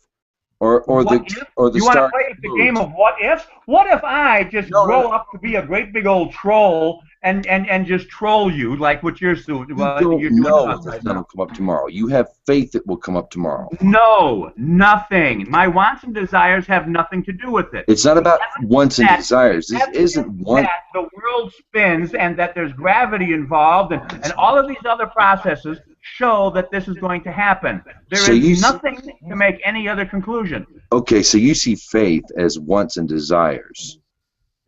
Absolutely. Okay. Well, I understand where you're coming from then. I don't, that's fine. but I know where you're coming from. Okay. So we can make the same argument then that atheism and theism are just wants and desires. They are, because neither one of them can prove shit. No, atheism isn't. You can't prove a godless universe. Your wants and desires. You cannot prove a godless universe. Nobody can. Lack of belief you can't prove a godless universe. Just like the person doesn't play football. You can't prove a godless universe. You can't prove a godless universe. Admit it. Guys, No, I've already done that. Nobody can. Okay, so it's a faith-based idea that there's no God in the universe. Wrong. I've already bored these other guys to tears. You were probably no. We're not bored. Let's explain it like this. Explain to me an experiment that is falsifiable that would prove that there is no God. Show me that there is, that anything has been manipulated by a God. I'm not trying to show you there is. I don't think there is. No. That's it. That's the experiment. You prove it. You show me anything whatsoever. There is no reason for so you're saying silence is the same as saying God, no. or to have any type of idea of a creator. Okay, nothing suggests it except for the wants and desires and the lack of knowledge of a conscious mind. That's it. This consciousness of our species. You don't see dogs and gorillas and stuff worshiping things, do you? Okay. You don't need to re-explain the same thing 10 times. You're saying the lack of knowledge is the same as knowing. No, I'm not. Yes, you just said no. I'm not. No, I'm not. Don't know. No, I'm not saying the lack of knowledge is not knowing. I'm saying that the lack of you being able to show anything whatsoever of your wants and desires to believe in something. Why? Exactly. I already know. I remember why it suggests it. All right, now I remember your bullet analogy. All right? You're saying there was an Australian pharmacist that said that some stomach ulcers are caused by a bacteria. The medical community at large told him he was full of shit and show some evidence. And that's great because guess what? That's an actual falsifiable experimental thing you can do. His evidence was one at a time, man. Cerberus, what do you want to say? I'm trying to point out why he's not making a comparison. He's using an example that is falsifiable. You can do an experiment. Now he's trying to equate that to something that is unfalsifiable, and then saying they're equal. So show me your God. I don't have one. Why are you asking me to show you? Well, you keep on saying that there's a God. But I'm not. You just think I am. Is there any possibility that there's a God to your mind? Any possibility? I think it's equally possible for there being not one or is one. It's the same to me. I think anything. Okay, well, it's not to me. It's impossible for there to be a God to me, and that is because of the understanding of human consciousness and the needs of the ego, the wants and desires of the intellect that wants to go beyond intellect and use imagination to make themselves something that they are not, to give themselves more importance. Because of our intellect, because of our consciousness, we think that we are so much more. Thus, God. God gave us. I understand. I understand the archetypes of the self. You keep on saying ego, and having ego is somehow how it works is proof that there is no God. And I don't follow you on that. That makes no sense. I'm so glad that none of you guys actually read a book on there's a lack of knowledge. You would be driving nails in holes in everything that I'm saying. You don't understand ego either. Oh, atheist, be careful. I'm enjoying this. If you want that evidence, I can direct you to it. Oh, don't go there yet. I'm still trying to get him to acknowledge that he's saying. Is it possible, AL, that your wants and desires and ego to not be a God? No. That's actually what the ego is. Why wouldn't I want somebody to take care of my ass and to feed me knowledge and grapes and all that kind of shit, and all I have to do is kiss their ass once in a while? Why wouldn't anybody want that? You want the evidence? I'll direct you to it, but you're not going to like it. You're not. And I bet you all right. What's the evidence? Show me. It's called. I want to show you. It's not going to be handed to you on a silver platter. For one thing, I can't say that practicing Northern manipulate your mind into thinking of something that's not real. Sorry, guy. Dude, Like, you can't show proof for anything. I can't show you that practicing Tai Chi is going to work to improve your mental, physical, and spiritual well-being unless you practice it, okay? But you want the evidence. You got to go to people called rabbis. They have something called Torah. It is not a fairy tale. Right. I tell you what. Give me 90. Listen to me. Listen to me. 90 days and a waterboard, and I'll make you believe that you're a puppy stuck in the mud. If you got a book from the future of how to build a flippin' transmat, a teleporter like on Star Trek, and if you got a book that had information in it far beyond the capability of anybody on Earth writing it now, you would have in your possession evidence of an advanced intelligence. And you don't. And Torah is. And no, it's not. What do you know of the Hebrew language? It's just your wants and your desires. That's it. Your wants and your desires believe that. Nothing more. And your ego is doing the exact same thing, just in the opposite direction. No, I'm not saying that. I'm saying that you prove it. That's exactly what I'm asking you to do. Right. You prove the claim that God exists. I'm trying to. Or the concept of God. None whatsoever. It's an invented process by humanity. That's great. I agree. Now give me your evidence for your position. Nothing else that we have on this planet worships a God except for a higher intelligence that has a need, a desire for a God, and that does so with an uncanny ability to just reject the intellect that suggests that it's not there. Why are so many but they force themselves so good at to science? believe Don't idol smasher. So I understand what you're trying to do, but you're giving him a path away from the argument. I can't even make my goddamn argument. No, you've made your argument. Shut the fuck up! I haven't made a goddamn thing. Yo, bro.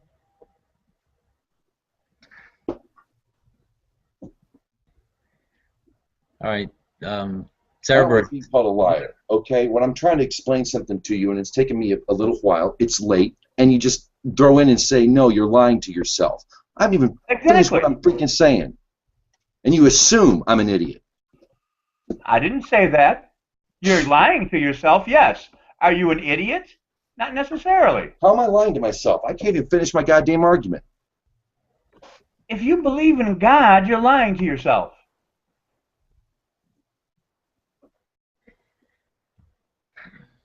If you believe that the Torah is a book from the future, you're lying to yourself. I never said it was a book from the future. I was trying to ease you into it because you're stubborn and you're condescending. Actually, you did say that it was a book from the future. You're a condescending mother, and you need to hush and let me finish what I'm saying. You wanted, where's the evidence for God? I'm trying to give it to you. The one freaking guy in this freaking room is trying to give you something that you asked for, and you talk all over him. Well, I kind of know where you're going, and no, you don't. You don't have a freaking clue. You don't got a goddamn rat's ass knowledge about. You have no knowledge about the Hebrew language. You know nothing about Torah. You know nothing. It's a mathematical freaking code with 70 freaking layers to it. 70 layers of code, numerical freaking raw code. Yeah, it's not a fantasy. Yeah, sorry, numerology. Sorry, dude. Numerology in a specific mathematical expression. Yeah, no, sorry, you're gone. No, it's not. Yeah, no. Have you tried it? You're out there, dude. Well, I tried. You asked for it, and you stepped all over the one guy who's saying it. You wouldn't even let him give you the gem. That's you, motherfucker. I was trying to help you out. Good night, ladies and gents. Have a good evening. And did I ever try to say that, hey, you motherfucker, I'm trying to help you out? Okay, now we can get back to an argument that I'm waiting for your knowledge. You gotta forgive Idol Smasher. He did say he had a few drinks earlier, so he was a little riled up, and I know he will regret, reacting that way. But I just one simple question here. AL, is there any possibility for any intelligence aside from religion on the shelf there? A possibility of an intelligent source, God, without the attachments of the Abrahamic faiths, which we agree that I feel strongly against. But aside from religion, any possibility of a source or God? No, there is no possibility of a source. Now, to somehow soften that blow, okay? We will be a source of life, okay? I'm not saying that there isn't or hasn't been a creature that was, or creatures, a species, an organism that was going around the universe in some way, shape, or form, okay, that would do things to, quote unquote, create life, okay? What I'm talking about is the most original source, to whatever the primary, where a beginning would be. In our specific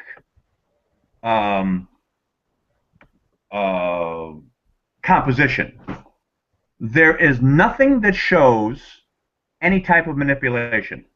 Now, I'm going to throw something here at you that is mildly what's the word that I'm looking for? It's conjecture, but it's conjecture based on evidence. Now, there are 20 proteins that are needed for life. We have found 10 of those in space. 10 of those proteins already assembled in space. So how the planet was formed is from space dust, from particles, from particulate matter, from asteroids colliding with each other.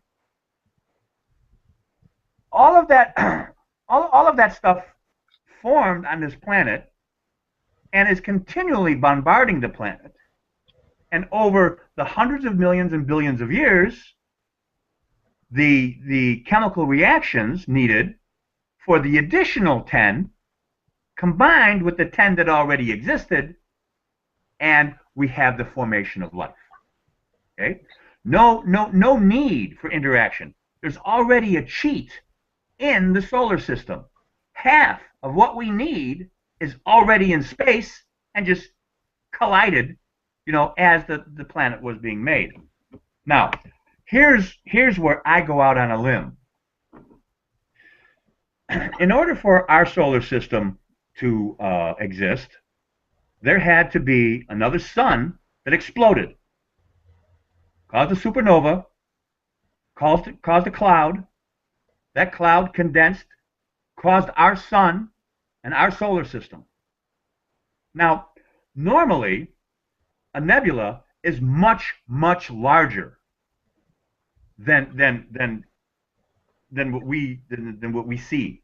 Okay, we don't have anything within a light year of us that would suggest a nebula was even here. So there is a scientific conjecture that we are a rogue solar system, that somehow our sun spun off of a binary or a trinary system, or that the something in a previous solar system did that. But we have been ejected from that nebula, that cloud, because we are nowhere near any type of formation like that.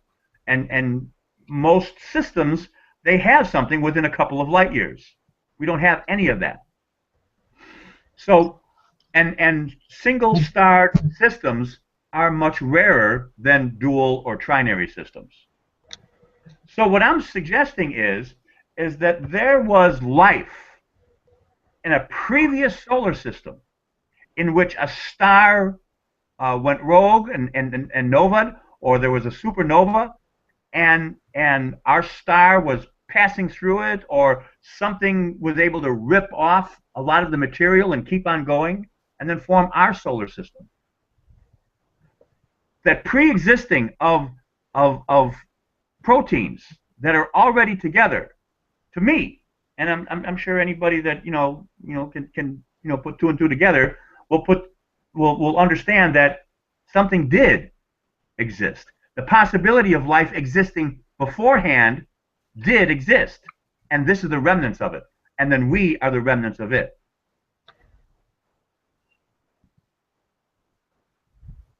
That's a very interesting theory that I find semi-plausible. All the scientific fact that you said I agree with. That's awesome. Still kind of begs the question. I don't know what that has to do with what he was saying. Because it still begs a question, kind of. Yeah, I'm just trying to muddle up the water here a little bit even more. I guess when it comes down to deism, it's just it's a first cause argument, really, and I can't prove that, of course, not, nobody could.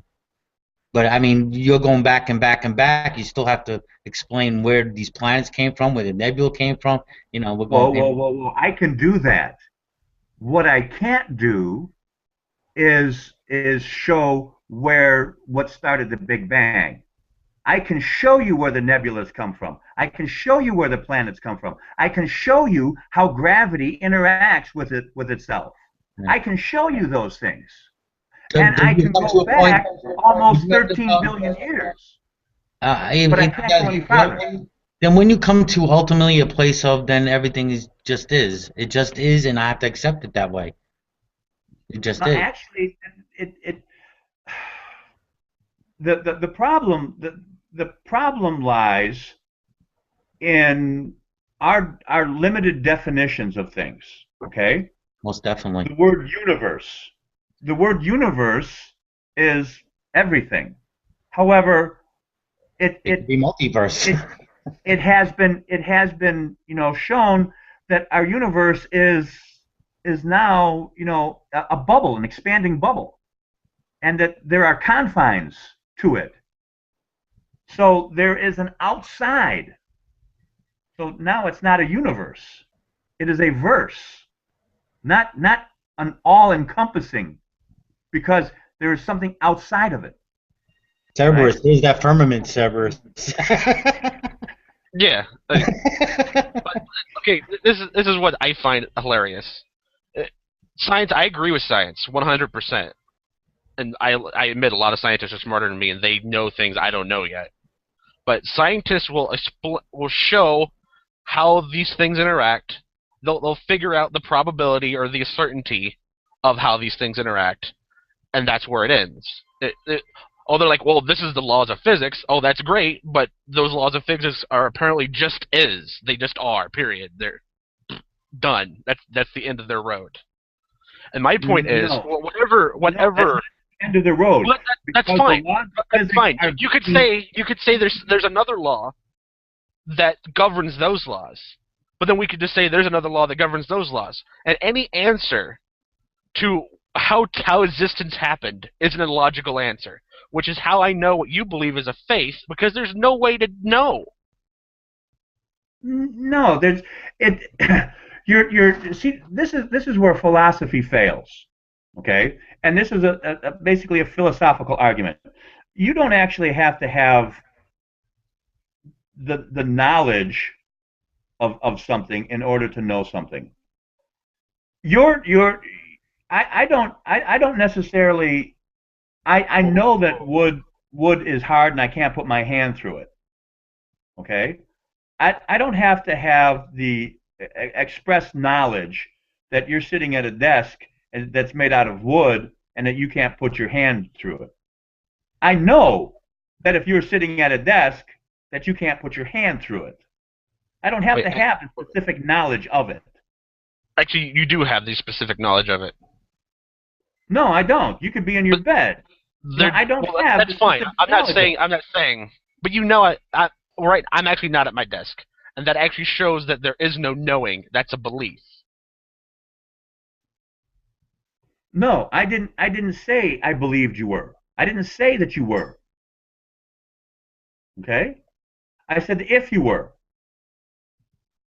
Yeah, and then you know that I can't go through the wood. That's fine, because that's something you can test. You know that from experience. You've existed. that solid matter doesn't go through solid matter?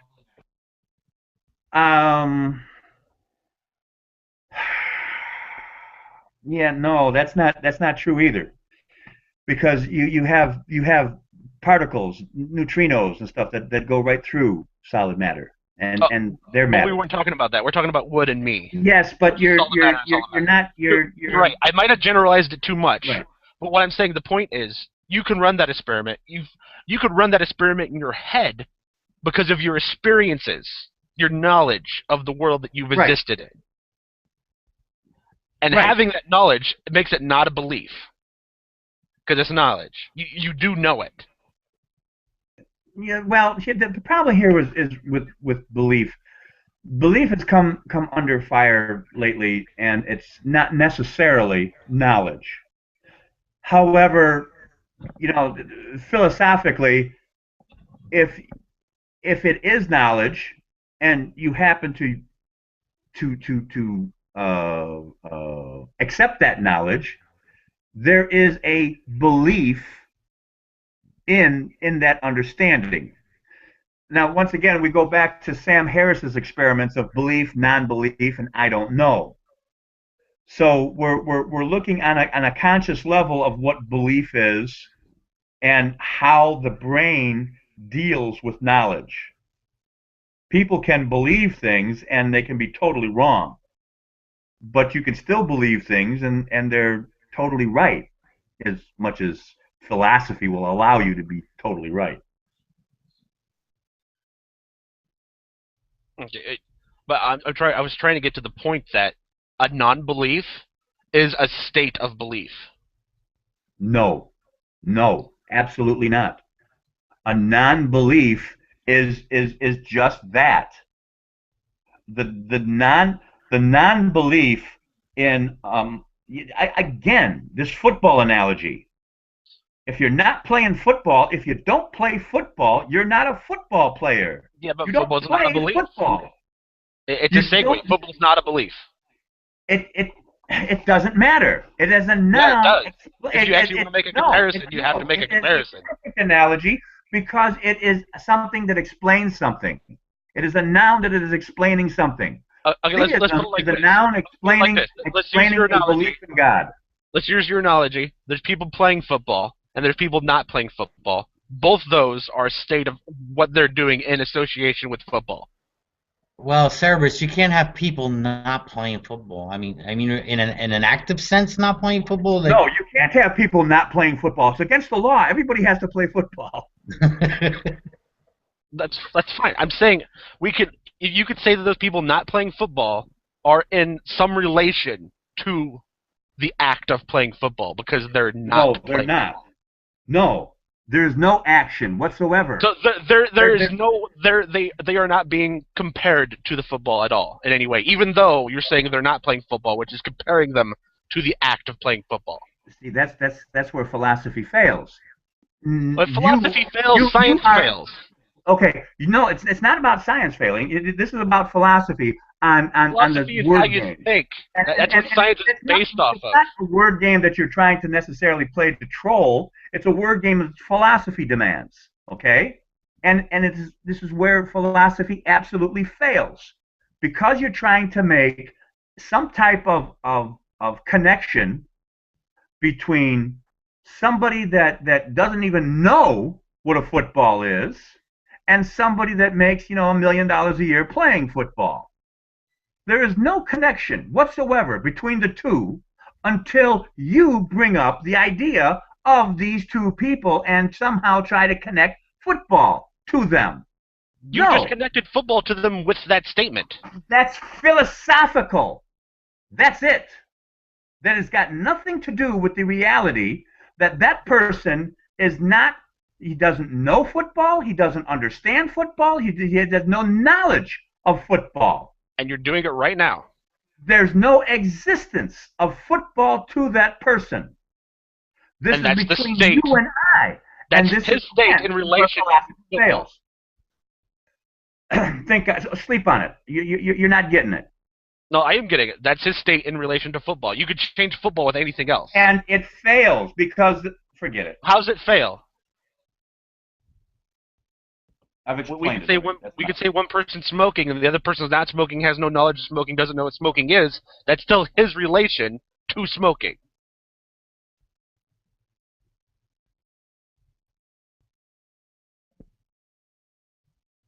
Dis is changes. It put onto belief. It's a state of belief.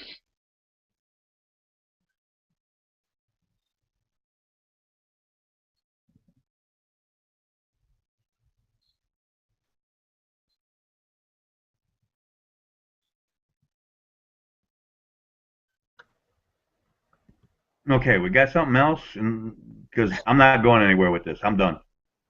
Okay. Well, it is about 3 o'clock in the morning, that's for sure. We've been going at this since 10:30 at night, but so maybe either go with another topic or just you know what I'll do? I'll stop the broadcast at this point. Hey, I wanted to ask you, Atheist at Large, is it? You said it's the first hangout on here? Say that again. Is this your first hangout on Google Hangouts? Yeah, this is my first experience of Google Hangouts. Oh, awesome, awesome. Well, definitely, man. Well, I mean, thanks for coming by. It's good to hear you again. And listening to you, and of course, I'm not going to totally agree with everything, and what this last discussion is. I'm kind of leaning to your side here because I understand what you're saying. But yeah, so I'm kind of in the middle there. Well, all you got to do is just keep on thinking about things and look at things that have a basis in fact instead of what you want or what other people want to be. That's right, that's why I enjoy entertaining, some, the discussion on it, for, my benefit as well as other people's benefits to provoke thought. And I think, from my angle, as far as coming from a Christian background, just to challenge what they believe and why. I'm a very even-tempered person. Don't try to be too antagonistic. That's my way of doing it. And and I think that will help the process a little bit. I think it is helping. I think there is change. Maybe it's not coming as quick as we would like it to happen. I do believe there's a fundamentalism in both camps of the Christian and atheist, and yes, there is a time for ridicule. That's for sure. That definitely makes a point for the right person that can see it. But I just want to encourage, keep provoking the thought. I mean, for me, that's how I deconverted from Christianity, from having these conversations from YouTube. I was in those Stickam rooms with you, AtheistAtLarge, and Brett Keane, and all those people, and everything, and then hearing other people's ideas of Jesus. And I think if you have some honest conversation, I mean, people have to be open also to something outside their dogma. It's all a matter of where a person is at a certain time. Are they ready to hear a different point of view? Are they ready for the challenge? Sometimes it's just planting a seed.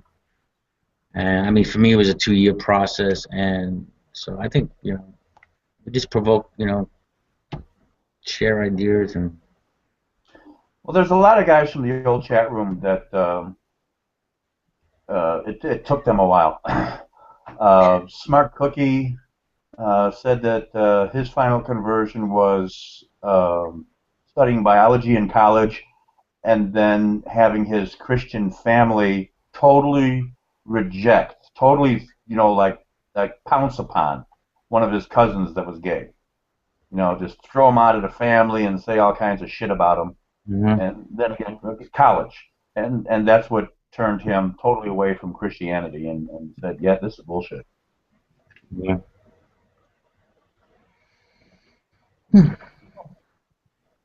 It's always funny to hear Christians or any religious person say how every other religion is not right, but theirs is right.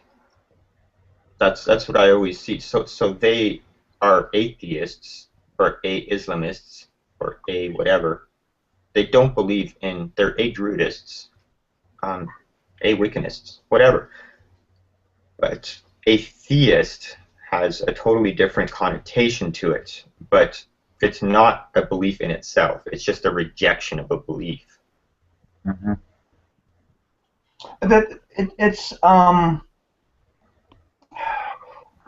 Rejection may be a little bit harsh. It's got a connotation, but the word is true. But it's kind of like the saying from Missouri, show me. You know, it's a show me state. Show me. For the most part, that's what atheism is.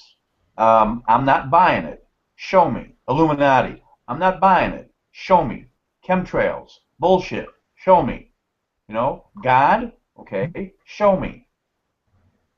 Spaghetti monster. Teapot. Unicorns. Whatever. Show me. I don't have like a trillion beliefs of things I don't believe in. We already have a word for that. It's called agnosticism. You don't believe, show me. The Gnosticism and atheism don't have much to do with each other. You're right, because one's a belief and one's knowledge. Right, we're talking about beliefs here. Yeah. So Gnosticism wouldn't come into it. So the fact that you don't know or don't know doesn't come into asking that question. No. Suggesting that you can believe something and you don't have to know jack shit. Yeah. Exactly what I was saying. That you can believe whatever. But you're just talking right now as is atheism is a belief. No. Again. And here we go again. Stop. It's a lack of belief. No, I guess it's a lack in theology. If you're going to break down the word and remove the A from the front of it, remove the ism at the end of it. Actually learn what the word means if you're going to break it down. Yes. Break it down all the way. I think Ruben did that. Ism is the belief part of it, and that's why it's necessary. No, well, ism is the actions. It is the dogma. Sorry? The is the belief. Theos is God. Ism is the practice. No, according to Ruben, says ism is the belief. Theos is God, and A is without, or lack. So lack of a belief in God. I'm looking at ism right here, a distinctive practice, system, or philosophy.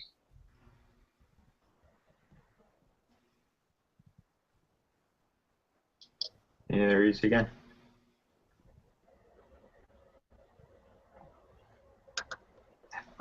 I guess you know, I don't believe in, you know, a house-sized pineapple, you know, but I don't form a whole belief system because of it.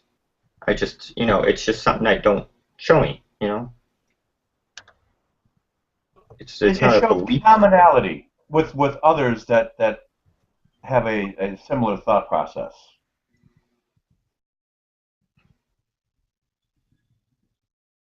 Right, but except atheism is not generally taken as that. It's just without a belief in God, and that's it. Like, it's generally taken as a anti-God position. Because there are a lot of atheists that are very forward. You know, the whole thing, you know, atheism is a non-word. It's something, you know, and this is what Sam Harris has brought up many times. You know, it's something that's not needed. Mm-hmm. If there wasn't people that believed in gods, there would be no atheism. It just wouldn't exist.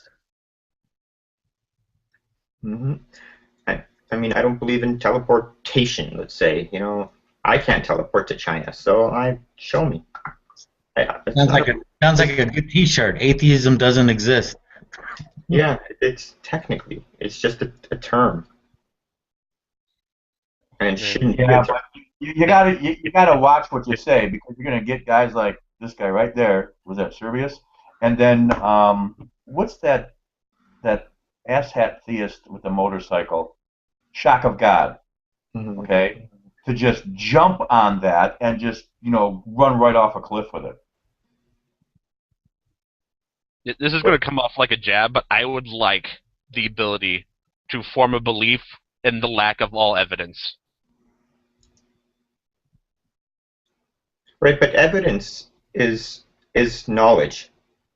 And so you're talking about Gnosticism again. Yeah, I personally can't make a jump to believing in something if I don't have any evidence for the statement. You're going to have to also define what evidence is, and this is one of the arguments when you're having with a theist. Okay, define evidence. Oh yeah, I wouldn't accept personal evidence. Well, see, that's a mistake as well, because our personal experiences, they can be flawed, but they should have some type of evidence to what we say. If Yuri and I have two different vantage points, and all right, let's take a something that's personal to me, something that actually happened to me, anecdotal, right? I saw a cop in traffic. There were two cops in the car, and they were going extremely slow. You know how you like to ride the brake and the car just moves just inches at a time? There was a lady on a sidewalk, and her kid was misbehaving. She went to go grab the kid. The kid ran right in between the cars and right into the cop car.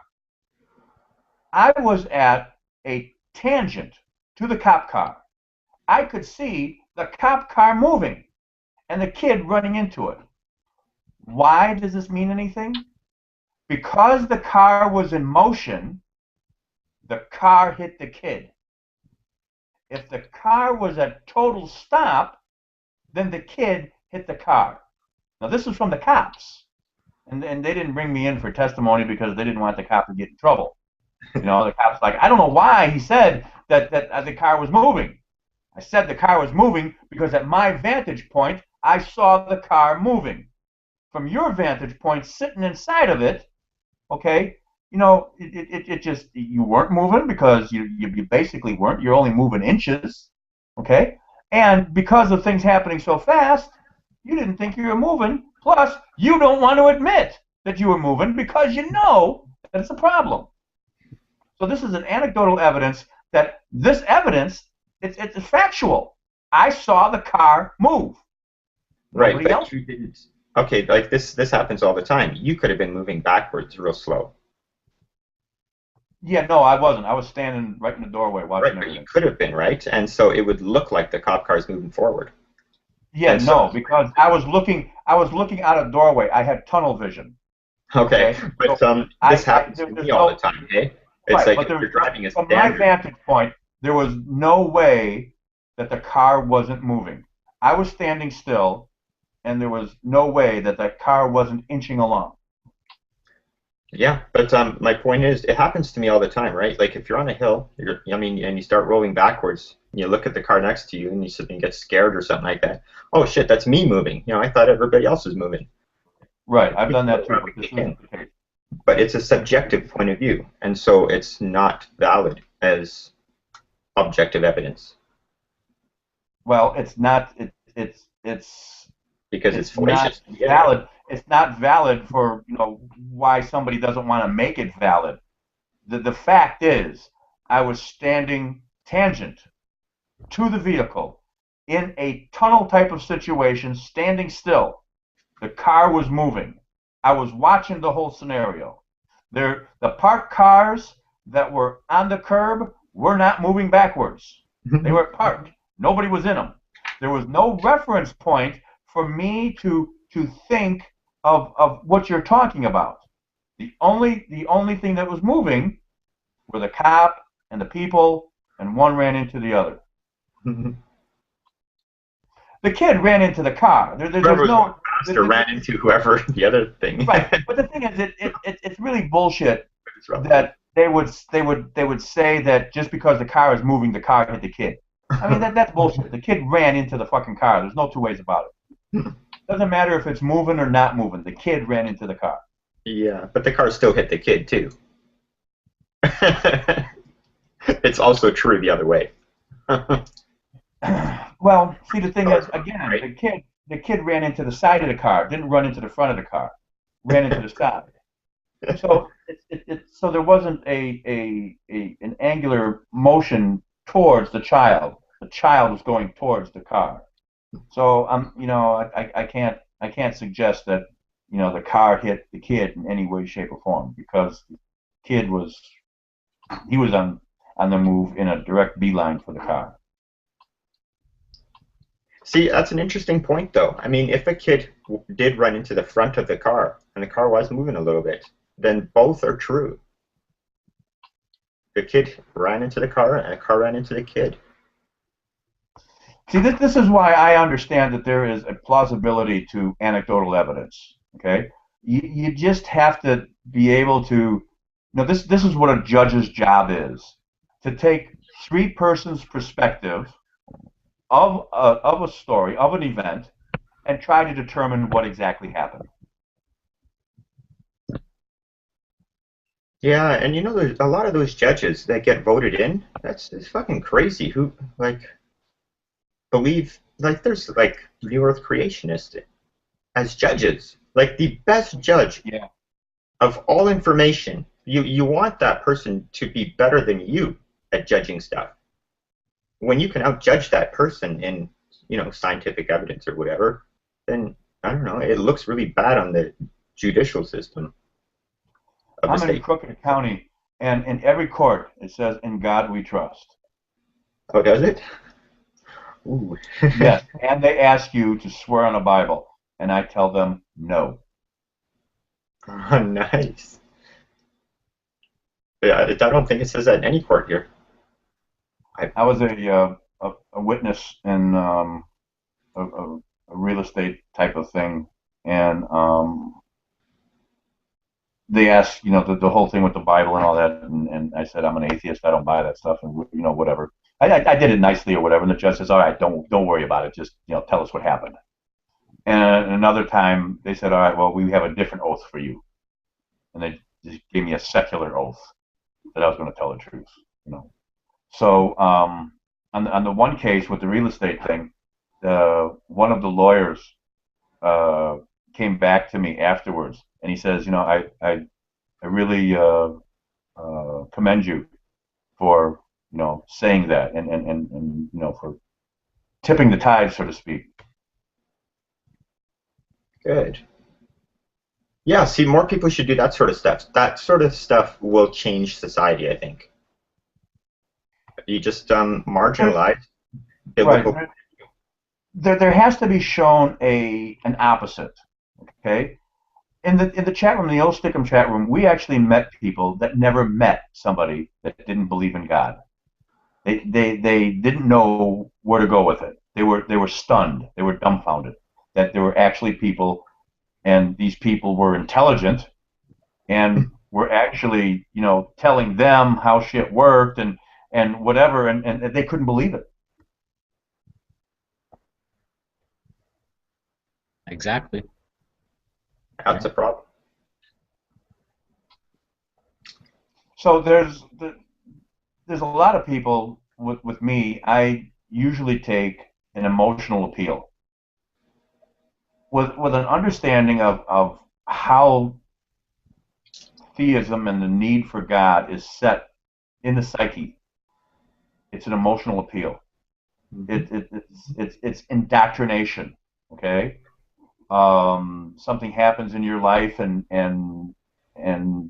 you have to cling to a binky, and this is theism.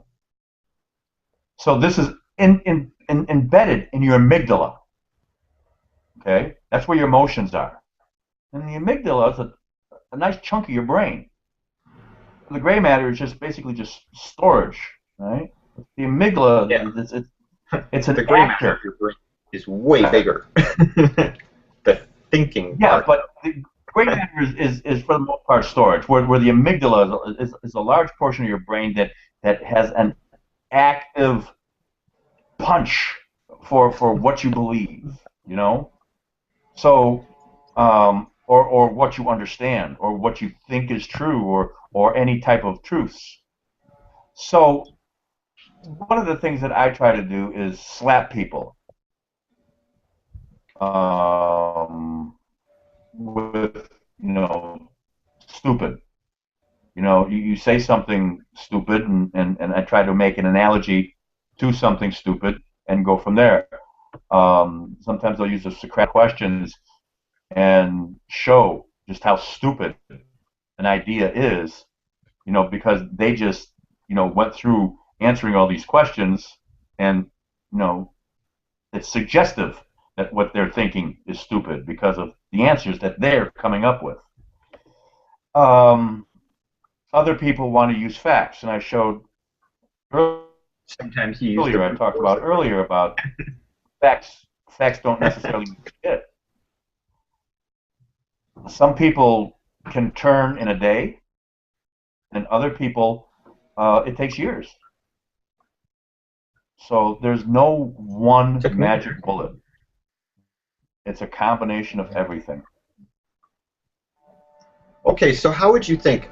I was raised I was indoctrinated, Pentecostal and Baptist, I guess, and I, it never really stuck. Like, I have indoctrinated my whole life, my whole family, everybody I know is Pentecostal, still to this day, but it doesn't stick to me. Remember those mistakes in the genetic code that I was talking about? Yeah. Right. You're one of those positive mistakes. The genetics of your family have a predilection for believing in things. You may have a lot of drunks or a lot of gamblers, in your family. People that are that are addictive in nature. Somehow there's an addiction, and theism is an addiction, and they just switch one addiction for another. Well, maybe your addiction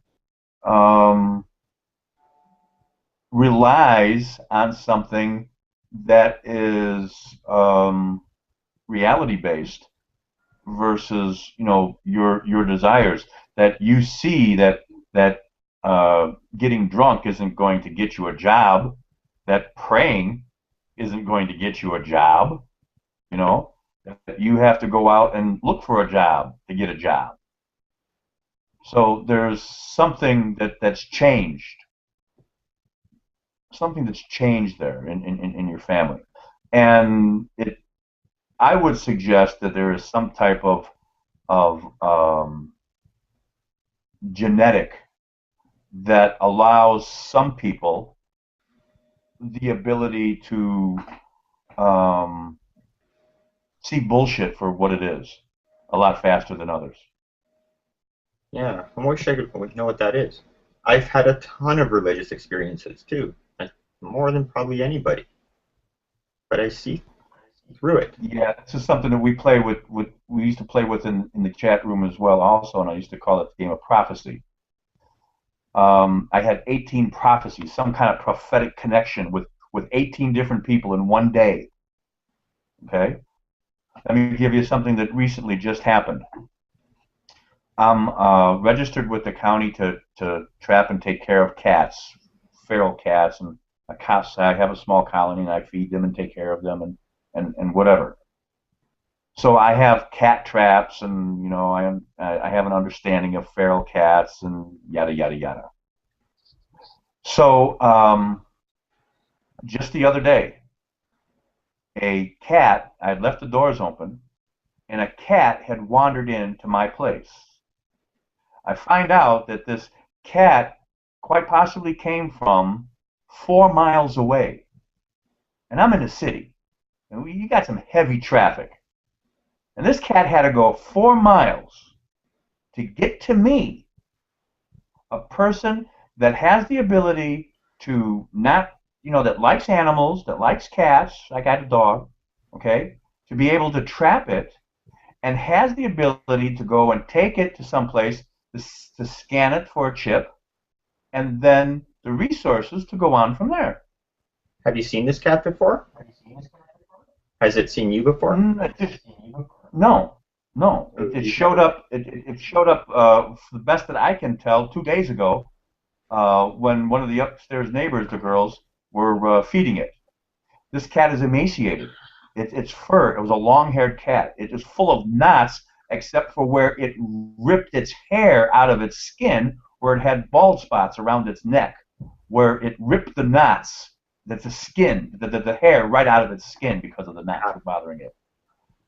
And this cat found me, to feed it, to take care of it, and to find its original owner and to get it back. I would say the cat ran into you. Yes, but it wasn't looking for you. You're talking about a religious experience. For the cat. Well, yeah. I'm just substituting a cat for a human. How is this not a divine, intervention for this cat to find me, like a person to find somebody else that would do something for them that they're equipped to do it? How is it that all of the possibilities, all the numbers that are out there, right? All this numerology bullshit, right? That cat would find me 4 miles away, that I could go and have it scanned, okay, take care of it, and coddle it, not like other people just be scared of it and just it's disease, and then find its owner and then take her to the groomer, my groomer for my dogs, and they groom it up, and then she takes it to the vet, and all she's got to do is just take care of it because it's emaciated. The damn thing lost 1/3 of its weight since it was last weighed when she saw this cat 3.5 years ago. Last time she saw the cat was 3.5 years ago.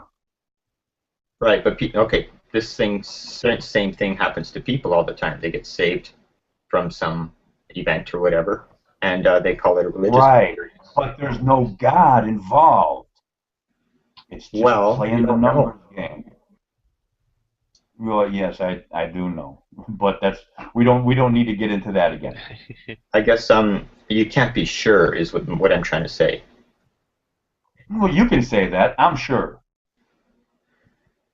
I'm saying that the plausibility of something like this, it's just all in the numbers. And when you're dealing with how many stray cats there are, and I'm bound to find a stray cat with a chip in it. And I've had cats from my colony end up 2-3 miles away. So for a stray cat to come across me, it's just in the numbers. It's probability. It's bound to happen to somebody that has these abilities, and I'm sure I'm not the only cat catcher that has the same story. I've got a Noah's Ark story, okay, where the Des Plaines River floods. A friend of mine lived it caused a new floodplain.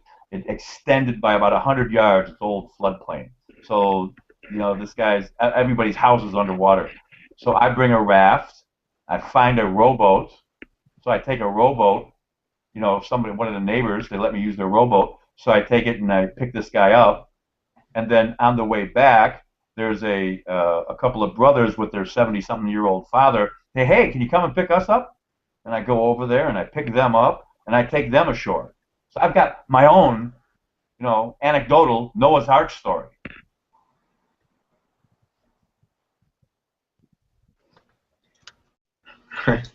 But you don't take him in as God.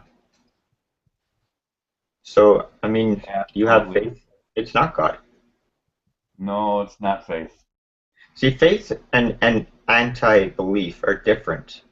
Like, you have faith. The sun will rise because it has risen every other day. No, that's not faith. That's got nothing to do with faith. Faith is your wants and desires for something to happen. I've got no faith in anything. The understanding of physics and that the world turns and that there's nothing seen, nothing has been announced that is going to crash into us.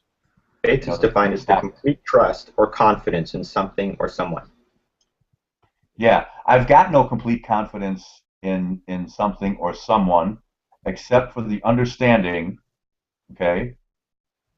Now, which version of faith are you using? Are you using something out of a book of theology there? No, I just said define faith in Google. Yeah, that's not my definition of faith. Here's I don't see faith. Faith is like you're in an elevator and the brakes are slipping, and you think that the stripper that's in the elevator with you is going to save you by climbing up and resetting the brakes. That's yeah, faith. no, there's the theology definition. Strong belief in God or doctrines of religions, blah blah blah. But, but there's also isn't there another faith where you having that trust and confidence, but it's based on some kind of experience? Yeah, that's the first one I wrote there. Complete trust and confidence. Right, but what's that trust and confidence based on? Is it based on evidence? It might be. It might not be. It's like having faith in the chair that you always sit in. You're having a certain level of faith of sitting in the chair because you believe it's going to hold you up by the structure and experience. I don't go with that at all. No, it doesn't have to be. Every time that I sit in a chair, okay, will I come have over. an expectation of something breaking every time. You don't keep checking. Do you always check the chair that you always sit in? Do you always check it? You open your car every time you get in to drive it, under the hood? Check everything? But I do expect something to go wrong. I sit in the chair. I've got two vehicles, okay? I've got two trucks. And the reason I have two trucks is because that I know from experience that there's a possibility that something's going to fuck up. So I've got a backup. Let's take something more reliable as your everyday chair that will last longer. You're not checking the chair every day, checking the screws and everything. But I expect at one point in time for something to break because it's happened to me before. The little plastic wheels and stuff break and it falls over or whatever. Look, I expect that to happen, and hopefully I can catch myself. Okay, hopefully I'm aware enough of that event that I can catch myself and I don't break my wrist or something or hit my head on a floor. But I do not sit in any chair and not expect it to fall apart.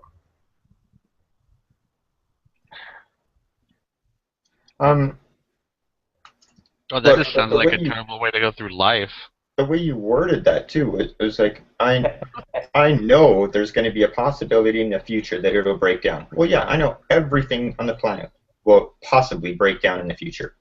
Sure, I know that too, but I don't check everything. No, I don't check it. I don't check it. I just go ahead and a different type of faith, not the religious theological faith, a faith based on experience. Is there any level of faith there when sitting in the chair? No, I don't take that definition. You have faith I don't abide by that any definition like that. Faith to me is a lack. You can have confidence in something all you want. Okay? I don't. I don't have confidence in anything. I have an understanding that there is a positive and a negative possibility to each and every event, and I try to deal with what I can deal with, and then what I can't deal with. That since I'm not checking the nuts and bolts every time because it's a waste of freaking time, it shows. It's just not a healthy thing to do, and I realize that. If something breaks, again, hopefully, since I have this in the back of my mind, I can catch myself. And it's not a terrible way of living life. It's a great way of living life because your expectations are of anything negative are countered immediately or close to it. And then the opposite happens. Something positive happens. So the chair leg breaks, but I catch myself and I don't split my skull. So it's positive. But people that don't constantly think about that chair could break catches themselves too. I don't constantly think about it. Okay, it's just there. It's kind of like it's like when you look around, in a baseball game. You know, you got the batter. He's waiting for that pitch.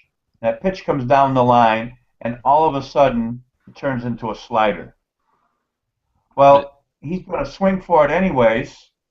All right, and as he's swinging for it, it turns into a slider. He automatically corrects his swing, okay, and hits the ball. Now, you or I, non-baseball players, would the slider would just blow us away. But because of his training, okay, and his understanding that it can go low and in, low and out, or it can rise a little bit, or whatever, okay, his body reacts to it. And that's all I'm saying, that I look life at that way. That if my van breaks down, I've got, you know, AAA insurance to tow it, whatever. I've got a decent mechanic that's reasonably priced, and I've got another van that I can switch my tools, put my tools in the other truck, and then take off and take care of, you know, whatever I need, and hopefully not cause too much distress to the customer of waiting in time and that kind of shit. So you train yourself until it becomes instinctual. It's not necessarily. It's not something that I have to train myself like a baseball player. It's just having the presence of mind. Just having the presence of mind to you know, understand things can go wrong, and when they do, try to be, you know, somewhat prepared. Like a gymnast, you train and train and train until it's instinctual. They know how to fall down without killing themselves, without hurting themselves. Like so I got a simple balance beam or whatever. I got a simple question. Would you honestly sit in a chair that you believed were going to fall apart? I have. So you purposely sat in a chair that you believed was going to fall apart when you sat in it? Yeah.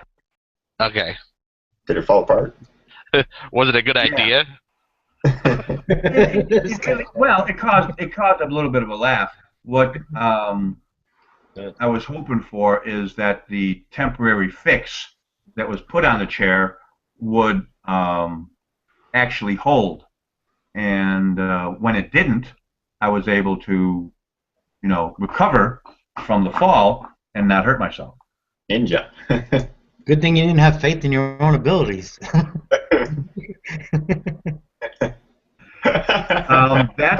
Well, see, again, I don't have that because once I had a ladder slip out from under me and I broke my wrist. So, yeah, again, no faith. Yeah. So actually, you're an atheist and not really an atheist. No, you can get an atheist and an atheist. I'm an footballist. I don't play football either, you know. But an atheist deals specifically with a thing. You have no belief. No, we're getting into that again. Or lack of belief. I gotta start doing stuff at 8-ish. So it's 3 o'clock now. So I'm gonna try and hit the set. AtheistAtLarge, man, thank you for the privilege for you know, being a part of the, you know, being part of this hangout, Fez, your first hangout, you know. This is a weird hangout because there's no real. Well, we have a lot of different beliefs, I guess, in this hangout generally. So when somebody new comes in, they got a totally different belief than everybody else, always. Yeah. Pretty much. Yeah. Well, thanks for not tossing me out. No, not at all, man. I'm actually gonna, you know, add you to my circles, and hopefully we'll see at the, you know, I usually run a chat room called God Talk and try to get different perspectives in here, and I just pretty much host and moderate, make sure everything's civil and nobody gets crazy, you know. Sometimes they go on for days. Freaking hours, man. We've been. Yeah, I just wanted something a little bit more like Stickam. I tried to get in a hold of those people. I actually went to them in L.A. and I was able to talk to somebody down in the vestibule. They wouldn't let me upstairs, and it was a I don't know. They've been taken over like 2 or 3 times. It was a totally different regime. You know, the Debate Faith chat room was quite instrumental in a lot of the things that Stickam implemented. They were in the room quite a bit, and they told us that, you know, this is the way that we handled things is the way that they envisioned, that there would be talk back and forth, and not just everybody just have their own fucking, you know, show on all at the same time. You know, you go into the goofy skinny chat or whatever there was, you know, whatever. Everybody's got their own music blaring and shit. And Yeah. what they envisioned. Yeah, that was total nonsense. Yeah. All right, well, I'm going to bed. Thanks for having me, guys. We'll have to do this again sometime. I'll keep in touch with Smart over here. All right. You're real, man. That was great having him. Do you one of you guys remember him from Stickam days at all? No, I wasn't around him then. Cerberus? I've only watched a couple Stickam things, and I didn't really want to get in with it because it was only people yelling. Like always, I never saw a quiet conversation.